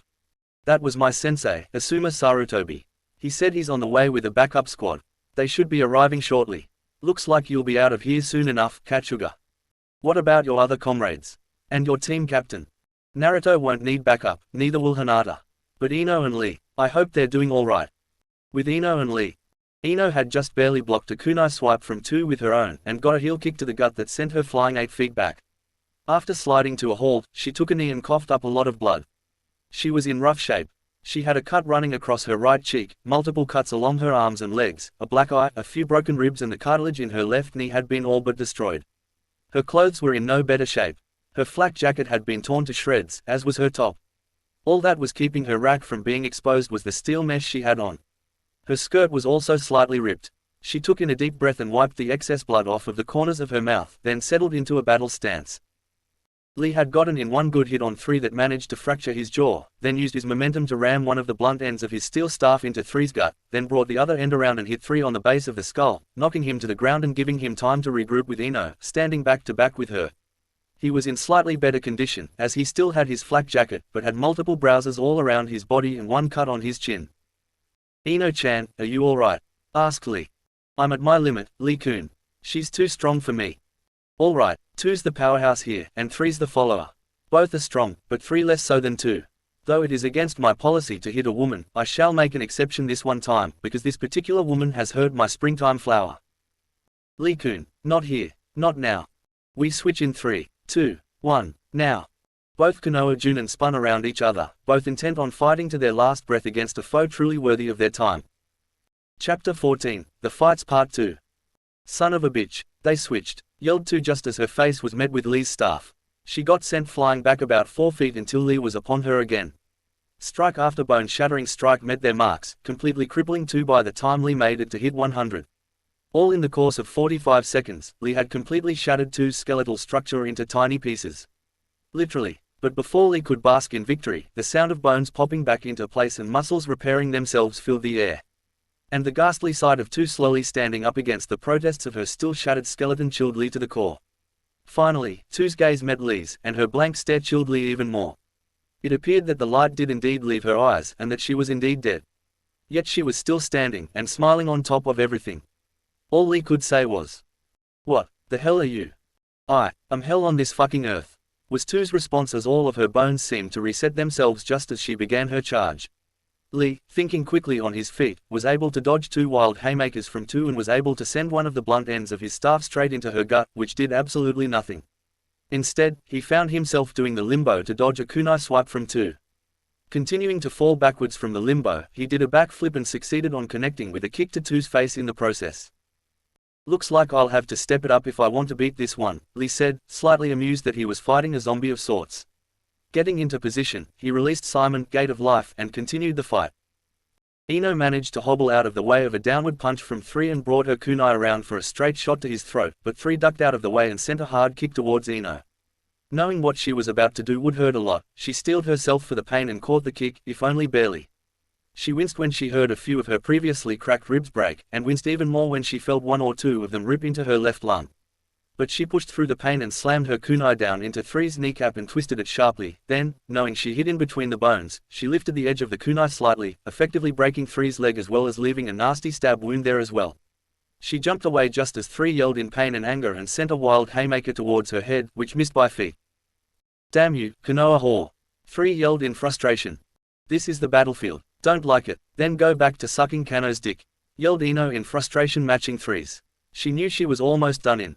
That was telegraphed to her by that last kick. She knew that she had a punctured lung and 3, possibly 4 more of her ribs had been broken. But she couldn't stop now. Too much was riding on this fight. If she won, then she could get to go back home, and if she lost, well, 1, she would be dead, and 2, Naruto would have to deal with Kano and one of his pawns. No, she would not let her brother down. She would not let Lee down. She would win this fight, even at the cost of her life. But what technique could she use to finish the job? She had enough chakra left for one more ninjutsu, and she wanted to make sure she used that last bit of chakra for the fatal blow. So, Ino began listing all the ninjutsu she knew, most of which were designed to supplement her abilities as a medical nin, hide herself, or distract her opponents. None of which would be useful to her at this point. Then, it hit her. She thought back to a training session between her and Naruto. He had promised her he would teach her a technique that could save her life one day. Flashback, Konoha training grounds, 1 year ago. After one last failed punch, Ino was sent flying back straight on her ass once again by her brother of sorts. Is this the results of Tsunade Baken's training? Oh, I will most definitely have a talk with her after this. Naruto taunted to his surrogate sister. It was ludicrous to her that the dead last of their time in the academy had blossomed into a full-fledged ANBU captain, as well as the Hokage's right hand. Naruto used to be a mystery to her, but spending time with him over the past few weeks had been enlightening. He was nothing more than a man that had an ambition that Ino knew well from her talks with Sakura. But that ambition served his natural potential, plus the help he had gotten from the Kyuubi. That day left a sour taste in Ino's mouth. She was sorry it happened and she wanted to forget it. Which is one of the reasons she was training with Naruto at this moment. The other reason was that she wanted to get stronger, even though she was now a Junin, but as a wise shinobi once said, a shinobi never stops learning. So, now smiling, Ino shot back. No, it's that you're so strong, Naruto. Ha, you should see me on my best day if you think I'm strong now. Anyway, I have a basic understanding on where you stand. True that you have earned your rank as Junin, so you must be competent. Your taijutsu is at mid to high chuunin, your ninjutsu is pathetic at best. I'd place it at low chuunin to be honest. Your genjutsu is average and your intelligence is commendable. So, in order to bolster your ninjutsu skill, I am going to teach you not 1, but 2 of my favorite techniques. One will serve you well in battle, as well as triple the rate at which you learn ninjutsu techniques, and the other is one of my specialties and is an A-rank ninjutsu. But, before I teach this technique to you, you first have to do 2 things. And they are: 1, you must build up your chakra reserves to the appropriate level, and 2, you must promise me that you will only use this technique when you have no other options. It's that powerful. Yes, and I use it almost religiously. That's how much I love this technique. Well, don't keep me in the dark. What is it? Flashback end. Ino then stuck her right palm out and started to focus, imagining the shape of the technique in her mind and molding her chakra in her hand to fit the image. Once that was done, she began the charge towards 3, now retaining the now spherical shape in her hand. Bitch, like I'd let you use that of all things. 3 yelled as he threw some kunai and shuriken at Ino, who weaved through most, but caught a kunai to the right thigh and a shuriken to her right arm. Pushing through the pain, Ino finished forming the sphere of chakra in her hand just as she was met with a Doruheiki earth-style wall from 3, but that didn't faze her at all. All she did was thrust the sphere of chakra into the wall, and, after a few seconds, the wall crumbled to the ground, leaving 3 vulnerable. About 3 millimeters from impact, Ino screamed the name of the attack Naruto had taught her to the top of her lungs. Later, she would swear she heard Naruto's voice yelling the name of the attack perfectly in sync with her. Rasengan, yelled Ino as 3 felt the full fury of the Rasengan hit him square in the chest.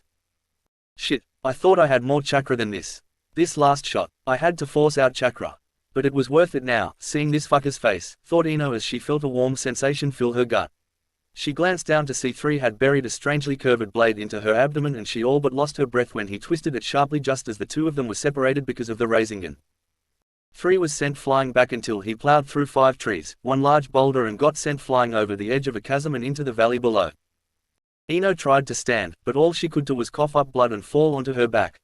She could feel the darkness claiming her life, and she accepted it, knowing her job was done and her enemy defeated. And so, with her last breath, she muttered one thing. Naruto. Lee was on the ropes against his undead enemy. Every attack he landed had little to no affect. Even the Ura Wrench Reverse Lotus had no affect on her. On the contrast, 2 had slowly, but surely, gained the upper hand. Blocking another punch, Lee took a quick glance over to see how Ino was doing. When he saw her lying on the ground, unmoving, he immediately disengaged to check on his girlfriend. Ino-chan, are you alright? No response. Ino, come on, get up, I need your help against my opponent. No response. Ino, please, please, get up. At this point Lee had taken her broken body into his arms. And felt no pulse. As fate would have it, it began to rain. Not a violent thunderstorm, but a relentless downpour, as if the heavens themselves were crying. His own tears mixed in with the rain. Lee hugged Ino's lifeless body to his own and silently sobbed, thankful the noise of the rain was drowning out the sounds of his sorrow. A monster though too may be, she was not without honor, so she let her opponent have a time of mourning for his lost comrade, as well as time to mourn hers. She closed her eyes and asked Kami to forgive the souls of her comrade, and Ino's, when they arrived by her side. Giving Ino one last kiss on the lips, Lee set her body down and stood up, offering a silent prayer of his own before picking up his staff and separating it into two separate sections.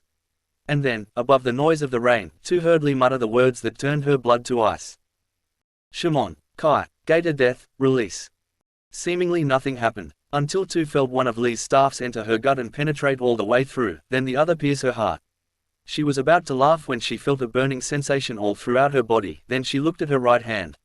It was smoking, which was very unusual for the human body. She took a look into Lee's eyes and all she saw was nothing, no emotion whatsoever. Still, she was thoroughly impressed. Come on, Konoha nin. Kill me again, obliterate me. No response from Lee. I told you, kill me, I want to die, this is the closest I have been to death in over 50 years. That statement did manage to surprise Lee a bit, considering he raised an eyebrow. Oh, yes, this wasn't my first death. I have died plenty of times. In my time, I have squared off against the Sannin, both the Shodime and Nadame Hokages, Kakazu of the Akatsuki, and even Toby and I had a bout at one point. And in each of these fights, I died multiple times, but I never really did die. It's my lust for battle and my determination to find the fight I can finally die in. This is that fight. Now, kill me. Show me the power of the fabled Gate of Death. Let me see the power you hold. Before I do, I am Konoha Junin Rock Lee. Former Iwa Anbu, Sadaharu Shiko. And with that, Lee pulled out his staffs and began to walk away. Two's mystified look was replaced with one of pain. That pain was only momentary, as she was engulfed in midnight blue flames, and as Lee was walking away, he muttered the name of the attack. Nighttime Reaper. And with that, plus a few more steps, Lee collapsed because of his heart imploding from the use of the Gate of Death. Shortly after, a certain blonde Kanoiki who was lying on the ground could hear the faint voices of people who just arrived. Get the medic nins up here. We have wounded, yelled Minato as he and Obito arrived on the scene, followed by Asuma, Temari, Zabuza, Guy, Shikamaru and Katsuga. Shikamaru ran up to the barely living Ino and began assessing her injuries. Come on, Ino, hold in, the medic nins are on the way. Likewise, Guy made his way over to Lee, knowing that the spike of power he felt earlier was from the 8th gate. When he felt for a pulse and felt none, he went into what would later be described as a grief-stricken shock. Minato-sama. Don't bother with Lee, Guy mumbled. Guy, did he, began Minato. Hi, Nighttime Reaper, Shimon, Gate of Death. He's gone. I'm sorry, Guy, Minato said, walking up behind Guy and putting her hand on his shoulder. When he saw Guy bow his head slightly, Minato did the same, offering a silent prayer for the fallen Junin. Minato-sama, allow me to stay here. You and the rest of the team can go on ahead, spoke Guy in a shaky voice. Hi, Shikamaru, Katsuga, Asuma. You three stay here with Guy. Secure the area and protect the medical nins. Obito, Temari and Zabuza are with me. Getting confirmations from the people under his command, Minato and his team pushed forward, deeper into Mother Island. Lee, I'm sorry. I was too late. Forgive your old sensei, Guy muttered softly as he closed Lee's eyes for the final time. Seeing Guy distraught over the loss of his favorite student, Katsuga decided to make a name for herself among her new allies now. She walked up and crouched next to Guy. May I? She asked. May you what? Asked Guy, still on guard against their new charge. While I was still under his tutelage, Kano taught all of the numbers a technique that only demons or half-demons could perform. It's something like the Kosho Tensei, one's own life reincarnation, but it uses the power of our Jun instead of our life force. Normally when we use this technique, we sacrifice our Jun for the life of whoever we want to be brought back. But I'm an exception to that rule. Though I was the weakest of the numbers, I had the best control over my Jun, consequentially, I had more Jun chakra. So, when I use this technique, I'll be sacrificing a good portion of my Jun chakra, but I won't lose it completely. Resulting in Lee being brought back, and you keeping your Jun. It's a win-win situation.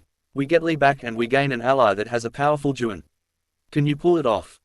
Of course I can. Now, may I? Nodding, Guy stepped out of Katsuga's way and looked on as she put her hands on Lee's chest. Katsuga exhaled slowly as she began focusing her Juen chakra into her palms. A deep purple chakra slowly faded into eyesight as Katsuga brought out more of her Juen chakra. Red lightning started to crackle around her hands, which were now engulfed in purple chakra. After pushing more than half of her Juen chakra into her hands, the finally announced the name of the technique. Juen Tensei, Curse Seal Reincarnation. The lightning subsided and the Juen chakra seeped into Lee's body. After a few moments of silence, Lee gasped and started looking around. He saw Guy with a shocked expression on his face and the girl Shikamaru was fighting, breathing heavily. Lee, asked Guy. Guy-sensei, what happened? How am I alive? Lee, she brought you back, Guy said through his tears, which were mixing in with the rain. She did. Is she on our side now? Yeah, Shikamaru convinced me to reject Kano. Minato-sama has said that when we return to Konoha, he would have a talk with the Hokage to try and convince him to let me in as a Konoha nin, said Katsuga. Wait, Yondaime-sama is alive as well? Asked Lee incredulously. I'll explain later. What's important is that you're alive again, Lee. And we have our new friend here to thank. Katsuga-san, when it comes time for your judgment, you shall have my voice behind yours, pushing for your induction into the Konoha Shinobi Force. Guy said. Mine as well, it's the least I could do to repay you. Lee said. Guy-san, Lee-san, thank you, Katsuga said, smiling. With Hinata. Hinata found herself once again dodging a swipe from one's katana. They had been at this for an hour and a half, and Hinata had only had 2 chances at a strike to one's tenketsu. She had managed to close 3, 2 in his left arm and another near his heart. Dodging yet another swipe, she jumped away and took in one's appearance, trying to find a weak spot. One was about Kakashi's age, and he wore a standard Kumo Junin outfit. He had multiple scars around his body and was missing a few teeth. His hair was short, spiky, and was auburn in color. He stood at a good 6 foot 2 inches and was quite imposing. His left arm hung uselessly at his side, because of the tenketsu strikes Hinata had given him. Still, he smiled a wicked smile. I swear, girl, when I'm through with you, that brat you call a husband won't be able to find your body. And that's after I beat you to a pulp and then see just how good a Hyuga whore can scream. It's been years since I've gotten any, that's how much Kano-sama works us. So some Hyuga pussy sounds real good right now. Please, you aren't half the man my Naruto-kun is. Ah, speak of the devil, Hinata said. One was about to say something, but Naruto came flying through the brush and speared one in the side. Both got sent flying through about 8 trees and both were stunned. Ow, my fucking head. Alright, I can safely say Kano has a monster of a right hook, Naruto said, trying to shake the cobwebs out of his head. He then noticed he was lying on top of something that was not grass. It was then that he realized he and Kano had fought 3 miles through the jungle and had ended up in the area that Hinata and one were fighting. And that he had taken one with him through the trees after Kano's monster right hook. Currently, one was out cold. It had occurred to him that he could kill one right now, but with Kano on his tail, he couldn't afford a moment's hesitation. So, Naruto jumped into the trees. Take it from here, Hina-chan, were Naruto's parting words before he disappeared into the forest again. So, with that, Hinata waited for her opponent to wake up, for it would be dishonorable for her to kill an unconscious opponent. Even though he did threaten to rape her. Still, Hinata had honor and she would not dishonor herself in such a way. Besides, at the speeds Naruto had speared one, plus how many trees they flew through, one was bound to have at least a concussion and a few broken ribs. Maybe a punctured lung, were Hinata lucky enough. So, she took cover under the branches of a tree to get out of the rain and began her way. Chapter 15. Rasengan, yelled out favorite blonde hero as he successfully connected with a full-powered Rasengan that hit Kano square in the gut. Just before sending Kano spiraling out of control, he slammed another Rasengan into the exact same spot as the first, then exclaimed. Rasengan, spiraling serial spheres. Rather than flying back, Kano took it full force and rode out the entirety of the technique with little damage. Once the twin Rasengans had abated, he reveled in Naruto's stunned look before crashing his left knee into Naruto's gut hard, then sent a hard right hook into his face that sent Naruto flying, but his flight had been cut short because of Kano grabbing the tail of his Harry and bringing him for another hard knee to the gut, then an elbow to the back of the head, which nearly broke Naruto's neck. He clattered to the ground in a dazed heap, and would have attempted to push himself up, but Kano had planted his boot on the back of Naruto's neck, effectively pinning him to the ground. What happened, Naruto-kun? You were more powerful than this a few minutes ago. Surely you're not out of chakra yet, taunted Kano. I just need a few more seconds, was all Naruto thought as he was trying to bear the increasing pressure on his neck. Oh, have I knocked you out? Shame, it really is. Not knocking you out, but that this is the extent of your power. I expected more, Naruto-kun. I really did. Now, go and meet your family in the afterlife. Kano would have delivered the final blow, but a shift in the air gave him pause. There was power in the air. And, for the first time in the fight, he went wide-eyed and directed his full attention to the boy he was standing on. Big mistake. Two of Naruto's cage bunchins came out of nowhere, one hitting Kano with a huge lariat that sent him flying in a random direction and the other helping Naruto up. Kano adjusted himself mid-air and landed on his feet, amused that he had missed those two cage bunchins, but his amusement came to an end when he saw what Naruto's eyes had turned into. There was a reddish-orange pigmentation around his eyes and his pupils had turned into a horizontal bar and his irises were yellow. Sage mode. It's been quite a while since I've had the pleasure of fighting a sage, said Kano, reveling in this new feeling. Instead of saying anything, Naruto activated his Onagon, giving his eyes the famous purple appearance. His pupils had transformed yet again, the horizontal bar mixing in with the X shape of the Onagon. Oh, so you've gotten serious. Finally. Now, the real battle may commence, exclaimed Kano as he disappeared, and so did Naruto. With Hinata, same time. One had gotten up some time ago and he was back at it again. He was better than Hinata had given him credit for, as she now sported a few cuts here and there, courtesy of one's katana, which was, at this moment, reared back for a vertical slice. Hinata weaved to the side to let the blade pass her by harmlessly, then, once it hit the ground, she stepped on its blunt end and delivered a hard palm strike to the weapon, which shattered it, then redirected a left hook from one and hit two tenketsu in his neck, which pushed him back, reeling for air. Hinata gave him no quarter or mercy, as she sent a final palm strike to his heart, which severed his chakra network and ruptured a couple of heart valves. Normally, this would have killed someone, but one's body just melted into what looked like blood. What the fuck? Hinata muttered. Chilton, Cage Bunshin, blood release, shadow clone. It's my Kekkei Genkai, Chilton is. One said from behind Hinata with not a scratch on him.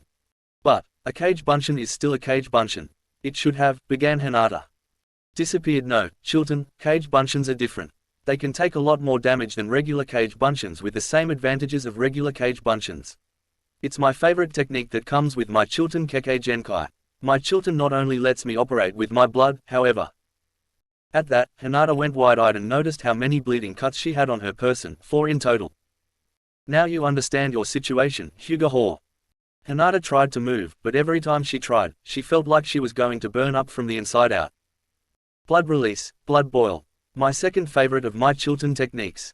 It renders your very blood my weapon to use as I see fit. And right now, I want you to be as still as possible for what I have in store for you. With those words, one took out a kunai and began to walk slowly over to Hinata, absolutely reveling in the look of pure terror she had on her face. He put the kunai to her throat and Hinata closed her eyes, waiting for the inevitable. It never came, though, and she was about to open her eyes when she felt the kunai leave her throat and felt it cut through her flak jacket and her shirt. She knew what he wanted to get to and she knew full well what he was going to do to her. And she was helpless to stop him. One had discarded the kunai in favor of his hands as he placed his right on her well-toned stomach and down to the hem of her steel mesh shirt. Slowly and with anticipation, one began to lift up Hinata's chainmail until her D-cups were fully exposed to the air. Hinata began to tear up as she felt his hands roam around her body until one hand found its way to her left breast and another into her pants. And she fully began to cry when one began rubbing her womanhood and groping the breast he had a hold of. She was about to give up all hope until she heard a whooshing sound. One never noticed and he paid the price when he saw and felt a gigantic sword slice through his arms. One jumped back howling in pain and Hinata fell back, now broken from the blood boil technique. But she never hit the ground. She fell back into the waiting arms of Haku. Are you alright, Hina-chan? Haku asked with immense concern. Haku-chan, Hinata said with relief as she hugged her sister, wife close, crying into her chest. Is she alright, Haku? Came the voice of Zabuza as he pried his sword from the ground and propped it up on his shoulder. Hi, Zabuza-sama. She's just in shock. She'll be fine. Good thing we got here when we did, Hinata. Otherwise, things would have gotten even worse than they already were. And they were pretty bad. Zabuza then directed his attention to the still screaming one. Zabuza, there you are, said Minato as he appeared on a branch just above Zabuza. When I broke off from the group, I discovered 2 things, Minato-sama. 1, that Haku here was following us and 2, one of Naruto's wives in a very tight spot. Had we not arrived when we did, she could have been raped or worse. And this is the perpetrator. Hi, leave this man to Haku and you go on ahead with the rest of the group. Very well, be careful, though, was Minato's parting words as he disappeared once again. Haku had taken off the ANBU cloak she had on and had draped it over Hinata's shoulders, then made her way over to Zabuza's side. Is he, began Haku. Yeah, blood release Kekkei Genkai, Kumo uniform. No doubt about it, this is Kurodama Heizu, or what used to be him. Heizu, how did you fall to Kano's influence so easily, I wonder? Zabuza asked. Momiki Zabuza. Hey, it's been too long since our last encounter. Heizu managed to say, despite the pain he was going through. I'd rather not talk of it. You sick son of a bitch. How dare you touch Hina-chan like you did? Haku yelled through her hunter nin mask. Haku, my, how you've grown. Isn't this nostalgic? Shut up, Heizu. We're not here to catch up. We're here to kill you. You refused to kill me when you had the chance in the past. What's changed? At that point, the blood seeped out of Heizu's severed arms and connected with the stumps, then took the shape of new arms. What's changed? You tried to rape my student's wife. That I can never forgive. Ha, the old you would have never given a single fuck about rape. You've gone soft, Zabuza. Heizu said as he charged at Zabuza headlong, only to be intercepted by Haku, who had driven a kunai into Heizu's abdomen and placed a hand just under the wound she gave him. After jumping back, Haku revealed what she had done with her other hand. She had placed a specialized seal that had been created by Naruto himself, the Kekkei Genkai absorption seal. It was a very complicated seal in which, through the use of demonic chakra, manipulated any existing Kekkei Genkai within the target and forcibly removed them from the very blood of the target and replaced it within the seal itself. It was truly a remarkable seal. Remarkable and dangerous at the same time. So dangerous that Naruto didn't want it to be used by anyone outside of the people he trusts. And so, Heizu was left without his treasured Kekkei Genkai and still facing two very dangerous opponents, of which he knew that without his Kekkei Genkai he would surely use. And he was right. Once Haku was clear, Zabuza had moved in while Heizu was still stunned and used his Kubikiri Boucho for what it was supposed to be used for. He lopped off Heizu's head with one stroke. Never mess with one of my family, spoke Zabuza as he watched Heizu's head roll, then replaced Kubikiri Boucho onto his back and turned to see how Hinata was doing. She was still shaking, but whether that was due to the relentless downpour that was still going on or the shock of nearly being raped was still in the air. Regardless, Haku knelt down and wrapped her up into a hug to which Hinata accepted heartily. Haku-chan, said Hinata softly. I'm here, Hina-chan. Why you came, you and Zabuza came, for me. I'd never leave you alone, Haim. You're as important to me as Naru-kun is. You're important to all of us and we'd never leave you alone. Naruto-kun, how is he? We don't know, Hina-Haim. I'm sure Naruto-kun's holding his own against Kano, though. Just then, an explosion rocked the area about 3 miles away and everyone there knew that it was the epic battle between Naruto and Kano. Everyone there could practically feel the power radiating throughout the area.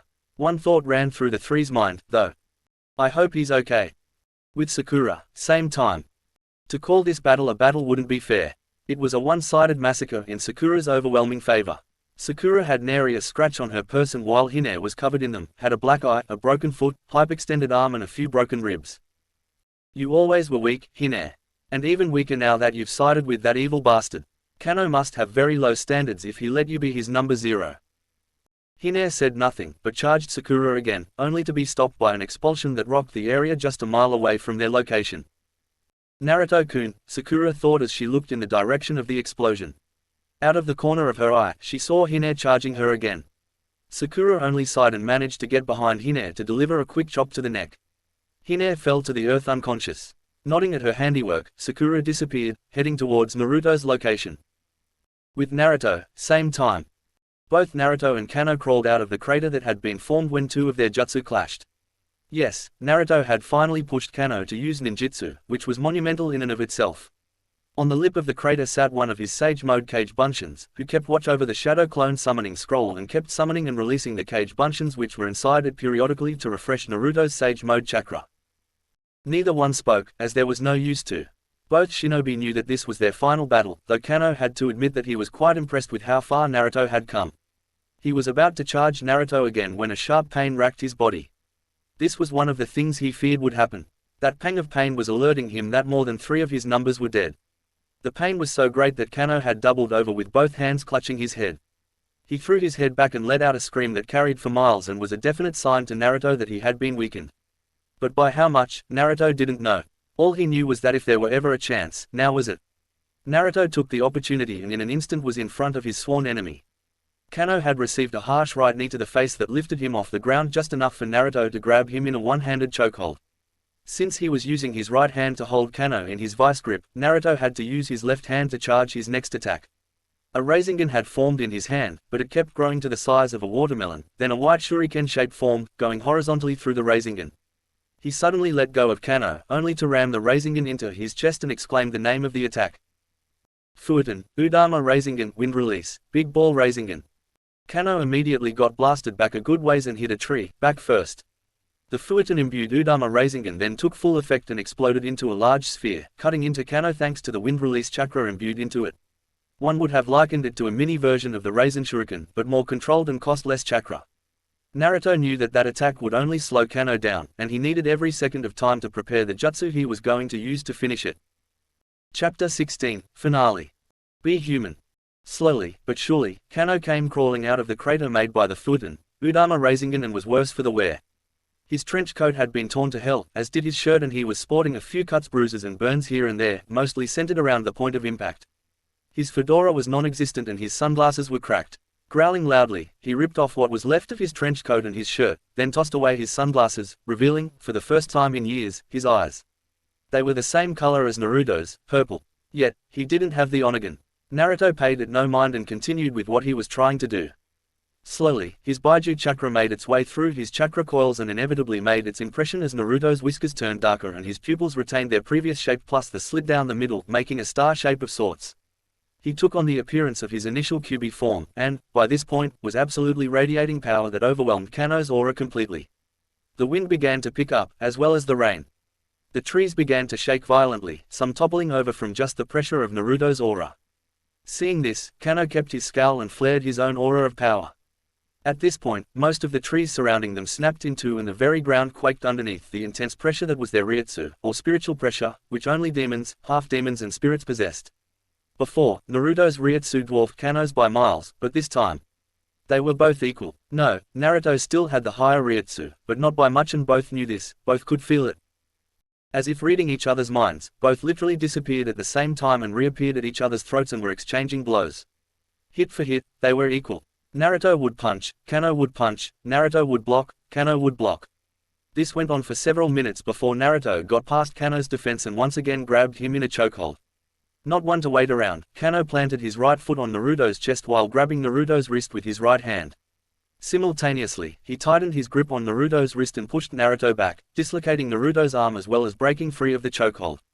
Grunting slightly, Naruto popped his arm back in place and settled back into a taijutsu form which favored offense. Kano settled into a similar form as Naruto, but was more balanced in terms of uses.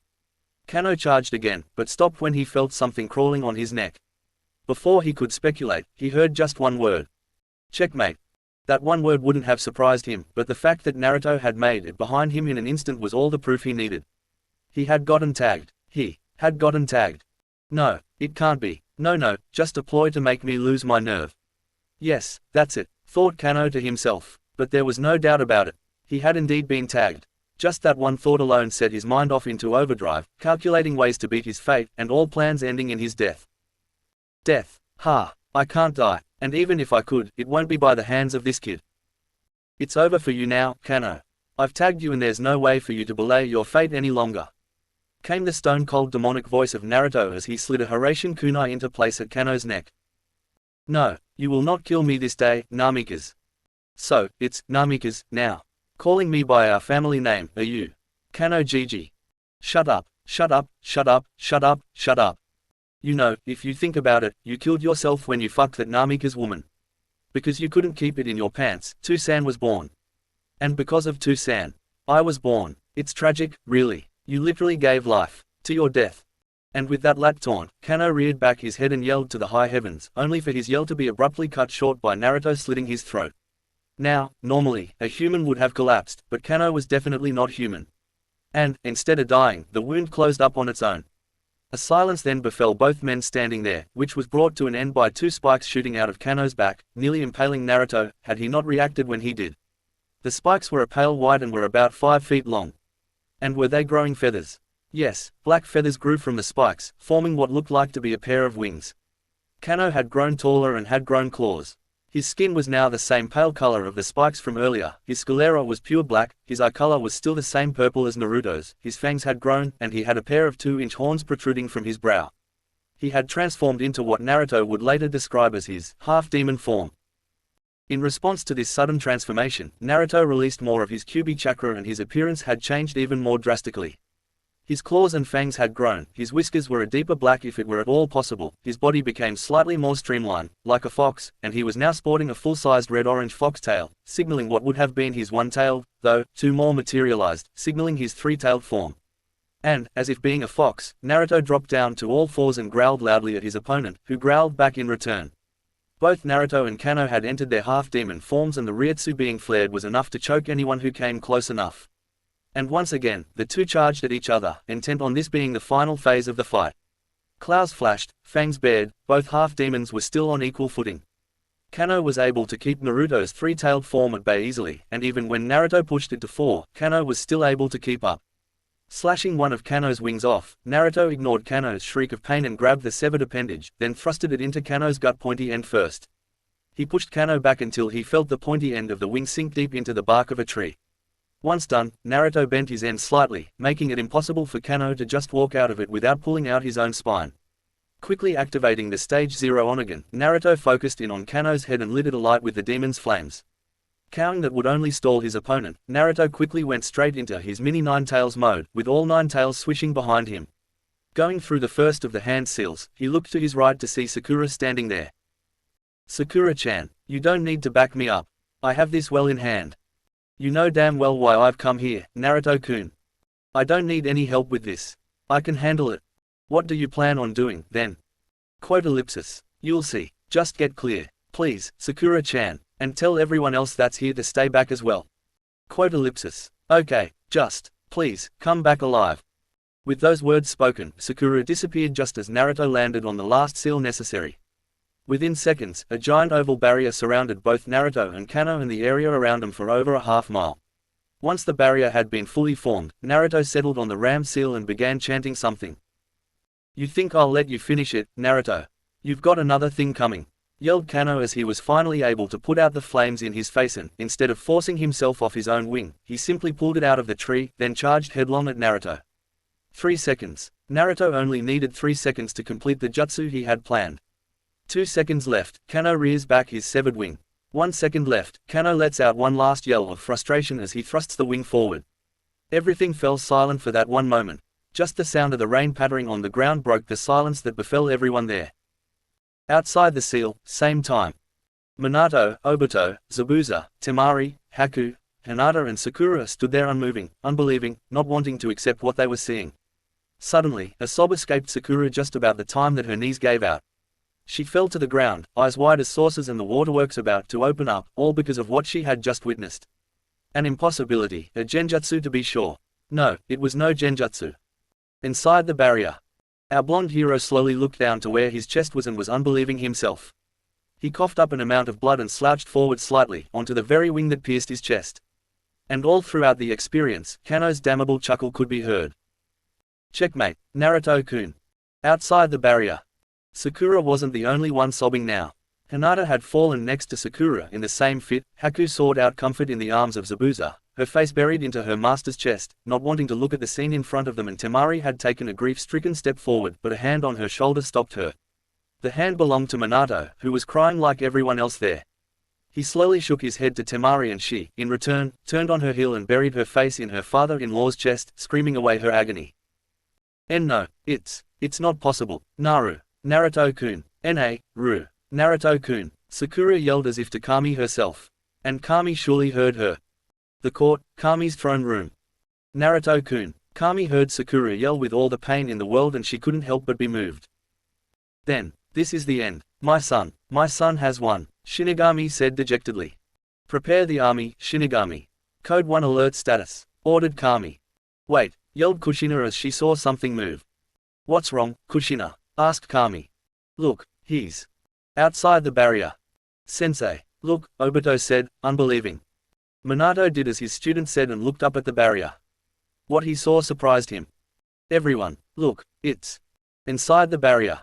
"Not possible," said Kano with, for the first time in a long time, fear in his voice.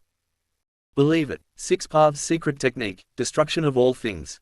With those words muttered, Naruto placed his hands on either side of Kano's head and, at Naruto's touch, an explosion of immense proportion and magnitude shook the very earth, but was held back by the barrier that still stood.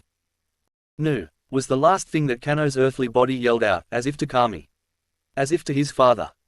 Outside the blast radius. Sensei, what the hell is that? Yelled Obito over not only the explosion, but the wind and the sound of trees flattening. The nastier little brother to the jutsu that split apart the Juubi 10 tails into the Baiju we know today. The destruction of all things technique. Why would Naruto use such a technique against one man? Kano isn't a man, he's a demon, and Naruto needs to win at all costs, including his life. Inside the blast. Naruto, you beat me, said a now normal Kano within the relative peeve that was the core of the explosion. Hi, I did at that, everything considered, you were a worthy opponent. You killed my best friend. But, you proved to be more than a match for me, Kano. Yes, all things considered, I am proud to have met you, and what? And I am proud to call you family. Naruto-kun. Then, we're going to the court together. You'll be reunited with your father, I with my mother and brother. We'll finally be at peace, ne. Hi, peace, a tempting thought, ne. Ha, who would have thought us having a civil conversation? I know I wouldn't have. We were at each other's throats for a while there. But, in the end, there's peace. Hi, peace. Naruto-kun. What's it like to be human? Excuse me. What's it like to be human? Taken aback by this question posed to him by his old rival, Naruto pondered for quite a while, not wanting to give the wrong answer to his family. Finally, he gave an answer. You're not just born human. It's a state of being. It's what you do that makes you human. For the while that I was human, I quite enjoyed it. But you know the best thing about being human? No, what is it? Not knowing when you're gonna die. Halves like us have millennia to live, we have eternal youth and it takes a hell of a lot to kill one of us. But a regular human doesn't have those luxuries. For the time that I've been a half, I've envied my time as a human, because I knew, as a human, that any moment could be my last. To be human is just summed up in one word, freedom. Freedom to do whatever you want to do while still living under the assumption that what you're doing could kill you. I envy the humans, honestly. I envy them because they are free. I see, Naruto. Thank you. Thank you for enlightening me on what it is like to be human. And it looks like we're coming up on the court as I speak. Finished Kano as he gestured with his hand to a perfect circle-like portal that ended up inside the throne room of Kami. Naruto gestured for Kano to go first, which he did and stepped through the portal first, followed by our blonde hero. Welcome back, my son, Shinigami said as he approached Kano. Father, I must apologize. I was a fool to think I could replace you as a god. I was prideful and foolish. And many suffered because of my pride and arrogance. Including our descendant here. I see. Then, Naruto, I must welcome you to the court, or heaven as some have called it. Shinigami. Who'd have thought you had a human form? Smartass. Please, Shinigami, show Naruto to me, came the voice of Kami. Looks like the big boss wants to see you, kid. Naruto would have admitted in a heartbeat that he was nervous. He was about to talk to Kami herself. No one outside the gods ever had that privilege. Stepping up to the throne, Naruto took a knee and bowed respectively. Kami-sama. Please, Naruto, rise. Naruto did as told and Kami continued. You have done this dimension, as well as your own a great service. I owe you a debt, as well as Shinigami. I'll grant you anything you wish. Anything at all. Kami-sama, I just wish to see my mother and my brother. So let it be. Kushina, Sasuke. At their names being called, the two people in question walked from seemingly nowhere and faced Naruto. Oi, dope, got yourself killed. Somehow I knew I'd see you again. Yes, Sasuke, said Naruto softly as he walked up to Sasuke first, completely ignoring Kushina, who would allow Naruto and Sasuke to have their reunion. Now, don't go and get all teary-eyed on me, dope, Sasuke said. Keith barely controlled emotion. Sasuke, I never got the chance to say. I know, and you're welcome, Naruto. I knew I made the right choice the minute that kunai pierced my heart. I saw something inside you. Something I couldn't explain. I just knew what I had to do, and I did it. And look at you now, right? I missed you, team. Sakura misses you, sighed Naruto, now letting his tears flow. I told you not to cry on me, dope. Damn it, now I'm crying, Sasuke said, wiping away a tear. It's good to see you again, Sasuke. You too, Naruto. And with that, the two brothers embraced each other in a bro hug, but was interrupted by Kushina clearing her throat. Kaka-san, Naruto said, breaking the hug with Sasuke and walking up to his mum. Naruto-kun, how you've grown. Ka-san, it's really you. Hi, Naruto-kun, it's me. Naruto, with that confirmation, wrapped his mother into a tight hug, to which Kushina returned in kind. It didn't take long for Kushina to figure out that Naruto was crying. Not the type of crying he was doing with Sasuke, but the type of crying that came from the soul. My Car-san. Naruto, my son, my angel, my baby boy, this is where I belong. Right here. I wouldn't trade this for the world. I love you, Mum. I always have, Naruto said through his many sobs. I love you too, Naruto-kun. More than anything in this world. Kushina said, now crying along with her beloved baby boy. So touching was this scene that Kami herself even shed a tear. But something happening in the link to the world of Shinobi caught her attention. Kami, it's Minato. Take my soul in place of Naruto's. I beg of you. We beg of you. There, standing around the bodies of Kano and Naruto were Minato and his group. Sakura held Naruto's body close and was crying her eyes out. Hinata was in the same fit, Haku was crying on Naruto's chest and Temari had Naruto's right hand in a death hold. Was that Minato? Shinigami asked. Yes, and he wants to trade his soul. For yours, Naruto. Naruto looked up from Kushina's shoulder to Kami, his eyes still red from crying. Ah really? It seems he's serious about it. It's your choice, though, Naruto. Shinigami said. At that moment, Naruto was torn between staying with his mother and brother, or going back and staying with his wives and his friends. He kept looking back at Kushina and to the link to the world of Shinobi. His eyes settled on Kushina and he was going to say something before.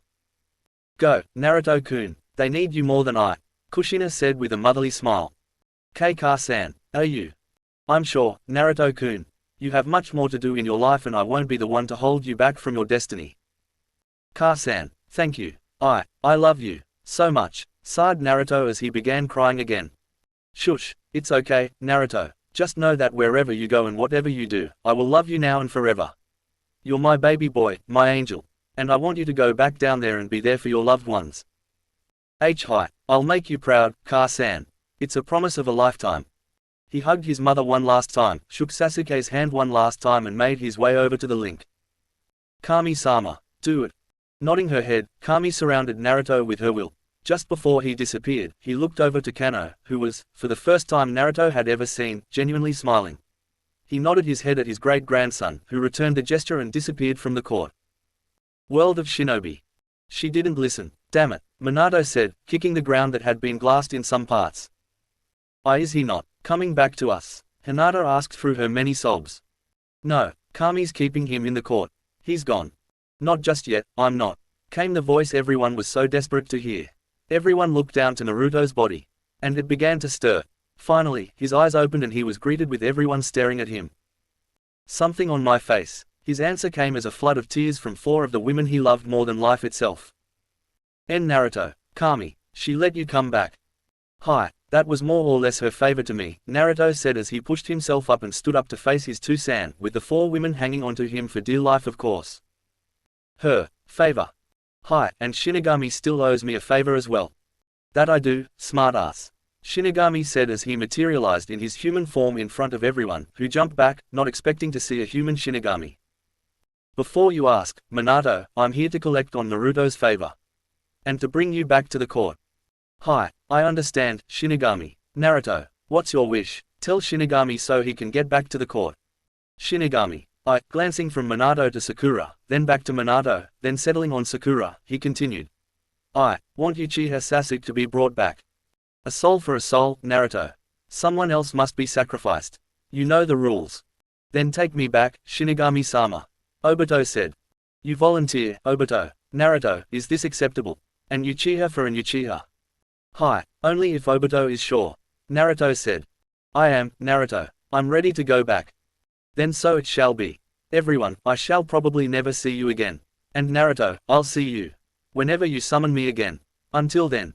With that, Shinigami disappeared, replaced by a black void that seemed to go nowhere. Well, I guess this is goodbye, son, Minato said. Hi, it was good seeing you, Chu-san. It was good knowing you. Then, that's it. Obito, it was good to meet you as well. Good meeting my sensei's son. I'll see you whenever you come back to the court, Naruto. Obito said as he shook Naruto's hand and stepped into the void, followed by Minato after he gave his son one last hug. Once Minato was through, the void suddenly turned white. Everyone there was in anticipation of what was going to happen, especially Naruto and Sakura. A lone figure stepped out of the void, which closed behind him when he was through. There, the newly reborn Uchiha Sasuke stood in all his glory, dressed in a standard Konoha Junin uniform, plus a hari like Naruto's and a katana strapped to his left side. Sasuke-kun? Asked Sakura. Hi, it's me, Sakura. I'm back, said Sasuke, who got tackled by a very happy Pinkett. Sasuke-kun, you're back. Hi, here to stay. Good to have you back amongst the living, team, Naruto said. Hey, believe me, it's good to be back, dope, Sasuke said as he gently pushed Sakura off of him and clasped Naruto's outstretched hand hard. Brothers to the bone, NE. Brothers to the goddamned bone. Everyone couldn't help but smile at this moment between the two. Breaking the hold, Naruto walked to the head of the group. Shika, where are you? Right here, said Shikamaru as he stepped up to Naruto. I need a cigarette, seriously. Hey, sure, here you go. Giving his best friend one of his cancer sticks and lighting it for him, Shikamaru stepped back down and stood next to Katsuga. Taking one long drag, Naruto exhaled the smoke and looked to everyone under his command. Alright, this is how things are gonna go. Sasuke, I'm giving you a field promotion to Junin for now, so you take Haku and her. Shika, who's your girlfriend? Katsuga, and she's not my girlfriend. Take Haku and Katsuga, go and secure the medic Nin and our wounded and escort them back to Konoha. The main team and I will be right behind you. Hi, Teiku, Sasuke said, snapping to his old, Shinobi, mode. Everyone else, snap to it. We're going home. After a few cheers from his friends, Naruto took another long drag on the cig, then tossed it in a random direction as he was walking in the direction of Konoha, with every one of his friends walking side by side with him and the aura of victory surrounding all present. Chapter 17, Epilogue. It has been 3 years since Kano's defeat and Sasuke's resurrection. Everyone celebrated both for Naruto's defeat of Kano and Sasuke's return. In fact, it was now a holiday within Konoha. Just a year after, Shikaku had stepped down as the Junin commander, abdicating in favor of Naruto, who graciously accepted. But that didn't stop him from taking on a genin team, oh no. In fact, he took one on shortly after his victory over Kano. This new Team 7 consisted of Udon, Moegi and Konohamaru, the latter of which had forgiven Naruto long ago, saying that he tried his hardest to save Hiruzen. They had taken well to Naruto's teachings and currently Konohamaru was a Tokubutsu Junin and Moegi a Chuunin. Udon had yet to attain the rank of Chuunin, but he had his team behind him. Sasuke had taken to the new Konoha well, and within weeks of his returning, he and Kuretsuchi, the granddaughter of Onoki, had hooked up. An odd pair, especially since they were from different villages, but no one questioned their happiness. In fact, Kuretsuchi loved Sasuke so much that she even left Iwa for him and now serves as a Junin for Konoha. Sasuke was currently serving as an ANBU captain. He and Itachi had made amends for the past and they had forgiven each other, something that relieved Naruto to no end.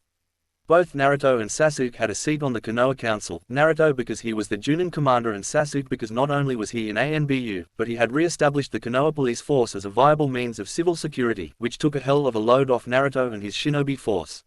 Sakura had taken over the medical corps when Tsunade stepped down in favor of her, and she, like Tsunade, revolutionized the medical corps. After getting Takedo's approval, she had set up a few classes in the academy that taught all academy students the bare basics of medical ninjutsu. Speaking of Sakura, she had given birth to Naruto's first child just a year after his victory over Kano. They named him Izaki. Currently, both Hinata and Temari were due for their babies to be born. Currently, though, Naruto found himself in his study signing documents of all kind, most of which were promotion papers that came straight from his cousin. Signing the very last one, Naruto leaned back into his leather chair and sighed happily. Paperwork was done for the day, which was a special day indeed. Today was one of the rare snowy days Konoha had every few years. Normally, he would have lit a cigarette and just stared at the rare sight, but a combination of him being a father, 2 of his wives being pregnant and today being the start of the newest Chuunin exams, Naruto hardly had the time to just sit around. So, after sighing again, he pushed himself out of his boss chair, and over to the door. Naruto-kun, the Chuunin exam finals are starting soon, came the angelic voice of Sakura from their bedroom door. I know, I'm getting ready for it now, Naruto said, opening the door and walking into their bedroom. Pushing on the same wall as before, he entered the hidden armory and grabbed one of his reinforced flak jackets, colored dark gray to ID him as the acting Junin commander. Putting it on, he took the devil's blade off its stand and it hummed in Naruto's grip, as if happy it was going to be used again. Strapping the devil's blade to his side, the last item Naruto took was a modified long-sleeved trench coat, which was colored black. This trench coat was modified after Kano's, which had many hidden underlays and seals within it. It had a Namika's steel mesh underlay and the overlay was a flexible reinforced leather, which gave it the color of black on the outside and a deep purple on the inside. The seals were to keep it weather resistant, and Naruto had added a few weight seals to it to make it weigh a little bit more so as to keep up his strength training.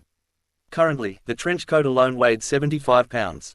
Underneath his trench coat and flak jacket was a mid-sleeved dark grey combat shirt, his miracle armor and a short-sleeved Namika's steel mesh undershirt. He also had on black cargo pants with his utility belt already fully stocked, as well as a few of his pockets.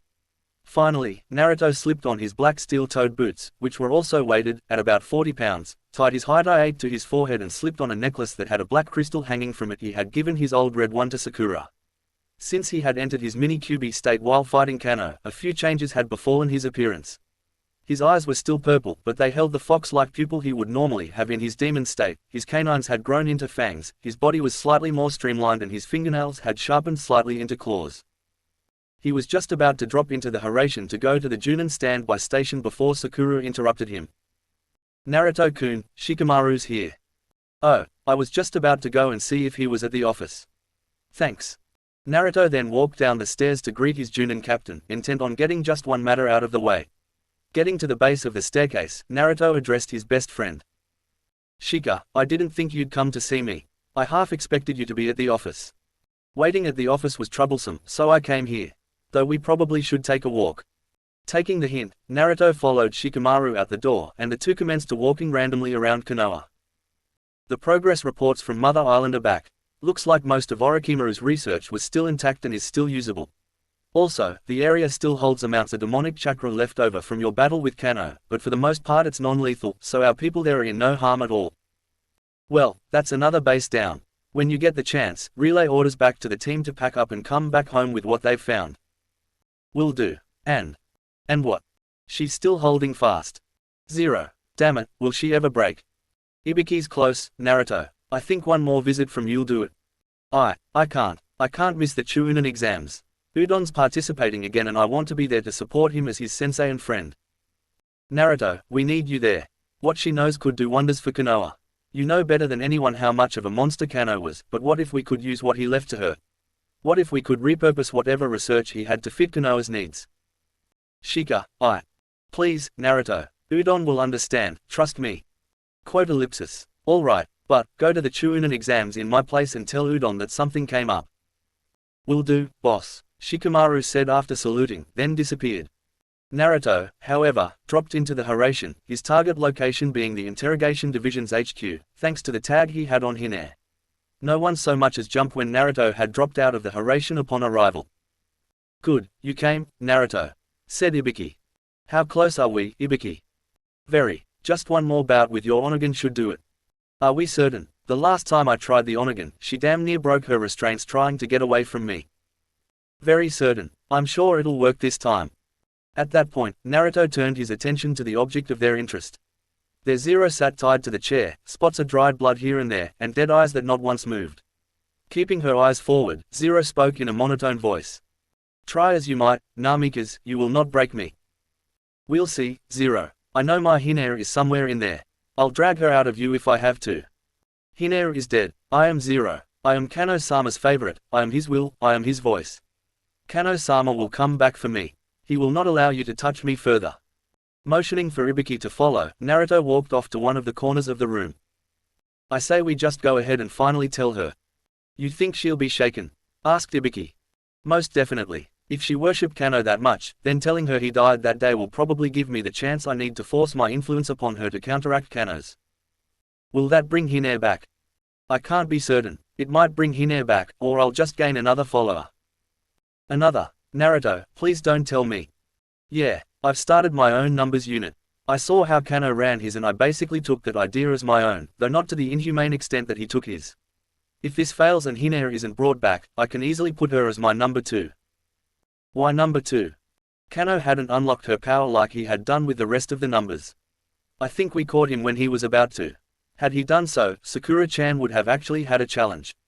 I'll not make that mistake. I'll unlock her power once I've forced my influence on her and take things from there. Out of curiosity, who do you have as your numbers so far? Shikamaru is my number 4, Abumi Katsuga is my number 3, hopefully Hinna is my number 2, Sakura-chan is my number 1 and Sasuke is my number 0. Pretty solid lineup, assuming you can get Hinna on our side. I'm gonna try my best. Now, let's do this. Nodding, both Ibiki and Naruto returned to Hine's side. Zero, do you remember what we told you your first day here? Asked Naruto. That you had to quit the battlefield because Kano-sama was too strong. That you captured me in the process. Responded Zero. Well, that was a lie. Zero, the real truth is that Kano is dead. Kano-sama cannot die. It is an impossibility. Surely you have been trying to sense his presence the entirety of your stay here, but have been unsuccessful, save for some lingering energy at Mother Island. That energy is what has been left over from our fight. Kano died by my hand that day and we collected you on our way out. It is an impossibility for Kano-sama to die. Smirking, Naruto placed his right hand on top of Hine's head and began to remember back to the day he and Kano had clashed. Seconds ticked by without a sound from either Naruto or Hine, until… No, this isn't true. You're making this up. This is fake. A genjutsu. Kano-sama cannot die, Hine said, her defenses finally crumbling. Checkmate, Naruto thought, smirking even bigger now. Oh, it's most definitely true, Zero. Kano died and I came out the victor of the battle. Not only that, but my killing him got rid of his hatred and he now serves by Kami's side faithfully in the court. But this is reality. Kano is dead, Zero. Accept it. Now, at this point, Naruto had begun to seep his influence into Hine, trying to push out Kano's. Kano-sama is dead. Naru. Naruto-sama. Who am I, Zero? Naruto-kun. I'm here, Hine-chan, Naruto said, now stopping his influence before he took it too far. Naruto-kun, what happened to me? You were lost for a while there. But we found you in the end, Hine-chan.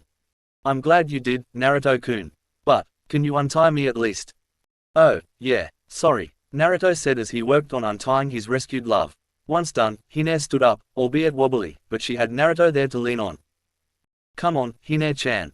Let's get you cleaned up and up to date on what's happened since Kano had you under his thumb. I'd very much like that. Ibiki, write up a report and send it to my cousin. I have my hands full here. No problem. Dropping into another haration with Hine on his arm, Naruto set his destination to the Namika's estate. Even after they had arrived, Hine didn't want to let go of her savior.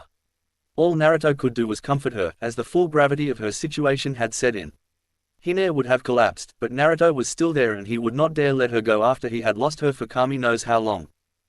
Naruto-kun, Hine said through her tears. I'm here, Hine-chan. I'll always be here. You'll never be alone again, not as long as I draw breath. I love you, Naruto-kun. I know you do, Hine-chan. And I love you too. I always will. Then, for the first time in years, Naruto and Hine shared a kiss that was well deserved, considering everything that they had been through.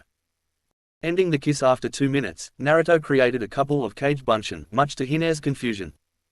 I have to attend the Chunin exams that are today. I'm leaving these cage bunshins here with you, to attend to anything you need. The entire mansion is yours until everyone gets back from the exams. If you need anything, call either of these cage bunshins. Hi, thank you, Naruto-kun. Smiling and giving Hine another kiss, Naruto used Haration to make it to the exam stadium, more specifically, Takedo's right side, just in the nick of time. Good of you to show up, Naruto. Shikamaru had told me that Zero was about to break and that you went there to ensure it. I've held off the exams to give you time to break her and make it back here, so you have missed absolutely nothing. Takedo said. Thanks, Takedo. Yeah, she did break. In fact, she's back to her old self. Hine is back and she's staying at the mansion, being attended to by a couple of my cage bunshins. Truly. And she's retained her memories. Yes, I'll get the information I need out of her once the exams are done. Always on top of things, Naruto. Came a voice from Naruto's left. There was Gaara, dressed to the nines in the Kazekige's robes. Gaara, it's good to see you again. You as well, Naruto. Kankuro, Matsuri, do say hello. I was about to, Gaara. Good to see you again, Naruto. And you, Kankuro. Matsuri, is that really you? Hi, it's been a while, hasn't it, Naruto? Stammered Matsuri. That it has. A Junin now, Good job. Thank you, Naruto.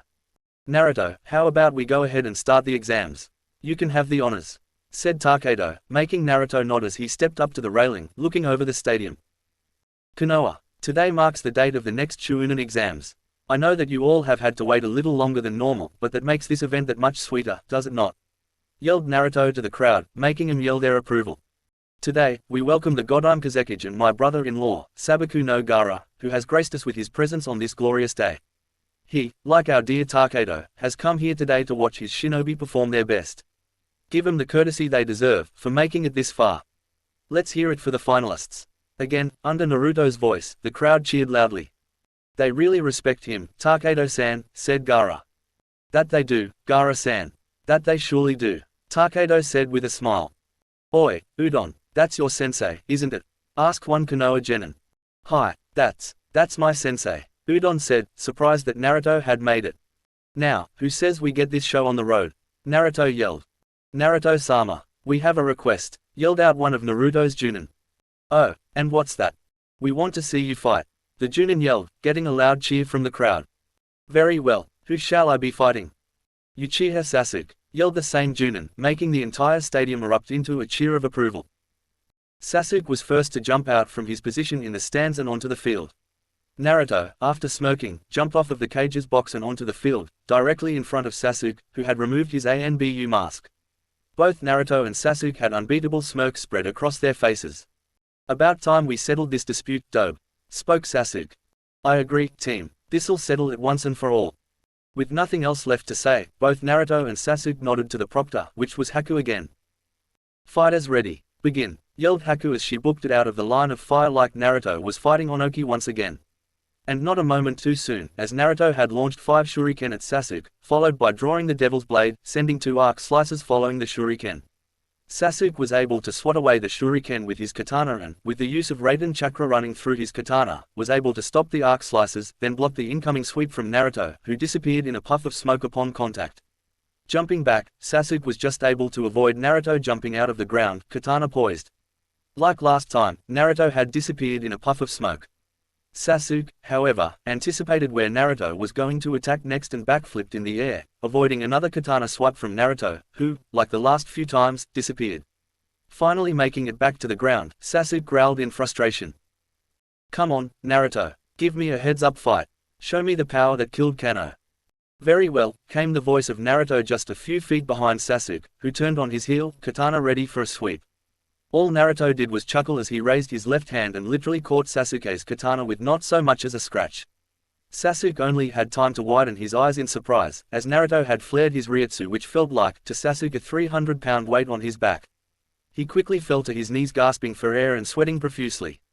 And he just wasn't getting affected physically. Mentally, he was being tortured because he made the mistake of looking into Naruto's eyes as he flared his ryutsu. The images were terrifying and unspeakable in content, some of them being dragged up from his deep subconscious. You're on the ground after that, Sasuke. Be thankful that this is only 5% of my total ryutsu. Naruto said, finally ending the assault on his best friend and brother. It truly saddened him to do what he did, but Sasuke had to see just how outclassed he was, otherwise he'd continue on believing he couldn't be beat.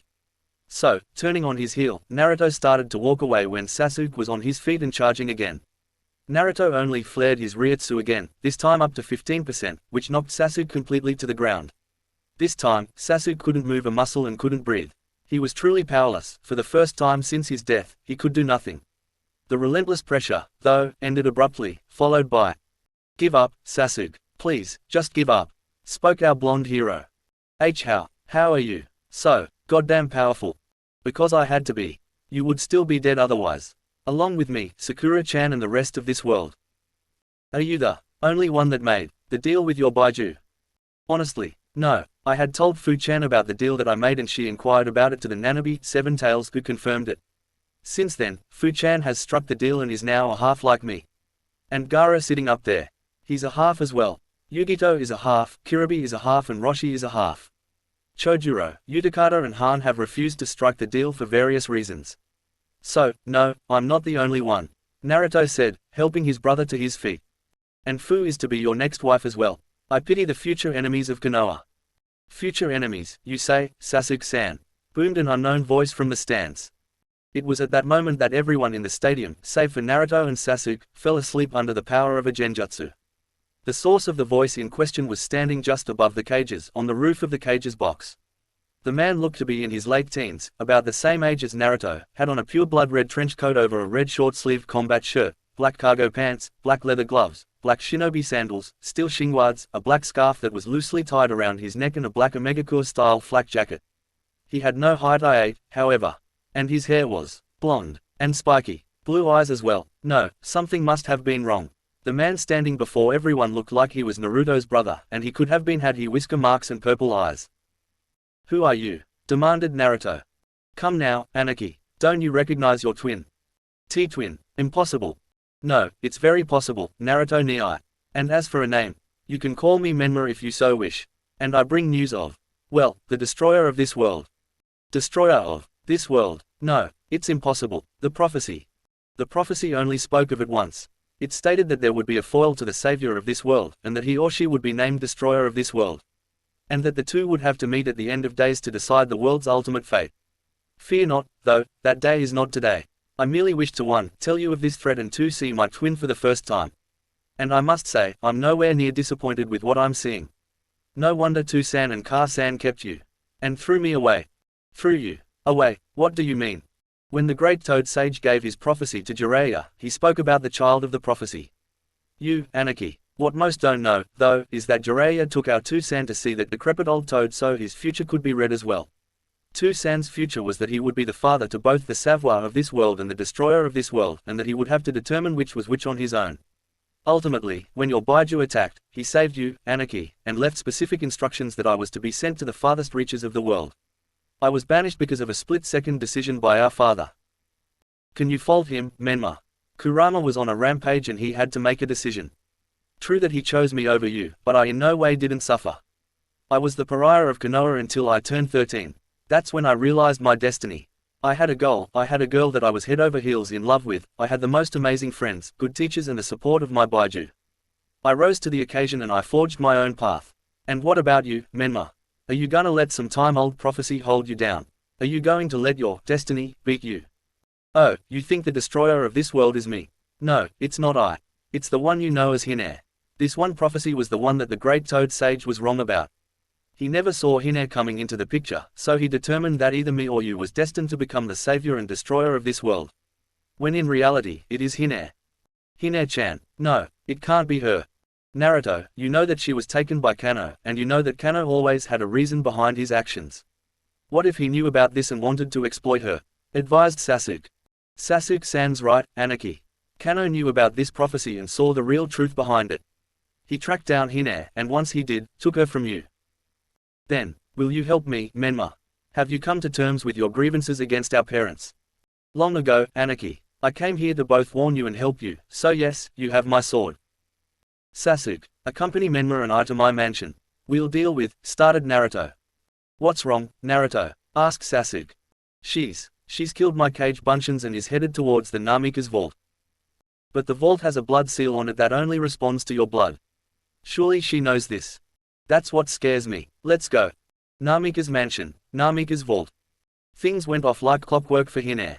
Thanks to Naruto's 2 shadow clones, she had the necessary blood to get into the vault room, which she had already used the clone's blood to get in and was now rummaging through all of the sensitive material Naruto's personal lab had inside.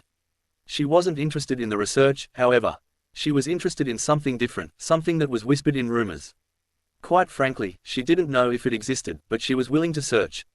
A few minutes of failure passed before she gave up searching and walked out of the lab only to be face to face with Naruto, Sasuke and Menma. Find what you were looking for.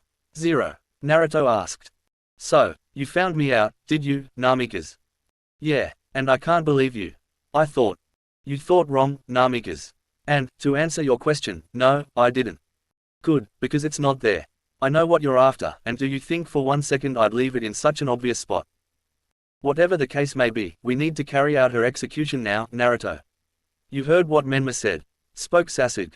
He's right, Anarchy. She needs to die now. Said Menma. You won't get your chance, Namikaze. I must take my leave now.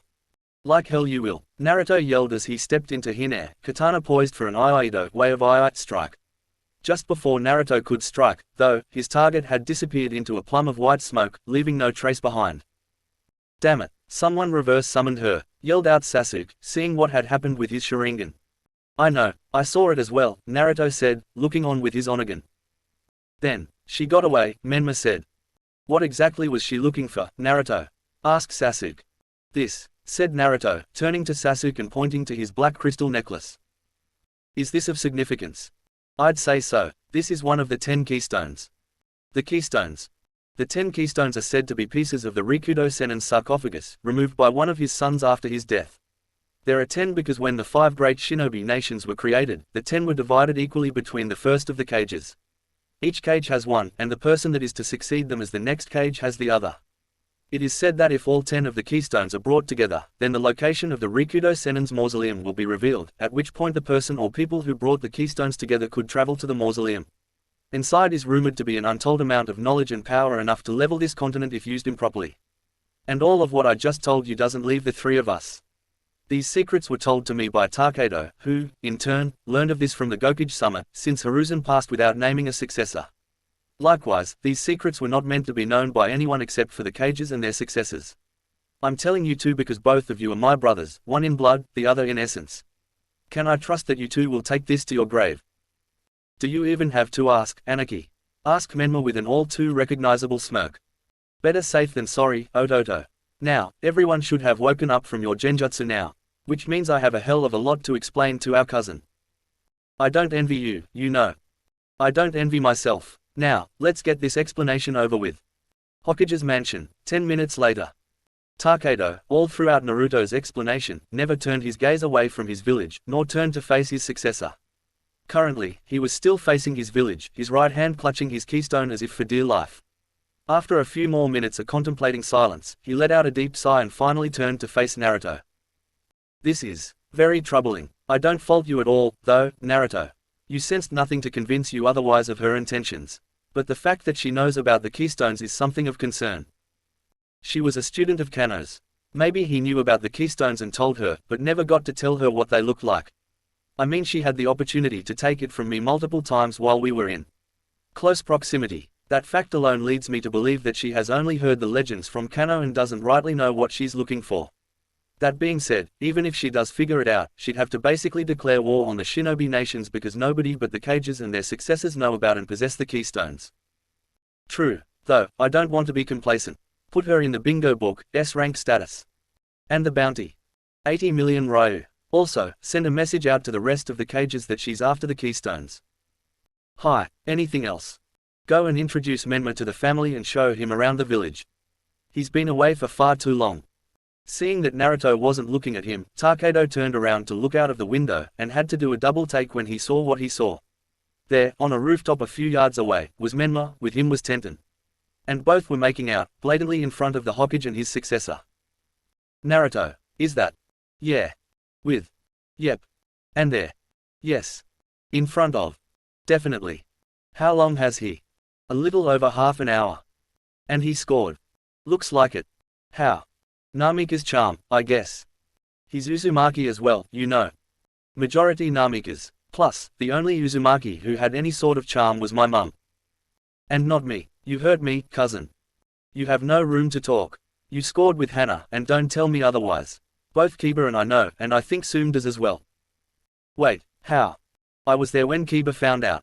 Henna came back to the Inuzuka compound one night with your scent all over her, and I mean all over. I smelled it first, then Kiba picked up on it and all hell broke loose. I had to knock him out because he was damn near about to wreck the entire village out of anger. He's angry at me. He was. I think it's more or less about you going behind his and Soom's back about it. He's cooled off, though. That's after I had to tail one for you and explain everything. Covering for me again. Naruto, I told you I can handle myself. Let's just put it like this, there's a reason why I amended things with Kiba after his first shot at the Chuunin exams. The Inuzuka clan is a clan you don't want to make an enemy out of. No shit. And knock at the door interrupted the conversation between the cousins.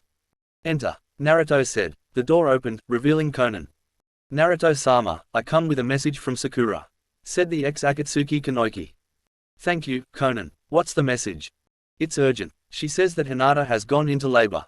She would have come to tell you herself, but she took charge of the process herself. Thank you, Konan. Go and get Menma, tell him as well. And Sasuke, Shikamaru, as well, and Kiba. At once, sir, said Konan as she disappeared in a swirl of paper. I'm coming as well. If this goes like it did with Azaki's birth, then you'll need me there this time. Takedo said as he brushed past Naruto and grasped the doorknob. Arigato, take-do, muttered Naruto. It'll be alright, Naruto. Now, come on. Konoha General, a few minutes later. Currently, Naruto was pacing the entirety of the hallway he and his guests were on. Menma was standing in front of one of the windows, looking out over Konoha as it was still snowing. Shikamaru and Kiba had taken two of the seats on the same hallway, both stealing glances at Naruto every now and then. Sasuke was sitting on the floor next to where Menma was standing, back to the wall, and was staring up at the ceiling. Haku was pacing with Naruto, Takedo was standing near the entrance to the room Sakura and Hinata were in, Itachi was sitting in another chair next to Sasuke and his focus was on the doors that Takedo was standing next to. Ino, Lee, Katsuga, Fu, Kuretsuchi, Jiraiya, Tsunade, Tenten, Konohamaru, Udon and Moegi were also in attendance. Naruto, come on and sit somewhere. Sakura's got it under control, Shikamaru said, breaking the palpable silence within the hall. I wish I could, Shika. Naruto said, not stopping with his routine. Sasuke, man, you look out of it. You alright? Kiba asked. I think I am. Truth be told, I'm almost as nervous as Naruto is. You're not gonna be a dad, though. Not yet, at least. But Naruto's like a brother to me, so I'll naturally worry for him. I hear ya. Naruto's helped and touched everyone here in a good way. We all want the best for him. That's what friends are for, NE. And in this case, Naruto, you have some good friends. That one voice set everyone on edge, especially Sasuke. There, at the opposite end of the hall, was Kano. Naruto, upon hearing Kano's voice, immediately shot his gaze to the doors going into the birthing room, and sure enough. We're losing her. Prepare for an emergency C-section. Tsunade-sama, we need you in here, yelled Sakura, taking control of the situation. All Naruto could do was stare at the doors, completely ignoring Tsunade as she ran through them, intent on helping her old apprentice. Finally, his gaze slowly shifted over to the black-clad figure standing before him. Kano, why? Orders coming straight from Kami. Sorry, Naruto. I really am. Everyone in the court is. The fact of the matter is that if we were to allow that child to be born, then there would be too big of a rift in power between our clan and the rest of the clans in the Shinobi nations. Please, Kano, reverse this. Your Kami's sword, you have the power to do so. I can't. I truly am sorry, kid. It kills me to do this, but it's an order coming straight from the top. Please, I'm begging you here. Spare Hinata and my child. Naruto, please, don't make this harder than it already is. No, I refuse. Naruto's Onagan then activated, already in the stage 0. Clapping his hands together in a prayer motion, he spoke the words that would hold Hinata's fate, as well as his unborn child's fate. Oni Kuchio's, Shinigami. On cue, the Shinigami had appeared in his human form, a solemn look on his face. I knew you'd summon me, kid. Sorry, but I can't do anything either. A soul for a soul, right, Shinigami? Take my humanity in exchange for Hinata and my child. Even if I could take that deal, it wouldn't be enough. Your humanity is worth one soul at best. You'd need another soul. Then take my humanity as well, Fu said, stepping up. Like I said, I can't take any deals. Kami is the one that ordered this. Her word is absolute. Authority bypass, Code 1. Being issued by the second Rikudo Sennin, Uzumaki Takedo. Said Takedo, looking Shinigami straight in the eyes with the Rinnegan. How do you know of the authority bypass? Shinigami asked dangerously. Anyone who has inherited the Rinnegan has the power of Kami, therefore an authority bypass can be issued only once, costing the user his or her life. It's the only known technique that makes Kami herself bend to the will of a mortal. And my order is that Hinata and Naruto's child is to be spared in exchange for nothing. Takedo. You, began Naruto. Don't, Naruto. I'm doing this for you. I've had my time in the spotlight as Hokage. It's time for yours. Namikaze Naruto, upon my death in just a few minutes, you are the Rokudime Hokage, 6th Fire Shadow of Konoha. Rule this village well, and take care of Henna for me. Wait, she? Yeah, she's pregnant. Tell her I'm sorry, and take care of her and my child. I will. You can rest easy. Hey, oh the irony of your statement, Naruto. With that, the two cousins shook hands. Say hello to my Ka-san and Tu-san. And send Kami my regards. Naruto said. Take care, Naruto. Lead well, choose a worthy successor and raise your children with the will of fire in mind. You're the holder of the will of fire now, so don't tarnish Shodime-sama's legacy. Count on it. Then, I'm ready to go, Shinigami. Nodding, Shinigami had disappeared, along with Kano. Takedo followed shortly after. Upon the departure of the three, a baby's cries could be heard from the opposite room, to which Naruto ran in to see Sakura holding their child. Naruto-kun, we have another boy, spoke the Pinkett, coddling the baby boy who had black hair like his mother. Hinata was laying on the bed, pouring sweat and breathing heavily. Because of Tsunade's faith in Naruto, she had delayed the C-section just in time for Shinigami and Kano to disappear, giving Hinata the chance she needed to save her child. Tenderly taking his second child from Sakura, Naruto knelt down to Hinata's bedside, showing her their progeny. This is our son, Hina-chan," Naruto said softly. We did it, Naru-kun. He looks like his mother. Gonna have the attitude of his father, no doubt. Hinata had managed a weak laugh, then took her son into her arms. My baby boy. Not since Azaki's birth had anyone seen Naruto cry, but he was doing just that, knowing that this day was both the best and worst day of his life. Best being that he saved Hinata and their baby boy, being elected the 6th Hokage and found that he had a lost twin brother. Worst being that Hinata had escaped, Takedo had sacrificed himself and that he had almost lost Hinata and their child. He knew he had a lot to prepare, being that he was now Hokage. But that could wait. At this moment, he wasn't the Rokudaime Hokage of Konoha. Right now, he was Namikaze Naruto, father to Namikaze Azaki and the new addition to the Namikaze clan, husband to Namikaze Sakura, Namikaze Hinata, Namikaze Anko, Namikaze Haku, Namikaze Temari and the future husband of Namikaze Fu. Right now, all he wanted to do was revel in being with his family. And that's just what he did.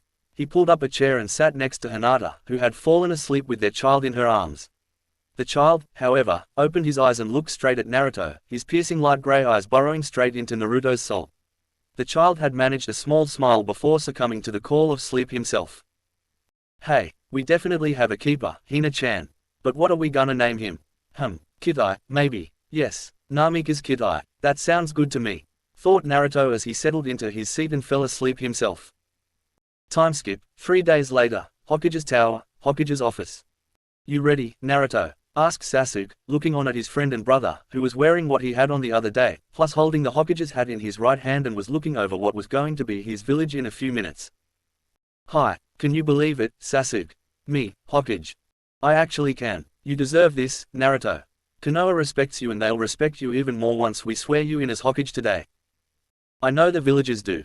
But the other 4 Kages are here as well. You know they respect you as well, Naruto. Gaara's your brother-in-law, Onoki you managed to beat in a fight, Yagura's one of your best friends and I respect you because of who your father is. You're quite popular no matter which way you look at it. I get it. Now, should I make my grand appearance now? I'd say so. Then let's go. The two had then made their way to the top of the Hokage's tower, where a select few people were waiting for him. Sakura, who was holding Azaki in her arms, Homura and Koharu, Jiraiya, Tsunade, Menma, Temari, Haku, Fu, Anko, Zabuza, Itachi, Gaara, Onoki, Yagura, Shikamaru and, of course, Sasuke and Naruto himself. Hinata was still recovering, so she couldn't be there, same with Kitai, who was still being observed for any abnormalities.